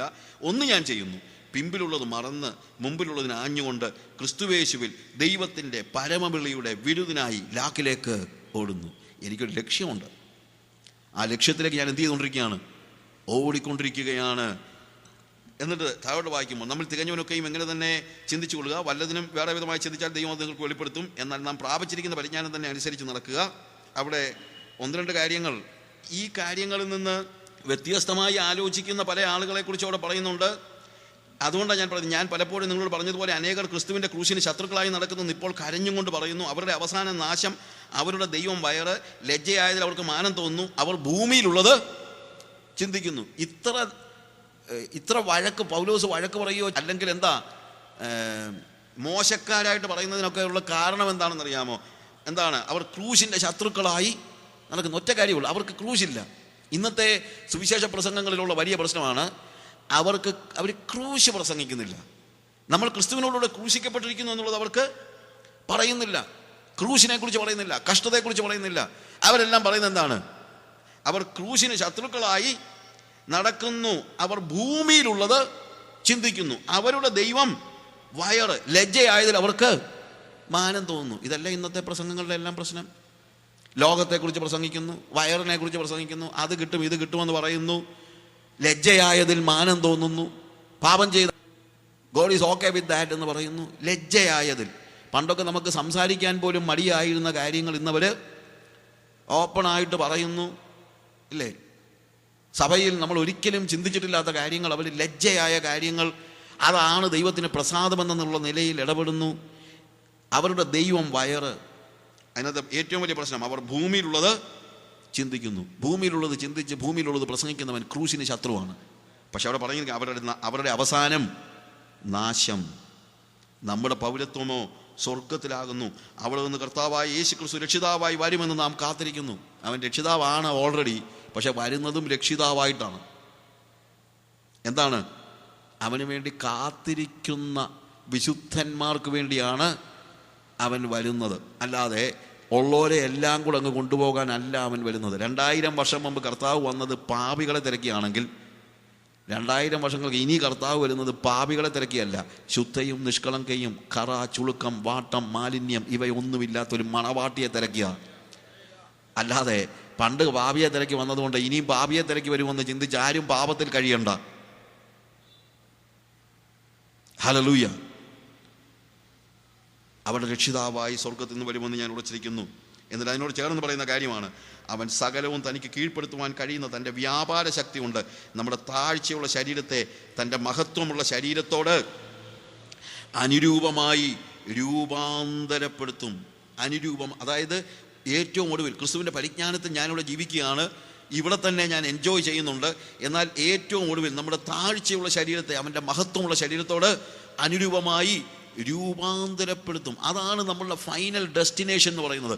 അതാണ് നമ്മൾ നോക്കിയിരിക്കുന്നതായ ആത്യന്തികമായ കാര്യം. ആ ഫൈനൽ ഡെസ്റ്റിനേഷൻ മാത്രമല്ല എൻ്റെ വിഷയം. ഫൈനൽ ഡെസ്റ്റിനേഷൻ തീർച്ചയായിട്ടും ഉണ്ട്. പക്ഷേ ഈ യാത്രയിൽ മുഴുവൻ ഞാൻ എന്ത് ചെയ്യുകയാണ്? ഞാൻ കർത്താവിനെ എൻജോയ് ചെയ്യുകയാണ്.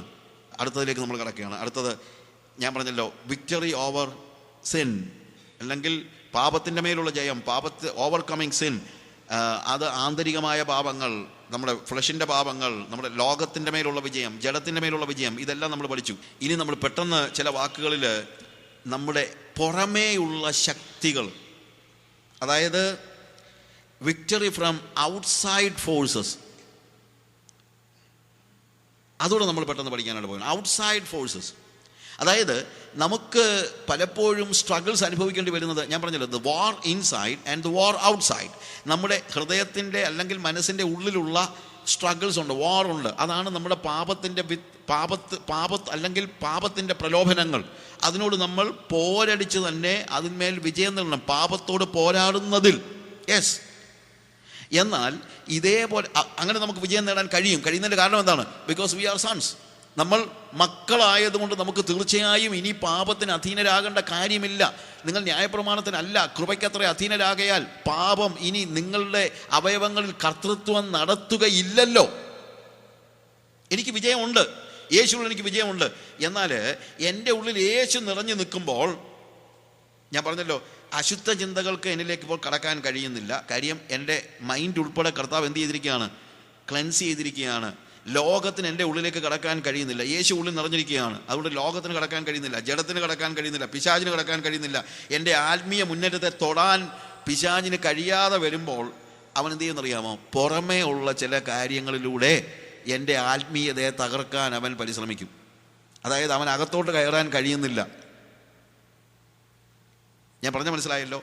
പാപത്തിൻ്റെ മേലും ലോകത്തിൻ്റെ മേലും ജഡത്തിൻ്റെ മേലും ഞാൻ ജയം പ്രാപിച്ചു കഴിയുമ്പോൾ പിശാചോ, ഇവനെ ഇനി എന്തോ ചെയ്യുന്നത്, ഇവനിൽ എന്നാ സജഷൻ പറഞ്ഞാലും ഇവനൊന്നും ചെയ്യുന്നില്ല, അവൻ ഒരിക്കലും ഇൻഡിപെൻഡൻ്റ് ആയിട്ടൊരു തീരുമാനം എടുക്കുകയില്ല, ഇവനെ കൊണ്ട് തീരുമാനം എടുപ്പിക്കാൻ ഞാൻ പല സജഷൻസ് ചെയ്ത് നോക്കി, അവനെല്ലാം പറയുന്നത് കർത്താവ് പറയട്ടെ, കർത്താവ് പറഞ്ഞതുപോലെ, കർത്താവ് നടന്നതുപോലെ, കർത്താവ് എന്ന് പറഞ്ഞിരിക്കുക, ഇനി എന്തോ ചെയ്യുന്നു ഇവൻ.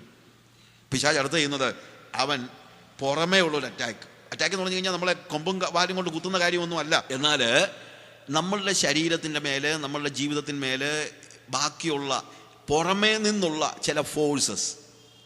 എന്നാൽ ഒരു കാര്യം നമ്മൾ മനസ്സിലാക്കണം, അത് കർത്താവ് അനുവദിക്കാതെ അവന് നമ്മളെ തൊടാൻ പോലും പറ്റില്ല. നമ്മളെ പ്രലോഭിപ്പിക്കുവാൻ പിശാചിന് കഴിഞ്ഞെന്നിരിക്കും, പക്ഷേ നമ്മളെ തൊടണമെങ്കിൽ പിശാചിന് ദൈവത്തിൻ്റെ സ്പെഷ്യൽ അനുവാദം വാങ്ങിച്ചാലേ പറ്റുകയുള്ളൂ. അതുകൊണ്ട് ആരും പേടിക്കേണ്ട കാര്യമൊന്നുമില്ല. പിശാചിനെ ആവശ്യത്തിൽ കൊണ്ട് പേടിക്കില്ല. ആകെപ്പാടെ പിശാചിനെ പേടിക്കേണ്ടത് അവൻ എൻ്റെ മനസ്സിൽ തരുന്ന സജഷൻസാണ്. പിശാചിനെ പേടിക്കേണ്ടത് പാപപ്രലോഭനങ്ങളുമായിട്ട് അവൻ വരുന്നു. പ്രലോഭകൻ എന്നാണ് അവൻ്റെ പേര് തന്നെ. മോഹം ഗർഭം ധരിച്ച് പാപത്തെ പ്രസവിക്കുന്നു, പാപം മുഴുത്തിട്ട് മരണത്തെ പെറുന്നു. ഞാൻ അതിനെക്കുറിച്ച് ഡിസ്ക്രൈബ് ചെയ്തിട്ടുണ്ട്. ഈ ദൈവം വെറുക്കുന്ന സ്നേഹം എന്നുള്ള സീരിക്കകത്തൊക്കെ ഞാൻ ഡിസ്ക്രൈബ് ചെയ്തിട്ടുണ്ട്. ഞാൻ പലപ്പോഴും ആളുകൾ ചോദിക്കാറുണ്ട്, ഈ ഗർഭം ധരിച്ചെന്ന് പറയുമ്പോഴത്തേക്ക് 2 ഏജൻറ്റ്സ് വർക്ക് ചെയ്തെങ്കിലേ പറ്റുള്ളൂ. അതിലൊന്ന് എന്ന് പറയുന്നത് മോഹമാണ്. എൻ്റെ ഉള്ളിലെ മോഹം, ദുർമോഹങ്ങൾ. മോഹം വരുമ്പോൾ അടുത്ത ഏജൻ്റ് ആരെന്നറിയാമോ? സാത്താൻ വന്നിട്ട് ഈ മോഹത്തെ ഗ്രാറ്റിഫൈ ചെയ്യാനായിട്ട്, ഈ മോഹത്തെ സംതൃപ്തിപ്പെടുത്താനായിട്ട് ഒരു റോങ് സജഷൻ തരികയാണ്. എൻ്റെ മോഹവും പിശാചിൻ്റെ സജഷനും കൂടെ ചേരുമ്പോഴാണ് മോഹം ഗർഭം ധരിച്ച് പാപത്തെ പ്രസവിക്കുന്നത്. പുഷ്പത്തിൻ്റെ പരാഗണത്തെക്കുറിച്ച് നമ്മൾ വായിക്കുമല്ലോ. എന്താണ്? വിരിഞ്ഞിരിക്കുന്ന പുഷ്പത്തിലേക്ക് വണ്ടുകളും മറ്റും വന്ന് മറ്റ് പുഷ്പത്തിൻ്റെ പുഷ്പത്തിൽ നിന്ന് ഇതിലേക്ക് ഇത് പകർന്നു കൊടുക്കുന്ന സമയത്താണല്ലോ. ഇത് രണ്ടും കൂടി ഒരുമിച്ച് വരുമ്പോഴാണല്ലോ പരാഗണം നടക്കുന്നത്. അതുപോലെ വിരിഞ്ഞു നിൽക്കുന്ന എൻ്റെ മോഹത്തിലേക്ക് പിശാച് എന്ത് ചെയ്യുന്നു? അവൻ്റെ സജഷൻസ് എല്ലാം കൂടി ഇടുമ്പോൾ എന്ത് സംഭവിക്കുന്നു? പാപം സംഭവിക്കുന്നു. ഇതിലേതെങ്കിലും ഒരു ഏജൻറ്റ് വർക്ക് ചെയ്തില്ലെങ്കിൽ പാപം സംഭവിക്കത്തില്ല. എൻ്റെ മോഹം വിരിഞ്ഞു നിന്നാലും പിശാച് സജഷൻസ് കൊണ്ട് തന്നില്ലെങ്കിൽ പാപം ഉണ്ടാകത്തില്ല. എന്നാൽ പാപം പിശാച് സജഷൻസുമായിട്ട് വരുമ്പോൾ എൻ്റെ മോഹം വിരിഞ്ഞു നിന്നില്ലെങ്കിലും നടക്കത്തില്ല. അപ്പോൾ ഇതിനകത്ത് നമ്മൾ പറയുകയാണെന്ന് വെച്ചോ, കർത്താവേ പിശാച് വരാതിരിക്കണം, എനിക്ക് മോഹം ഒത്തിരി കൂടുതലാണ്, പക്ഷേ പിശാച് വരാതിരിക്കണം എന്ന് പറയാൻ പറ്റത്തില്ല. പിശാചെ എന്നെ പ്രലോഭിപ്പിക്കല്ല എന്ന് പറയാനും പറ്റില്ല. കാര്യം അത് അവൻ്റെ ജോലിയാണ്, അവനത് ചെയ്തേ പറ്റുള്ളൂ. അവൻ്റെ പേര് തന്നെ പ്രലോഭകൻ, ടെംപ്റ്റർ എന്നാണ്. അവൻ്റെ ജോലി അവൻ ചെയ്യും. അവൻ സജഷൻസുമായിട്ട് നിൽക്കും, അതിന് സംശയമൊന്നുമില്ല. പിന്നെ രക്ഷപ്പെടണമെങ്കിൽ ഒറ്റ മാത്രമേ ഉള്ളൂ, മോഹം വിടിയിച്ചുകൊണ്ടിരിക്കാതിരുന്നാൽ മതി. അതുകൊണ്ട് നമ്മുടെ ഭാഗത്ത് നിന്ന് അതാണ് മോഹം ഗർഭത്തിൽ. അതുകൊണ്ടാണ് മോഹമാണ് ഇതിനകത്തെ ആക്റ്റീവ് ഏജൻ്റ് എന്ന് പറയുന്നത്. ആ മോഹം അടക്കി ഞാൻ ക്ലെൻസ്ഡ് ആണെങ്കിൽ, ചെലന്തിയെ തല്ലിക്കൊന്നു കഴിഞ്ഞാൽ, ചെലന്തി ഉണ്ടെങ്കിൽ അവന് കൊണ്ടുവന്ന് ഇത് തരാമായിരുന്നു. പക്ഷേ ചെലന്തിയെ തല്ലിക്കൊന്നു കഴിഞ്ഞാൽ, മോഹം കെട്ടുകഴിഞ്ഞാൽ, മോഹത്തിൽ നിന്ന് എനിക്ക് വിമോചനം ഉണ്ടായി കഴിഞ്ഞാൽ പിന്നീട് പിശാചിന് അവൻ്റെ സജഷൻസുമായിട്ട് വരാൻ കഴിയില്ല. പിന്നെ അവൻ എന്നെ എങ്ങനെ തോൽപ്പിക്കാൻ കഴിയും? അതിന് അവൻ എക്സ്റ്റേണൽ ആയിട്ടുള്ള ഫോഴ്സസ് ഉപയോഗിക്കാൻ സാധ്യതയുണ്ട്. പക്ഷേ അത് കിട്ടണമെങ്കിൽ എന്ത് വേണം? ദൈവത്തിൽ നിന്നുള്ള പ്രത്യേക പെർമിഷൻ ഉണ്ടായാലേ പറ്റുള്ളൂ. ഇയ്യോബിൻ്റെ ചരിത്രം നമുക്കറിയാമല്ലോ. ഞാൻ അറിയാവുന്ന കാര്യങ്ങൾ ആ രീതിയിൽ ഓരോന്നായിട്ട് എക്സ്പ്ലെയിൻ ചെയ്യുന്നില്ല. 1-ാം അധ്യായത്തിൻ്റെ 8-ാമത്തെ വാക്യത്തിൽ, ഇയ്യോബിൻ്റെ പുസ്തകം 1-ാം അധ്യായത്തിൽ 8-ാമത്തെ വാക്യത്തിൽ ദൈവപുത്രന്മാർ നിൽക്കാൻ നിന്നപ്പോൾ സാത്താൻ വന്നു കഴിഞ്ഞപ്പോഴത്തേക്ക് സാത്താനോട് ഇയ്യോബ് ഒരു ചോദ്യം ചോദിക്കുകയാണ്. നീ എവിടെ നിന്ന് വരുന്നു? ഭൂമിയിൽ ഉടാടെ സഞ്ചരിച്ചു വരുന്നു. എൻ്റെ ദാസനായ ഇയ്യോബിന് വേണ്ടി ദൃഷ്ടി വെച്ചോളൂ. അവനെ പോലെ നിഷ്കളങ്കനും നേരുള്ളവനും ദൈവഭക്തനും ദോഷം വിട്ടകലുന്നവനും ഭൂമിയിൽ ആരും ഇല്ലല്ലോ. നോക്ക്, ആര് സാക്ഷ്യം പറഞ്ഞു? ദൈവം തന്നെ എന്ത് ചെയ്തിരിക്കുക? ഇയ്യോബിനെ കുറിച്ച് സാക്ഷ്യം പറയുക. ഇനിയിപ്പം പിശാചനാണ് പറയുന്നത്. ദൈവം ഇയ്യോബിൻ്റെ ഭക്തിയെപ്പറ്റി അല്ലെങ്കിൽ ക്യാരക്ടറിനെ പറ്റി സാക്ഷ്യപ്പെടുത്തി കഴിഞ്ഞപ്പോൾ ഇനിയിപ്പോൾ പിശാചിന് അവൻ അങ്ങനല്ല ഇങ്ങനാണെന്ന് പറയാൻ പറ്റുമോ? അവൻ അങ്ങനല്ല, അവൻ കള്ളനാ, അവൻ മോശക്കാരനാ എന്നൊക്കെ പറയാൻ പറ്റുമോ? ഇല്ല. കാര്യം ദൈവം തന്നെ എന്ത് പറഞ്ഞു? അല്ല, അവൻ നിഷ്കളങ്കനും നേരുള്ളവനും ദോഷം വിട്ടകലുന്നവനുമാണ്. അത് പറഞ്ഞു കഴിഞ്ഞതായ ഒരു സാഹചര്യത്തിൽ ഇനിയിപ്പോൾ അവനൊന്നും പറയാൻ കഴിയാത്തപ്പോൾ അവൻ പറഞ്ഞു, അതെ, എന്താ അവൻ ഇങ്ങനെയൊക്കെ ആയത്? നീ അവന് ചുറ്റും വേലി കെട്ടിയിരിക്കുന്നു, നിനക്ക് അവൻ ആവശ്യമുള്ളതെല്ലാം കൊടുത്തിരിക്കുന്നു, പിന്നെ എങ്ങനെ ഇതെല്ലാം ഉണ്ടെങ്കിൽ ഇതുള്ളത് കൊണ്ടാ, ഇതിനു വേണ്ടിയാ, ഇതൊക്കെ കിട്ടാൻ വേണ്ടിയാ. കർത്താവ് എന്നെ പറഞ്ഞു, അത് നിൻ്റെ ഒരു തെറ്റിദ്ധാരണ മോനെ. ഇതുണ്ടെങ്കിലും ഇല്ലെങ്കിലും അവൻ എൻ്റെ പുറകെ വരും. ഇതുണ്ടെങ്കിലും ഇല്ലെങ്കിലും അവൻ എൻ്റെ മകനാണ്, അവൻ എൻ്റെ കൂടെ തന്നെ വരും. അല്ലെങ്കിൽ ഒരു കാര്യം ചെയ്യുക, നീ അതൊക്കെ അങ്ങോട്ട് എടുത്തു നോക്ക്. നിനക്ക് ഇത്ര നിർബന്ധമാണെങ്കിൽ എന്ത് ചെയ്യുക? നീ അങ്ങ് എടുത്തു നോക്ക്. കാര്യം എന്നറിയാമോ? ഞാൻ ചിലപ്പോൾ ആലോചിച്ചിട്ടുണ്ട്, എന്തുകൊണ്ടാണ് ഞാൻ പ്രലോഭനങ്ങളെക്കുറിച്ചുള്ള പല മെസ്സേജസ് ഞാൻ പറഞ്ഞിട്ടുണ്ട്. അതിനകത്ത് ഞാൻ എന്തുകൊണ്ടാണ് ദൈവം പിശാചിനെ ഇതൊക്കെ അനുവദിക്കുന്നത് ചോദിച്ചു കഴിഞ്ഞാൽ, ദൈവത്തിന് ദൈവത്തിൻ്റെ മക്കൾ നിരപവാദ്യരായി അവൻ്റെ സന്നിധി നിൽക്കണമെന്ന് ആഗ്രഹമുണ്ട്. അതുകൊണ്ട് ഞാൻ ദൈവത്തിൻ്റെ സന്നിധി ചെന്ന് നിൽക്കുമ്പോൾ പിശാചി എന്നിട്ട് അവൻ അതുകൊണ്ടാ ഇതുകൊണ്ടാ എന്നൊന്നും പറയുന്നത് കർത്താവിന് ഇഷ്ടമല്ല. അപ്പം ഞാൻ ദൈവത്തിൻ്റെ മകനായതുകൊണ്ട് എനിക്കെതിരെ ഒരാരോപണവും ഞാൻ സ്വർഗത്തിൽ ചെന്ന് നിൽക്കുമ്പോൾ പോലും പിശാചിന് അതുകൊണ്ടാണ് കർത്താവ് ഇത് അനുവദിക്കുന്നത്. നീ ഇപ്പം നമ്മൾ ചിലപ്പോൾ പറയുമല്ലോ, നമ്മുടെ കുഞ്ഞുങ്ങളെക്കുറിച്ച് നമുക്ക് നല്ല കോൺഫിഡൻസ്, അല്ലെങ്കിൽ നീ ഒന്ന് ടെസ്റ്റ് ചെയ്ത് നോക്കുമെന്ന് പറയുമല്ലോ. ഞാൻ ടെസ്റ്റ് ചെയ്ത് നോക്കാമെന്നില്ല. ഇത് പിശാചിനെ തന്നെ ഏൽപ്പിച്ചതിൻ്റെ കാര്യം വേറെ വല്ലവരും ചെയ്താൽ അവൻ പറയും അതവർ മൈൽഡായിട്ടാണ് ചെയ്തതെന്ന് പറയും, ഇല്ലേ? എന്നെ പരിശോധിക്കാനോ പ്രലോഭിപ്പിക്കാൻ വേണ്ടി ഒരു ദൂതനെ ഏൽപ്പിച്ച് കഴിഞ്ഞാൽ പിശാച് പറയും അത് ദൂതൻ അത് ഇച്ചിരി അഡ്ജസ്റ്റ്മെൻറ്റിലൊക്കെ ചെയ്തതാന്ന് പറയും. ഇവനെ തന്നെ അങ്ങ് ഏൽപ്പിച്ച് കഴിഞ്ഞാൽ വേറെ പ്രശ്നമൊന്നുമില്ലല്ലോ, നീ നോക്കിക്കോ. പക്ഷേ അവന് അത് ചെയ്യാൻ പറ്റില്ല. അവൻ ദൈവത്തിൻ്റെ ഒരു ഏജൻ്റായിട്ട് നിൽക്കുന്നുള്ളതേ ഉള്ളൂ. ഇവിടെ സാത്താൻ ഏതാ ഏജൻ്റ് എന്ന് പറയുന്നത്? ദൈവം അനുവദിച്ചത് കൊണ്ട് മാത്രം അവനവിടെ പോയി നിൽക്കുന്നുള്ളതേ ഉള്ളൂ. ഇത് സംഭവിക്കുന്നത് അല്ലെങ്കിൽ ഈ എടുക്കുന്നത് ആര് തന്നെയാണ്? ദൈവം തന്നെയാണ് എടുക്കുന്നത്. യഹോവ തന്നു, യഹോവ എടുത്തു, അവൻ്റെ നാമം വാഴ്ത്തപ്പെടുമാറാകട്ടെ. ഇതൊന്നും സാത്താൻ എടുത്തതല്ല. അങ്ങനെ ചിലർ പഠിപ്പിക്കും യഹോവ തന്നു സാത്താൻ എടുത്തെന്ന്. അങ്ങനെ സാത്താനൊന്നുമല്ല എടുത്തത്, ദൈവം തന്നെയാണ്. പക്ഷേ ഞാനിപ്പം എൻ്റെ ജോലിക്കാരെ വിട്ട് എവിടെയെങ്കിലും ഒരു പണി എടുപ്പിച്ച് കഴിഞ്ഞാൽ ഞാൻ പറയുന്നത് അത് ഞാൻ പുരയുടെ ഞാൻ അങ്ങ് കിളപ്പിച്ചു, അല്ലെങ്കിൽ അവിടെ ഞാൻ ട്രാക്ടർ ഇറക്കി അതങ്ങ് ചെയ്തു. ഞാൻ ചെയ്തെന്ന് പറയുന്നതിന് പകരം ചെയ്തതാരാ? എൻ്റെ ജോലിക്കാരനായിരിക്കും. പക്ഷേ അത് എൻ്റെ അറിവോടും സമ്മതത്തോടും എൻ്റെ കൽപ്പനയാലും ചെയ്യുന്ന കാര്യമാണ്. അതുകൊണ്ട് സാത്താൻ എടുത്ത് നമ്മളെ ചിലപ്പോൾ ആളുകളൊക്കെ പറയുമല്ലോ, ശത്രു നിൻ്റെ നന്മ മുടക്കാനായിട്ട് എന്നൊക്കെ പറഞ്ഞുകൊണ്ട്. അങ്ങനെയൊന്നും ശത്രുവിനെ മുടക്കാനൊന്നും പറ്റിയല്ല. കർത്താവ് അനുവദിക്കാതെ നമ്മുടെ നന്മ പോലും മുടക്കാൻ അവനെ കൊണ്ട് പറ്റുമോ? അത് നടക്കത്തില്ല. പറയുള്ളൂ. ഇതൊക്കെ പിന്നെ കാശുണ്ടാക്കാൻ ഓരോരുത്തർ ഓരോ പരിപാടി പറയുമെന്നുള്ളതേ ഉള്ളൂ. ശത്രു ഒന്നും നമ്മുടെ നന്മയൊന്നും മുടക്കത്തൊന്നുമില്ല. നിനക്ക് നന്മ ദൈവം വെച്ചിട്ടുണ്ടെങ്കിൽ അത് ഈ പറയുന്നൊന്നും നന്മയുമല്ല, അത് വേറെ കാര്യം. അത് നമ്മൾ മനസ്സിലാക്കണം. അതൊക്കെ പോട്ടെ, എനിക്ക് പോകുന്നില്ല ഇവിടെ. അതായത് എന്തുകൊണ്ടാണ് സാത്താൻ ഒന്നും ചെയ്യാൻ പറ്റുന്നില്ല? ഇയ്യോബിൻ്റെ ക്യാരക്ടറിനെ സ്പർശിക്കാനായിട്ട് സാത്താന് പറ്റുന്നില്ല. അതുകൊണ്ട് ഏതെങ്കിലും നിലയിൽ ഇയ്യോബിൻ്റെ ക്യാരക്ടറിനെ തകർക്കാൻ ഇത് ഒരു എക്സ്റ്റേണൽ ഫോഴ്സായിട്ട് ഉപയോഗിക്കാൻ പറ്റിയാലോ എന്ന് വെച്ചാണ് ഇവനിത് ചെയ്യുന്നത്. അവൻ്റെ മക്കളെല്ലാം മരിച്ചു, അവൻ്റെ വസ്തുവെല്ലാം പോയി, അവൻ്റെ കെട്ടിടം അല്ലെങ്കിൽ ഓൾ കൈൻഡ് ഓഫ് അവൻ്റെ ഭൗതികമായ സകല കാര്യങ്ങളും നഷ്ടപ്പെടുന്നതാണ് നമ്മൾ കാണുന്നത്. അങ്ങനെ എല്ലാം നഷ്ടപ്പെട്ട് കഴിഞ്ഞപ്പോൾ അല്ലെങ്കിൽ അതിൻ്റെ 1-ാം അധ്യായത്തിൻ്റെ 11 വാക്യത്തിലാണ് കർത്താവ് ഈ അനുവാദം കൊടുക്കുന്നത്. അനുവാദം കൊടുത്ത് തൃക്കൈ നീട്ടി അവനുള്ളതൊക്കെ, അല്ലെങ്കിൽ പറയാണ്, തൊടുക, അവൻ നിന്റെ മുഖത്ത് നോക്കി തിരിച്ചു പറയും. ഇതൊക്കെ ഒന്നും പോയി കഴിഞ്ഞാൽ ഇവൻ്റെ ഭക്തിയെല്ലാം പോകും എന്ന് പറഞ്ഞു. എന്നാൽ 22-ാമത്തെ വാക്യം വരുമ്പോൾ അവൻ്റെ എല്ലാ നഷ്ടങ്ങളും, അതായത് എക്സ്റ്റേണൽ ആയിട്ടുള്ള നഷ്ടങ്ങൾ കൊണ്ട് ഇവൻ്റെ ഭക്തിയെ തകർത്ത് കളയാമെന്ന് സാത്താൻ ആലോചിച്ചെങ്കിലും 22-ാം വാക്യം നമ്മൾ വായിക്കുന്നത്, ഇതിലൊന്നിലും ഇയ്യോബ് പാപം ചെയ്യുകയോ ദൈവത്തിന് ഭോഷത്വം ആരോപിക്കുകയോ ചെയ്തില്ല. എക്സ്റ്റേണൽ ഫോഴ്സസിന് അവൻ്റെ ഭക്തിയെ സ്പർശിക്കുവാൻ കഴിഞ്ഞില്ല. അതുകൊണ്ടാണ് ഞാൻ പറഞ്ഞത്, ജയജീവിതം പാപത്തോടുള്ള പോരാട്ടത്തിൽ ജയം പ്രാപിക്കുന്നത് പോലെ തന്നെ എക്സ്റ്റേണൽ ഫോഴ്സസ് നമ്മുടെ ദൈവത്തോടുള്ള ഇൻറ്റഗ്രിറ്റി, ഭക്തിയെ കളയാനായിട്ട് നോക്കുമ്പോൾ അതിനും അവിടെയും യേശുക്രിസ്തു മുഖാന്തരം നമുക്ക് ജയം പ്രാപിക്കുവാനായിട്ട് കഴിയും. അവൻ ജയാളിയായിരുന്നു എന്നാണ് നമ്മൾ കാണുന്നത്. അടുത്ത അധ്യായം വായിക്കുമ്പോൾ അവൻ്റെ വസ്തുവകളെല്ലാം കളഞ്ഞിട്ട്, അവൻ്റെ സ്വത്തെല്ലാം കളഞ്ഞിട്ട്, അവൻ എല്ലാ നഷ്ടങ്ങളും വരുത്തിയിട്ടും ഇവൻ ഭക്തിയെ മുറുകെ പിടിച്ചുകൊണ്ടിരുന്നപ്പോൾ സാത്താൻ പിന്നെയും ചെന്നിട്ട് പറഞ്ഞു, അവൻ സ്വത്ത് നോക്കിയൊന്നും അല്ല വരുന്നതെന്ന് ഇപ്പം എനിക്ക് തോന്നുന്നു. പക്ഷെ വേറൊരു കാര്യമുണ്ട്, അവൻ്റെ ആരോഗ്യം നോക്കിയാണ് അവൻ വരുന്നത്. നീ അവൻ്റെ ത്വക്കിലൊന്നതോടെ, മനുഷ്യൻ അവൻ്റെ ജീവനെ ത്വക്കിന് പകരം കളഞ്ഞ കാര്യമൊക്കെ കാര്യമാണ്, അവനെ നീ ഒന്ന് സ്പർശിക്കുക. അവൻ ഈ വസ്തു അത്രയും ശരിയായിരിക്കും, അവൻ വസ്തു നോക്കി ആയിരിക്കത്തില്ല എൻ്റെ കൂടെ വരുന്നത്, പക്ഷെ അവൻ്റെ ആരോഗ്യത്തെ സ്പർശിച്ചാൽ വിവരം അറിയും. കർത്താവ് പറഞ്ഞു, നോക്കിക്കോ.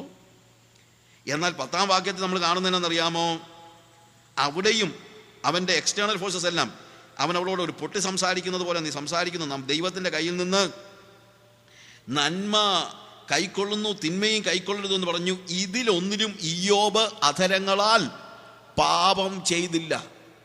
അപ്പൊ വസ്തുക്കളോ സമ്പത്തോ ആരോഗ്യമോ ഇതിലൊന്നിലും എന്ത് ചെയ്തില്ല?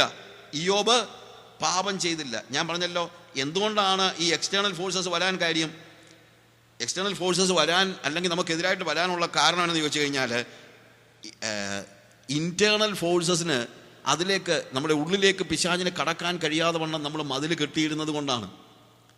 പിശാചിനകത്തേക്ക് കടക്കാൻ കഴിയാഞ്ഞപ്പോൾ എന്താണ്, നമ്മുടെ പുറമേ ഉള്ള കാര്യങ്ങളിൽ. അല്ലാത്തവരാണെങ്കിലുണ്ടല്ലോ അവൻ ചിലപ്പോൾ ഇതൊക്കെ കൊടുത്തൊന്നും ഇരിക്കും. അതായത് ചിലപ്പോൾ നമുക്ക് തന്നെ അറിയാമല്ലോ, പലപ്പോഴും കഷ്ടതയും പ്രയാസവും ദുഃഖവും ദുരിതവും ഒക്കെ കൂടുതലുണ്ടാകുന്ന ആർക്കാണ്? ദൈവത്തെ മറന്ന് നടക്കുന്നവർക്കൊന്നുമല്ല, കർത്താവിൻ്റെ പുറകെ നടക്കുന്നവർക്ക് തന്നെയാണ്. എന്തുകൊണ്ടാണ്? വേറെ ഒരു രീതിയിലും ഇവരെ പാപത്തിൽ വീഴിക്കാൻ കഴിയത്തില്ലെന്ന് പിശാച് മനസ്സിലാക്കിയത് കൊണ്ട് ദൈവത്തോട് സ്പെഷ്യൽ അനുവാദം വാങ്ങിച്ച് ഇവരെ അവരുടെ ഭക്തി ടെസ്റ്റ് ചെയ്യാനായിട്ട് കഷ്ടതയും പ്രയാസവും ഒക്കെ വിശുദ്ധന്മാർക്ക് കൊടുക്കുകയാണ്. വിശുദ്ധന്മാർക്ക് കഷ്ടത ഉണ്ടാകത്തില്ലെന്നല്ല വേദോസം പഠിപ്പിക്കുന്നത്. ഒരു കഷ്ടത ഉണ്ടാകത്തില്ല ഇപ്പം പഠിപ്പിക്കുന്നത്. കർത്താവ് പറഞ്ഞു ഭൂമിയിൽ നിങ്ങൾക്ക് കഷ്ടം ഉണ്ട്. ഇവർ പറയുന്നു ഭൂമിയിൽ നിങ്ങൾക്ക് ഒരു കഷ്ടവും ഇല്ല. ആര് പറയുന്നത് നിങ്ങൾ വിശ്വസിക്കുന്നത്? കർത്താവ് പറഞ്ഞതാണോ വിശ്വസിക്കുന്നത്? ഇവർ പറയുന്നതാണോ വിശ്വസിക്കുന്നത്? പ്രിയമുള്ളവരെ, റോമാലേഖനം 8-ാം അധ്യായത്തിലേക്ക് നമുക്ക് വരാം. അതിൻ്റെ ചില വാക്യങ്ങളോട് പെട്ടെന്ന് നമുക്ക് വായിക്കാം. 8-ാം അധ്യായത്തിൻ്റെ 35 മുതലുള്ള വാക്യങ്ങൾ വായിക്കുമ്പോൾ അവിടെ നമ്മൾ കാണുന്നത്, ക്രിസ്തുവിൻ്റെ സ്നേഹത്തിൽ നമ്മെ വേർപിടിക്കുന്നത് ആര്? കഷ്ടതയോ സങ്കടമോ ഉപദ്രവമോ പട്ടിണിയോ നഗ്നതയോ ആപത്തോ വാളോ? നിന്റെ നിമിത്തം ഞങ്ങളെ ഇടവിടാതെ കൊല്ലുന്നു, അറുപ്പാനുള്ള ആടുകളെ പോലെ ഞങ്ങളെ എണ്ണുന്നു എന്ന് എഴുതിയിരിക്കുന്നുവല്ലോ. നാമോ നമ്മെ സ്നേഹിച്ചവൻ മുഖാന്തരം ഇതിലൊക്കെയും പൂർണ്ണ ജയം പ്രാപിക്കുന്നു. നമ്മൾ ആദ്യത്തെ ദിവസം വായിച്ച വാക്യത്തിൻ്റെ ഭാഗത്തേക്ക് നമ്മൾ വന്നിരിക്കുകയാണ്. എന്ത്? ഇതിലൊക്കെയും. ആദ്യം നമ്മൾ പാപത്തിൻ്റെ മേൽ ജയം കൊടുക്കുന്ന കർത്താവിന് സ്തോത്രം ചെയ്യുന്നതാണ് റോമാലേഖനം 7-ാം അധ്യായത്തിൽ നമ്മൾ വായിച്ചത്. എന്ത്? നമ്മുടെ കർത്താവായ യേശുക്രിസ്തു മുഖാന്തരം ഞാൻ ദൈവത്തിന് സ്തോത്രം ചെയ്യുന്നു. ഇവിടെ രണ്ടാമത് വീണ്ടും പറയുകയാണ്, ഇതിലൊക്കെയും നമ്മെ സ്നേഹിച്ചവൻ മുഖാന്തരം നാം ഇതിലൊക്കെയും പൂർണ്ണ ജയം പ്രാപിക്കുന്നു. അവിടെ പറഞ്ഞിരിക്കുന്ന കാര്യങ്ങൾ, കഷ്ടത, ട്രിബുലേഷൻ, അത് പുറമേ നിന്നുള്ള പീഡയാണ്. സങ്കടം, ഡിസ്ട്രസ്, അത് മാനസിക പീഡയാണ്. മാനസിക പീഡ എന്ന് പറഞ്ഞു കഴിഞ്ഞാൽ ഓരോരോ പ്രതിസന്ധികളിൽ നമ്മൾ 2 കൊരിന്ത്യർ ചാപ്റ്റർ 7 2 കൊരിന്ത്യർ 7-ാം അധ്യായത്തിൽ അതിൻ്റെ 5-ാമത്തെ വാക്യം വായിക്കുമ്പോൾ അവിടെ നമ്മൾ കാണുന്നത്, ഞങ്ങൾ മക്കതോന്യയിലെത്തിയ ശേഷവും ഞങ്ങളുടെ ജഡത്തിനൊട്ടും സുഖമില്ല, സകല വിധത്തിലും കഷ്ടത അത്ര ഉണ്ടായത്. പുറത്ത് യുദ്ധം, അകത്ത് ഭയം. അതാണ് അവിടെ ഉപയോഗിച്ചിരിക്കുന്ന വാക്കാണ് സങ്കടം, ഡിസ്ട്രസ് എന്ന് പറയുന്നതായ കാര്യം. ഇതെല്ലാം എന്തിനു വേണ്ടിയാണ്? ക്രിസ്തുവിൻ്റെ സ്നേഹത്തിൽ നമ്മളെ വേർപിരിക്കാൻ വേണ്ടിയാണ്. ഉപദ്രവം, ഈ ഉപദ്രവം എന്നുള്ള വാക്ക് ആദ്യം പറഞ്ഞതുപോലെ അത്ര വലിയ വാക്കല്ല. ശരിക്കും മത്തായിയുടെ സുവിശേഷം 5-ാം അധ്യായം 11-ാം വാക്യത്തിൽ ഉപയോഗിച്ചിരിക്കുന്ന വാക്കാണ്. എന്താണ്? നിങ്ങളെ പഴിക്കുകയും ദുഷിക്കുകയും ഉപദ്രവിക്കുകയും ഒക്കെ ചെയ്യുമ്പോൾ നിങ്ങളുടെ പ്രതിഫലം സ്വർഗത്തിൽ വലുതാകുന്നുണ്ട്. അപ്പോൾ ക്രിസ്ത്യാനിയുടെ ജീവിതത്തിൽ കഷ്ടത അല്ലെങ്കിൽ ട്രിബുലേഷനുണ്ട്, പുറത്തു നിന്നുള്ള പീഡയുണ്ട്, മാനസിക പീഡയുണ്ട്, ചെറിയ ചെറിയ അലട്ടലുകളുണ്ട്. അടുത്തത് പട്ടിണി, നഗ്നത. അത് പക്ഷേ പീഡാനുഭവ സമയത്ത് ഉണ്ടാകുന്ന പീഡയിലൊക്കെ ഉണ്ടായിരുന്നായിരിക്കാം. ആപത്ത്, അത് കുറച്ചുകൂടെ കട്ടികൂടിയ വാക്കാണ്. പെരിൽ, ഇത് പീഡനം കൊണ്ടാകണമെന്നില്ല. അല്ലെങ്കിൽ എന്താണ് പീഡനം ഞാൻ ഉദ്ദേശിക്കുന്നത്? ഈ കാര്യം ഇവിടെ പെരിൽ എന്ന് നമ്മൾ ഉപയോഗിച്ചിരിക്കുന്ന വാക്ക് ഒരു പക്ഷേ സുവിശേഷം അറിയിക്കുമ്പോൾ, ബാക്കിയുള്ളതൊക്കെ സുവിശേഷം അറിയിക്കുമ്പോൾ ഉണ്ടാകുന്ന പീഡയാണ്. പക്ഷേ ഇത് സുവിശേഷം അറിയിക്കുമ്പോൾ ഉണ്ടാകുന്ന പീഡയാകണമെന്നില്ല. ഇയ്യോബിൻ്റെ കാര്യത്തിൽ സുവിശേഷം അറിയിച്ചപ്പോഴല്ലല്ലോ ഉണ്ടായതല്ലേ. അപ്പോൾ അതുകൊണ്ട് കഷ്ടതയെക്കുറിച്ച് പറയുമ്പോഴൊക്കെ ആൾക്കാർ ചിലപ്പം ഈ പ്രോസ്പെരിറ്റി ആൾക്കാർ പറയും, അത് ബ്രദറെ എന്തെങ്കിലും കഷ്ടത ഉണ്ടെങ്കിലും അത് സുവിശേഷം അറിയിക്കുമ്പോഴുണ്ടാകുന്ന കഷ്ടതയുള്ളൂ, അല്ലാതെ ഇപ്പം അസുഖം വരുന്നതും രോഗം വരുന്നതൊന്നും ദൈവഹിതമൊന്നും അല്ല. അങ്ങനല്ല. സുവിശേഷം അറിയിക്കുമ്പോഴല്ലല്ലോ ഇയ്യോബിന് കഷ്ടത ഉണ്ടായത്, ആണോ? സുവിശേഷം അറിയിക്കുമ്പോഴല്ല. സുവിശേഷം അറിയിക്കാത്തപ്പോഴും നമുക്ക് കഷ്ടത ഉണ്ടാകാം. അതെന്തിനാണ്? നമ്മളുടെ ജീവിതത്തെ, നമ്മുടെ ഭക്തിയെ ടെസ്റ്റ് ചെയ്യുന്നതായിട്ടാണ്. രോഗവും അപകടവും എല്ലാം ഈ പെരിൽ എന്ന വാക്കിനകത്ത് നമുക്കുണ്ടാകുന്ന രോഗം, നമുക്കുണ്ടാകുന്ന അപകടം, ഇതെല്ലാം വാൾ എന്ന് ഉദ്ദേശിക്കുന്നത് മരണം കണ്ടുകൊണ്ടുള്ള ജീവിതത്തെയാണ്. ഇതെല്ലാം ഉണ്ടായിട്ട് പോൾ പറയാണ്, ഇതൊക്കെ നമ്മളെ ക്രിസ്തുവിൻ്റെ സ്നേഹത്തിൽ നിന്ന് തള്ളിക്കളയും നിങ്ങൾ ചിന്തിക്കുന്നുണ്ടോ? No way. ഇതൊരിക്കലും നമ്മളെ ക്രിസ്തുവിൻ്റെ സ്നേഹത്തിൽ നിന്ന് വേർപിരിക്കുകയില്ല. എന്നിട്ട് പറയുന്നതാണ്, നാമോ നമ്മെ സ്നേഹിച്ചവൻ മുഖാന്തരം ഇതിലൊക്കെയും പൂർണ്ണ ജയം പ്രാപിക്കുന്നു. ഇതിലൊക്കെയും പൂർണ്ണ ജയം പ്രാപിക്കുന്നു. ഇതൊക്കെയും നമ്മൾ സഹിക്കണമെന്നല്ല പറയുന്നത്, പൂർണ്ണ ജയം പ്രാപിക്കുന്നു. നമ്മളെ ക്രിസ്തുവിൻ്റെ സ്നേഹത്തിൽ നിന്ന് അകറ്റാനാണ് ഈ കഷ്ടതയും ദുഃഖവും പ്രയാസവും ഒക്കെ പിശാച് കൊണ്ടെന്ന്, അല്ലെങ്കിൽ കർത്താവിൻ്റെ അനുവാദത്തോടു കൂടെ വന്നതെങ്കിലും പലപ്പോഴും ഇത് വരുമ്പോഴത്തേക്ക് നമ്മുടെ സ്നേഹം അങ്ങ് കൂടുകയാണ്. ചിലപ്പോൾ കർത്താവ് നമ്മളെ ഉപദ്രവിക്കുമ്പോൾ പോലും നമുക്കങ്ങ് സ്നേഹം കൂടും. കർത്താവ് നമ്മളെ അടിച്ചാലും വിളിച്ചാലും ഒന്നും നമ്മൾ ഇവനെ ഇട്ടേച്ച് പോകത്തില്ല. കഷ്ടത തന്നാലും പ്രയാസം തന്നാലും അപകടം ഉണ്ടായാലും ഒന്നും ഞാൻ കർത്താവിനെ ഇട്ടേച്ച് പോകത്തില്ല. പ്രിയമുള്ളവരെ, എനിക്ക് അവൻ എന്നെ അടിച്ചാലും അവൻ എന്നെ സ്നേഹിക്കുന്നു. ദുഃഖത്തിൻ്റെ പാനപാത്രം കർത്താവിൻ്റെ കയ്യിൽ തന്നാൽ സന്തോഷത്തോടതു വാങ്ങി ഹല്ലേലൂയ പാടിയിടും ഞാൻ. കൊച്ചുകുഞ്ഞോശി പാടിക്കൊണ്ട് അങ്ങനെ പാടി. ഇന്നാണെങ്കിൽ എനിക്ക് കഷ്ടത ഉണ്ടാകത്തില്ല, ദുഃഖത്തിൻ്റെ പാനപാത്രം ഉണ്ടാകത്തില്ല, ഉണ്ടെങ്കിൽ തന്നെ അതിനെ ഞാൻ ജയിക്കും, ഞാൻ എന്നൊക്കെ ആയിരിക്കും പാടുന്നത്. പക്ഷേ കൊച്ചുകുഞ്ഞോശി പാടിയപ്പോഴത്തേക്ക് ഞാനതിനെ ജയിക്കും, ഞാൻ എടുത്ത് കളയും, ഞാനതിനെ ചവിട്ടും മെതിക്കും എന്നൊന്നുമല്ല പറഞ്ഞത്. സന്തോഷത്തോടെ അത് വാങ്ങി ഹല്ലേലൂയ പാടിടും. കാര്യം അവൻ എന്നെ സ്നേഹിക്കുന്നു എന്നുള്ളത് എനിക്കറിയാം. അവൻ എന്നെ അടിച്ചാലും അവൻ എന്നെ സ്നേഹിക്കുന്നു എന്നുള്ളത് എനിക്കറിയാം. പീഡനം ദൈവത്തോട് നമ്മെ അകറ്റുകയല്ല, പലപ്പോഴും അടുപ്പിക്കുകയാണ്. ഒറീസായിലെ പീഡനം ഉണ്ടായ സമയത്ത് നമ്മുടെ ചർച്ചിൽ ഞാൻ മെൻറ്റർ ചെയ്യുന്ന നമ്മളുടെ ജീസസ് മിഷൻ്റെ ചർച്ചിലാണെങ്കിലും 20 വീട്ടുകാരുടെ വീടുകൾ കത്തിച്ച് കളഞ്ഞ് ഒത്തിരി പ്രശ്നങ്ങളുണ്ടായി. അങ്ങനെ പ്രശ്നത്തിൻ്റെ കൊടികുത്തി നിൽക്കുന്നതായ സമയത്ത് ഞാൻ അവിടെ കയറി ചെന്നു. ശരിക്കും റിസ്ക് എടുത്ത്, ലൈഫ് റിസ്ക് ചെയ്ത എന്ന് വെച്ച് കഴിഞ്ഞാൽ പോലീസ് കർഫ്യൂ ഉണ്ട്. ഞാൻ രാത്രിയിൽ അവിടെ ചെന്നിറങ്ങുന്നത് രാത്രി നൈറ്റ് കർഫ്യൂ ആണ്. ഞാൻ പുറത്തുനിന്നുള്ള ആളാണ്, ഞാൻ അവിടെ ജീവിച്ചിട്ടുണ്ട്, എനിക്ക് അവിടെ ലാംഗ്വേജ് കുറച്ചൊക്കെ അറിയാം. ഞാനവിടെ ഭയങ്കരമായിട്ട് റിസ്ക് എടുത്ത് ചെന്നു. ചാകുന്നെങ്കിൽ ചാകട്ടെ എന്ന് വെച്ചുകൊണ്ട് അവിടെ ചെന്ന് ഞാൻ എൻ്റെ വിശ്വാസികളെയൊക്കെ അവർക്ക് they never expected me to be there in such a stage. എന്തോ ഒരു സന്തോഷമായിരുന്നു. അതിനുശേഷം രണ്ടാമത് ഞാൻ ചെന്നപ്പോഴത്തേക്ക് അന്ന് ഈ ഒറീസയുടെ പീഡനം ഉണ്ടായപ്പോഴൊക്കെ ഒരു കൊച്ചിൻ്റെ പടം എല്ലാ പത്രത്തിൻ്റെയും ഫ്രണ്ടിലുണ്ടായിരുന്നു. മുഖമെല്ലാം പൊള്ളിയ ഒരു കൊച്ച്, നമ്മളതാന്ന് പറഞ്ഞൊരു കൊച്ചാണ്. അവളൊരു വീട്ടിലുണ്ടായിരുന്നപ്പോൾ അവൾ ക്രിസ്ത്യാനിയാണ്. അവളുടെ തീ കത്തിച്ച അവളൊരു രീതിയിൽ രക്ഷപ്പെട്ടാണ്. അവളുടെ മുഖമെല്ലാം പൊള്ളിപ്പോയി. ഞാൻ ചെന്ന സമയത്തേക്ക് അവളുടെ മുഖത്തെ പാടുകളൊക്കെ കർത്താവ് അത്ഭുതകരമായിട്ട് മാറ്റിക്കൊടുത്തു. ഞാൻ അവളുടെ അടുത്തിരുത്തി, 11 വയസ്സേ ഉള്ളൂ. ഞാൻ ചോദിച്ചു, മോളെ നിനക്കിപ്പോൾ യേശുവിനോട് ദേഷ്യമാണോ? ചോദിച്ചു, വൈ അങ്കിൾ, എന്തിനാ? അല്ല, ഇങ്ങനെയുള്ള കഷ്ടതയൊക്കെ കർത്താവ് നിനക്ക് തന്നില്ലേ, അതുകൊണ്ട്. അങ്കിൾ എന്നോട് പറയുക, നാം കർത്താവിനെ സേവിക്കുകയാണെങ്കിൽ കഷ്ടത ഉണ്ടാകുമെന്നുള്ളത് വേദപുസ്തകത്തിൽ പറഞ്ഞിട്ടില്ലേ? 11 വയസ്സുള്ള കൊച്ച് എന്നോട് ചോദിച്ചു. എൻ്റെ കണ്ണ് നിറഞ്ഞു പോയി. അന്നത്തെ ഏറ്റവും വലിയ സിമ്പലായിട്ട് ഈ വിയറ്റ്നാം യുദ്ധത്തിൽ നാപ്പോം ബോംബ് കൊണ്ട് ഓടുന്ന കൊച്ചിൻ്റെ സിമ്പൽ പോലെ പത്രങ്ങൾ സിമ്പലായിട്ട് ഉപയോഗിച്ച കൊച്ചാണ് നമ്മുടേതാ. നമ്മൾ കർത്താവിനെ സേവിക്കുമ്പോൾ കഷ്ടത അനുഭവിക്കണമെന്നുള്ളത് കർത്താവ് പഠിപ്പിച്ചിട്ടില്ലേ? എന്നോട് ഇങ്ങോട്ട് പഠിപ്പിക്കാവുള്ളൂ. അപ്പം ഞാൻ പറഞ്ഞു, മോളെ എനിക്കറിയാം പക്ഷെ ഞാൻ ചോദിച്ചെന്നുള്ളതേ ഉള്ളൂ, കർത്താവ് നമുക്ക് വേണ്ടി സഹിച്ചത് ഓർക്കുമ്പോൾ യെസ് എന്നെ അവൾ പറയുക, കർത്താവ് നമുക്ക് വേണ്ടി സഹിച്ചത് ഓർക്കുമ്പോൾ ഞാൻ എന്നാ സഹിച്ചെന്നായി അങ്കിൾ പറയുന്നത്. 11 വയസ്സുള്ള കൊച്ച്, പാസ്റ്റർമാർ പറയുമെന്ന് എനിക്കറിയില്ല. പ്രിയമുള്ളവരെ, പീഡനങ്ങൾ നമ്മളെ അകറ്റിക്കളയാൻ വേണ്ടിയുള്ളതല്ല. അവിടെ പറയുന്നത് we are more than conquerors. ഇതിലൊക്കെയും നമ്മൾ പൂർണ്ണ ജയം പ്രാപിക്കുന്നു. പൂർണ്ണ ജയം എന്ന് പറയുന്ന വാക്ക് പോൾ അവിടെ ഉപയോഗിച്ചിരിക്കുന്നത് we are more than conquerors എന്നാണ്. നമ്മൾ ജയാളികളെക്കാൾ വലിയ ജയാളികളാണെന്ന്. എന്താണ് ഈ വാക്ക് ഉപയോഗിക്കാൻ എന്നുള്ളതിനെക്കുറിച്ച് ഞാനൊരു പഠനം നടത്തിയപ്പോഴത്തേക്ക് ഒരു കമൻറ്റേറ്റർ പറഞ്ഞതാണ്, ആ കാലയളവിൽ അലക്സാണ്ടറെ വിളിച്ചുകൊണ്ടിരുന്ന അലക്സാണ്ടർ ദ കോൺകറർ എന്നാണ്.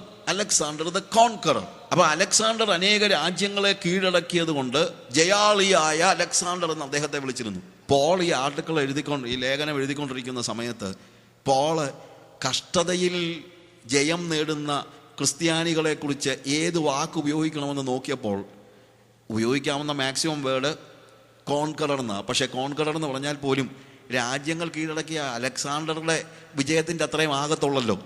പക്ഷെ അതിനേക്കാൾ വലുതാണ് ഒരു പീഡനത്തിൽ കർത്താവിനെ സേവിക്കുന്ന ഒരു ക്രിസ്ത്യാനിയുടെ ജയം. അതിനേക്കാൾ വലിയ ജയമാണെന്ന് പോളിന് അറിയാവുന്നതുകൊണ്ട് പോൾ എഴുതി more than conquerors. Hallelujah, we are more than conquerors. കാരണം എന്തുകൊണ്ടാണ് ഇതൊക്കെ? നമ്മളങ്ങ് സഹിക്കുകയല്ല. ഒരു ക്രിസ്ത്യാനി അവൻ്റെ കഷ്ടങ്ങളെ അങ്ങ് കടിച്ചു പിടിച്ച് സഹിക്കുകയല്ല. എന്തോ ചെയ്യാനാ എന്ന് ചോദിച്ചുകൊണ്ടിരിക്കുകയല്ല. ഇതൊക്കെ ഈ കഷ്ടത, സങ്കടം, ഉപദ്രവം, പട്ടിണി, നഗ്നത, ആപത്ത്, വാള്, ഇതൊക്കെ എനിക്ക് തേജസ്സിലേക്കുള്ള മാർഗമാണ്. റോമാലേഖനം 8-ാം അധ്യായത്തിൻ്റെ അതിൻ്റെ 15 മുതലുള്ള വാക്യങ്ങൾ വായിക്കുമ്പോൾ നമ്മളിവിടെ കാണുന്ന ഭാഗം, നിങ്ങൾ പിന്നെയും ഭയപ്പെടേണ്ടത് ദാസ്യത്വത്തിൻ്റെ ആത്മാവിനെ അല്ല, നാം അബ്ബാ പിതാവേ എന്ന് വിളിക്കുന്ന പുത്രത്വത്തിൻ്റെ ആത്മാവിനെ അത്രേ പ്രാപിച്ചത്. ഞാൻ പുത്രനാണ്. ഞാൻ പറഞ്ഞല്ലോ, ഞാൻ ശിഷ്യനാണ്. പക്ഷേ പുത്രനായതുകൊണ്ടാണ് ഞാൻ ശിഷ്യനായത്. അല്ലെങ്കിൽ ഞാൻ ശിഷ്യനാകത്തില്ല. അല്ലാതെ എനിക്ക് ശിഷ്യനാകാൻ കഴിയില്ല. ശിഷ്യത്വവും പുത്രത്വവും മാറ്റി വെക്കാവുന്ന കാര്യങ്ങളല്ല, അത് ഒരുമിച്ചേ പോകത്തുള്ളൂ. ശിഷ്യത്വം ഇല്ലാത്ത പുത്രത്വം അപകടവുമാണ്. അവൻ മുടിയൻ പുത്രനെ പോലെ ഇറങ്ങിപ്പോകും ചിലപ്പോൾ, ശിഷ്യത്വം ഇല്ലാതാണെങ്കിൽ.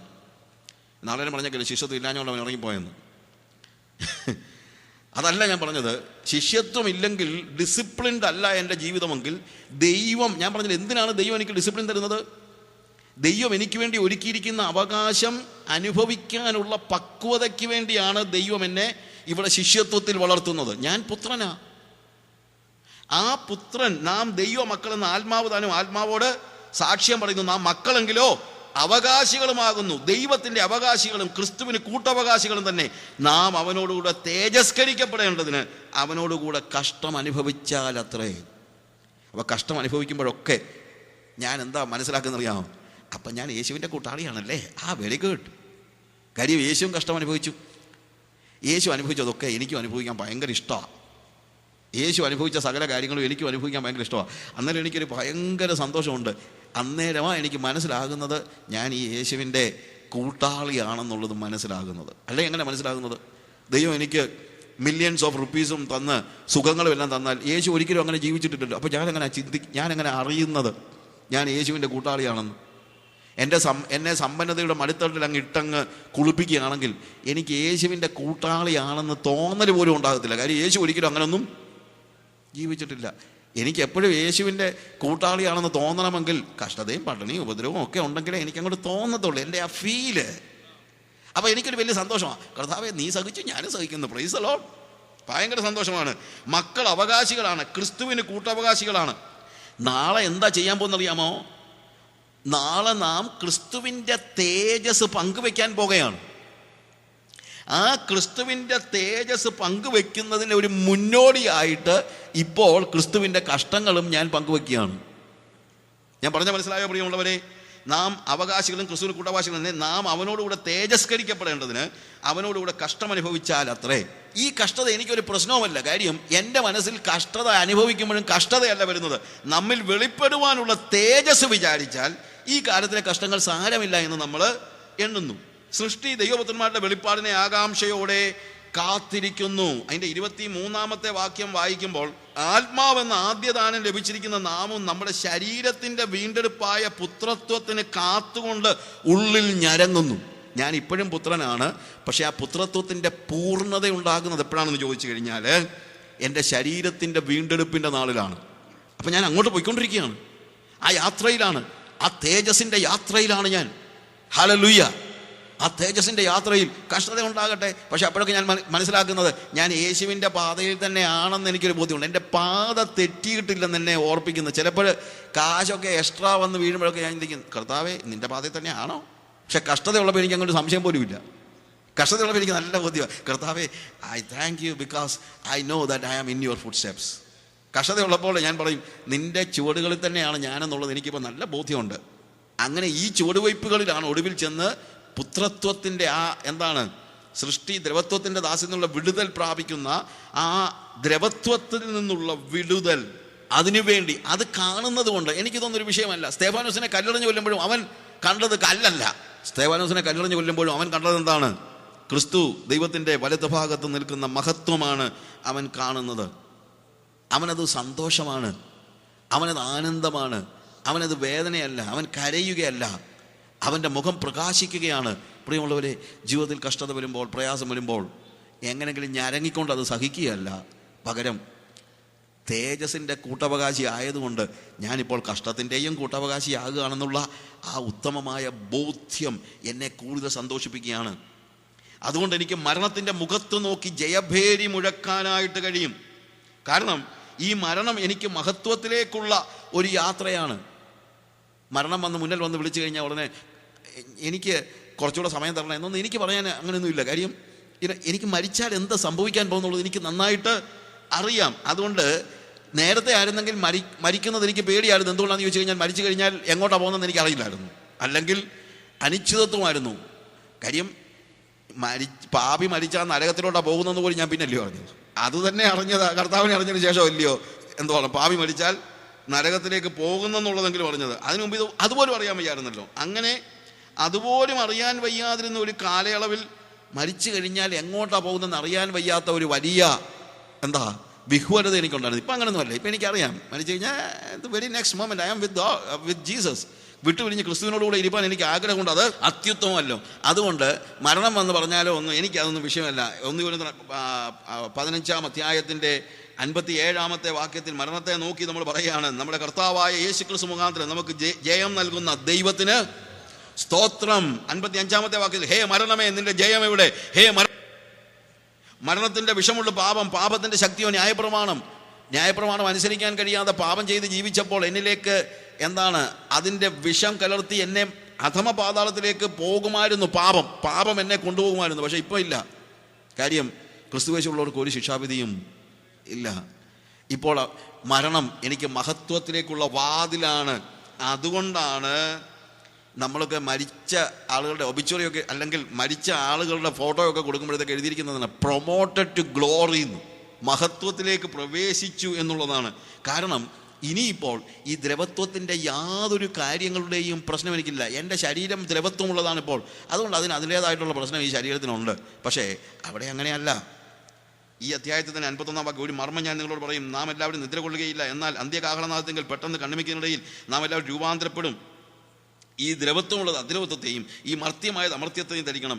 ഈ ദ്രവത്വമുള്ളത് അദ്രവത്വത്തെയും മർത്യമായത് അമർത്യത്തെയും ധരിക്കുമ്പോൾ മരണം നീങ്ങി ജയം വന്നിരിക്കുന്നു എന്ന വചനം നിവർത്തിയാകും. കാര്യം എൻ്റെ പുത്രത്വം, ശരീരത്തിൻ്റെ വീണ്ടെടുപ്പെന്നുള്ള മഹത്തായ തേജസ്കരണം എനിക്ക് ഒരുക്കി വച്ചിരിക്കുന്നത് കൊണ്ട് മരണത്തെ നോക്കി പുഞ്ചിരിക്കാൻ തന്നെയല്ല, ജയോത്സവം കൊണ്ടാടുവാൻ, മരണത്തെ നോക്കി ജയം പറയുവാൻ എനിക്ക് കഴിയും എന്നുള്ളതാണ്. ആത്യന്തികമായി ഞാൻ പറയട്ടെ, ജയാളിയായി നമ്മൾ നിത്യതയിലെത്തുന്ന കാര്യത്തെക്കുറിച്ചാണ്. അതിനെക്കുറിച്ച് ഞാൻ പറയാൻ ഉദ്ദേശിക്കുന്നില്ല. പക്ഷേ ഒറ്റ കാര്യം മാത്രമേ ഞാൻ അവിടെ പറയുകയാണ്. ഇവിടെ ജയാളിയായി ജീവിച്ചാൽ നമ്മൾ അവിടെയും ജയാളിയായി ജീവിക്കുകയാണ്. സ്വർഗത്തിൽ ചെന്ന് കഴിഞ്ഞാൽ ജയിക്കുന്നവനാണ് എല്ലാം കിട്ടുന്നത്. നമ്മൾ ആദ്യത്തെ അധ്യായങ്ങൾ വായിക്കുമ്പോൾ സഭയ്ക്കുള്ള ദൂത് പറയുമ്പോഴത്തേക്ക് ജയിക്കുന്നവന് ജീവകിരീടം കൊടുക്കും, ജയിക്കുന്നവന് ഞാൻ മറഞ്ഞിരിക്കുന്ന മന്ന കൊടുക്കും, ജയിക്കുന്നവന് ഞാൻ ജീവവൃക്ഷത്തിൻ്റെ ഫലം തിന്മാൻ കൊടുക്കും, ജയിക്കുന്നവന് ഞാൻ പുതിയ പേര് കൊടുക്കും. ജയിക്കുന്നവന് ഇവിടെ ജയാളിയായി ജീവിച്ച് അവിടെ ചെല്ലുമ്പോൾ എന്താ സംഭവിക്കാൻ പോകുന്നത്? നമുക്ക് വേണ്ടി കർത്താവ് ജയിക്കുന്നവർക്ക് വേണ്ടി ഒത്തിരി കാര്യങ്ങൾ ഒരുക്കി വെച്ചിരിക്കുക. അതെല്ലാം ആർക്ക് മാത്രമേ ഉള്ളൂ? ജയിക്കുന്നവന്. എന്നാൽ അതിൽ ഏറ്റവും പ്രധാനം ജയിക്കുന്നവന് രണ്ടാം മരണത്തിൽ അവകാശമില്ല. വെളിപ്പാട് 20-ാം അധ്യായത്തിലെ 6-ാം വാക്യത്തിൽ ജയിക്കുന്നവന് രണ്ടാം മരണത്തിൽ അവന് അവകാശമില്ല, അവൻ അങ്ങോട്ട് പോകേണ്ട കാര്യമില്ല. 2-ാം അധ്യായത്തിൻ്റെ അത് 20-ന്റെ 6-ലാണ് നമ്മൾ കണ്ടത്. 2-ാം അധ്യായത്തിൻ്റെ 11-ാം വാക്യത്തിൽ നമ്മൾ വായിക്കുന്നു, ആത്മാവ് സഭകളോട് പറയുന്നത് എന്തെന്ന് ചെവിയുള്ളവൻ കേൾക്കട്ടെ, ജയിക്കുന്നവന് രണ്ടാം മരണത്താൽ ദോഷം വരികയില്ല. കാരണം ഇവിടെ നമ്മൾ ജയാളിയായി ജീവിച്ചു, നമ്മൾ നിത്യതയിലെത്തിക്കഴിഞ്ഞാൽ പിന്നീട് നമ്മളുടെ ഈ ജയത്തെ ബാധിക്കുന്നതായ യാതൊരു കാര്യങ്ങളും പിന്നുണ്ടാകത്തില്ല. ജയിക്കുന്നവൻ അവൻ 21-ാം അധ്യായത്തിൽ നമ്മൾ വായിച്ച വേദഭാഗത്ത് അവിടെ ജയിക്കുന്നവൻ്റെ ഏറ്റവും വലിയ പ്രത്യേകത എന്ന് പറയുന്നത് അവന് ലഭിക്കുന്ന നിത്യപുത്രത്വമാണ്. നിത്യപുത്രത്വം അതിൻ്റെ 7-ാം വാക്യത്തിൽ ജയിക്കുന്നവൻ ഇത് അവകാശമായി ലഭിക്കും, ഞാൻ അവന് ദൈവവും അവൻ എനിക്ക് മകനുമായിരിക്കും. ഇപ്പോഴും മകനാണ്, പക്ഷെ അത് നിത്യപുത്രത്വമാണ്. അതായത് പിന്നീട് ഒരിക്കലും ഞാൻ പുത്രനല്ലാതെ അങ്ങനെ ഒരു കാര്യമില്ല. അതിൻ്റെ പൂർണ്ണത, പുത്രത്വത്തിൻ്റെ അവകാശമായ ആ ശരീരത്തിൻ്റെ വീണ്ടെടുപ്പ് പ്രാപിച്ച് ഞാനും പിന്നെന്താ സംഭവിക്കുന്നറിയാമോ? മറ്റൊന്നുമല്ല, ഞാനും എൻ്റെ പിതാവിനോടൊപ്പം നിത്യതയിൽ ഇങ്ങനെ നിത്യകാലം വസിക്കും. ഭയങ്കര സന്തോഷത്തിൽ, നിത്യയുടെ സന്തോഷം മുഴുവൻ. നിത്യതയിൽ അവൻ എൻ്റെ പിതാവും അവൻ എൻ്റെ ദൈവവും അവൻ എല്ലാമാണ്. അവൻ എൻ്റെ കർത്താവും അവൻ എൻ്റെ ഭർത്താവും അവൻ എൻ്റെ അപ്പനും അവൻ എൻ്റെ അമ്മയും എല്ലാമാണ്. നിത്യത ഇപ്പോഴും അങ്ങനെ, പക്ഷേ നിത്യതയിൽ എനിക്കതിൻ്റെ പൂർണ്ണതയിൽ അനുഭവിക്കാൻ കഴിയും. നിത്യപുത്രത്വം ജയിക്കുന്നവന് ദൈവം ഒരുക്കി വച്ചിരിക്കുന്നത് ആ നിത്യപുത്രത്വത്തിൻ്റെ തേജസ്സാണ്. അതിലേക്കാണ് നമ്മൾ പോകേണ്ടത്, ജയാളിയായി ജീവിക്കുവാൻ. ഇവിടുന്ന് ജയാളിയായി ജീവിച്ചാൽ പിന്നെ ഒരു പ്രശ്നമില്ല. അവിടെ ചെന്ന് കഴിഞ്ഞിട്ട് നമ്മളൊന്നും അവിടെ സ്ട്രഗിളൊന്നുമില്ല, അവിടെ സ്ട്രഗിളൊന്നും നമ്മൾ അനുഭവിക്കേണ്ട കാര്യമില്ല. ഇവിടെ നമ്മളെപ്പോഴും എന്താണ്, ജയാളിയായി ജീവിക്കുവാൻ പോരാട്ടമുണ്ട്, പക്ഷെ അവിടെ പോരാട്ടമൊന്നുമില്ല. അവിടെ അവൻ ദൈവവും ഞാൻ അവൻ്റെ മകനുമായിരിക്കുകയാണ്, അവിടെ പോരാട്ടമില്ല. പക്ഷേ ഇവിടെ ഞാൻ സ്ട്രഗിൾ ചെയ്യുന്നുണ്ടായിരിക്കാം, പക്ഷേ സ്ട്രഗിൾ ചെയ്യുന്നതുകൊണ്ട് അതിൻ്റെ അർത്ഥം എനിക്ക് പരാജയമുണ്ടെന്നല്ല. കാര്യം ഞാൻ ദൈവത്തിൻ്റെ മകനായതുകൊണ്ട് എനിക്ക് ഇവിടെ ജയാളിയായി ജീവിക്കുവാനുള്ള ശക്തി എന്നിലുണ്ട്. അവൻ്റെ ആത്മാവിനെ എൻ്റെ ഉള്ളിൽ ആക്കിയിരിക്കുന്നു. അങ്ങനെ ഇവിടെ പുത്രനായ ഞാൻ ശിഷ്യത്വത്തിലൂടെ ജയാളിയായി ജീവിച്ച് സ്വർഗത്തിലെത്തുമ്പോൾ അവൻ്റെ നിത്യപുത്രത്വം അനുഭവിച്ചുകൊണ്ട് നിത്യതയിൽ എന്നും ജയാളിയായിട്ട് ഞാൻ ജീവിക്കും. നമുക്ക് നമ്മുടെ കണ്ണുകൾ അടയ്ക്കാം. ഹല്ലേലൂയ. ഒരു ജയജീവിതം നമ്മൾ കൊതിക്കുന്നുവെങ്കിൽ, വിശുദ്ധ ജീവിതം നമ്മൾ കൊതിക്കുന്നുവെങ്കിൽ, ഈ സമയം നമുക്ക് ദൈവത്തോട് നമ്മളെ തന്നെ ഒന്നുകൂടെ സമർപ്പിക്കാം. ഈൽഡ് ചെയ്യണമെന്ന് നമ്മളോട് കർത്താവ് കൽപ്പിച്ചിരിക്കുകയാണ്. അവനിൽ വസിക്കണമെന്നുള്ളവൻ്റെ കൽപ്പനയാണ്. ഒന്നും ചെയ്യേണ്ടെന്നല്ല. യെസ്, നമ്മൾ പ്രവൃത്തിയൊന്നും ചെയ്യേണ്ട, പക്ഷേ നമ്മളെ ഏൽപ്പിച്ചു കൊടുക്കണം. നമ്മുടെ ശരീരങ്ങളെ, അവയവങ്ങളെ ഏൽപ്പിച്ചു കൊടുക്കണം. എൻ്റെ കണ്ണും കൈയും കാലും കാതും എല്ലാം കർത്താവിനെ ഏൽപ്പിച്ചു കൊടുക്കണം. അവൻ്റെ ആ ജീവൻ എന്നിലേക്ക് ഒഴുകുവാൻ. അവൻ എൻ്റെ തലയാണ്, അവൻ എൻ്റെ കർത്താവാണ്. അവൻ്റെ ആ തലയായവനിൽ നിന്ന് താഴേക്ക് സന്ധിമജ്ജകളിലൂടെ അവയവങ്ങളിലേക്ക്, വിരലുകളിലേക്ക്, കണ്ണുകളിലേക്ക് അവൻ്റെ ജീവൻ ഒഴുകി വരണമെങ്കിൽ യാതൊരു പാപത്തിൻ്റെ ബ്ലോക്കും ഇല്ലാതെ, അതിൻ്റെ ഒഴുക്കിന് യാതൊരു തടസ്സവും ഉണ്ടാകാതെ ഒരു ക്ലെൻസിങ് ആവശ്യമാണ്. ഇന്ന് രാത്രിയിൽ നമുക്ക് ദൈവസന്നിധിയിൽ പറയാമോ, കർത്താവേ, എൻ്റെ അവയവങ്ങളിലേക്ക് നിൻ്റെ ജീവൻ ഒഴുകി വരട്ടെ. ഞാൻ ജയാളിയായി ജീവിക്കുവാൻ ആഗ്രഹിക്കുന്നു. കർത്താവെ, എല്ലാ പാപത്തിൻ്റെ ബന്ധനങ്ങളിൽ നിന്നും എനിക്ക് വിടുതൽ വേണം. എനിക്കൊരു ജയാളിയായി ജീവിക്കണം. എൻ്റെ പാപത്തിൽ നിന്ന്, ജഡത്തിൽ നിന്ന്, ലോകത്തിൽ നിന്ന്, ഓ ഹല്ലേലൂയ, എല്ലാ നിലയിലും എൻ്റെ ആന്തരികമായ കാര്യങ്ങളിൽ നിന്ന് എനിക്കൊരു ജയം ആവശ്യമുണ്ട്. എൻ്റെ പാപത്തിൽ നിന്ന് എനിക്ക് ജയം ആവശ്യമുണ്ട്. എൻ്റെ ജഡത്തിൽ നിന്ന് എനിക്കൊരു ജയം ആവശ്യമുണ്ട്. ലോകത്തിൽ നിന്ന് എനിക്ക് ജയം ആവശ്യമുണ്ട്. ഈ പോരാട്ടത്തിൽ ഞാൻ പരാജയപ്പെടത്തില്ല. കർത്താവെ, നിൻ്റെ ജീവൻ ഒഴുകി വരുന്നതിന് തടസ്സമായിട്ട് യാതൊന്നും ഉണ്ടാവുകയില്ല.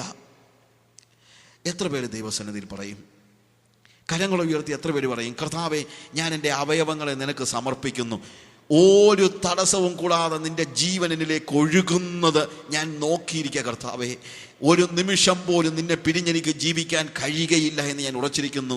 കർത്താവേ, ഇതെൻ്റെ പ്രവൃത്തി അല്ല എന്ന് ഞാൻ ഒരിക്കലൂടെ ഏറ്റുപറയുന്നു. ഇത് കൃപയാണ് എന്നുള്ളത് ഞാൻ ഒരിക്കലൂടെ ഏറ്റുപറയുന്നു. കർത്താവേ, ആ കൃപ, കർത്താവേ, എൻ്റെ അവയവങ്ങളിലേക്ക് ഒഴുകട്ടെ, എൻ്റെ കൈകളിലേക്ക് ഒഴുകട്ടെ, എൻ്റെ കണ്ണുകളിലേക്ക് ഒഴുകട്ടെ, എൻ്റെ ചെവിയിലേക്ക് ഒഴുകട്ടെ, എൻ്റെ നാവിലേക്ക് ഒഴുകട്ടെ.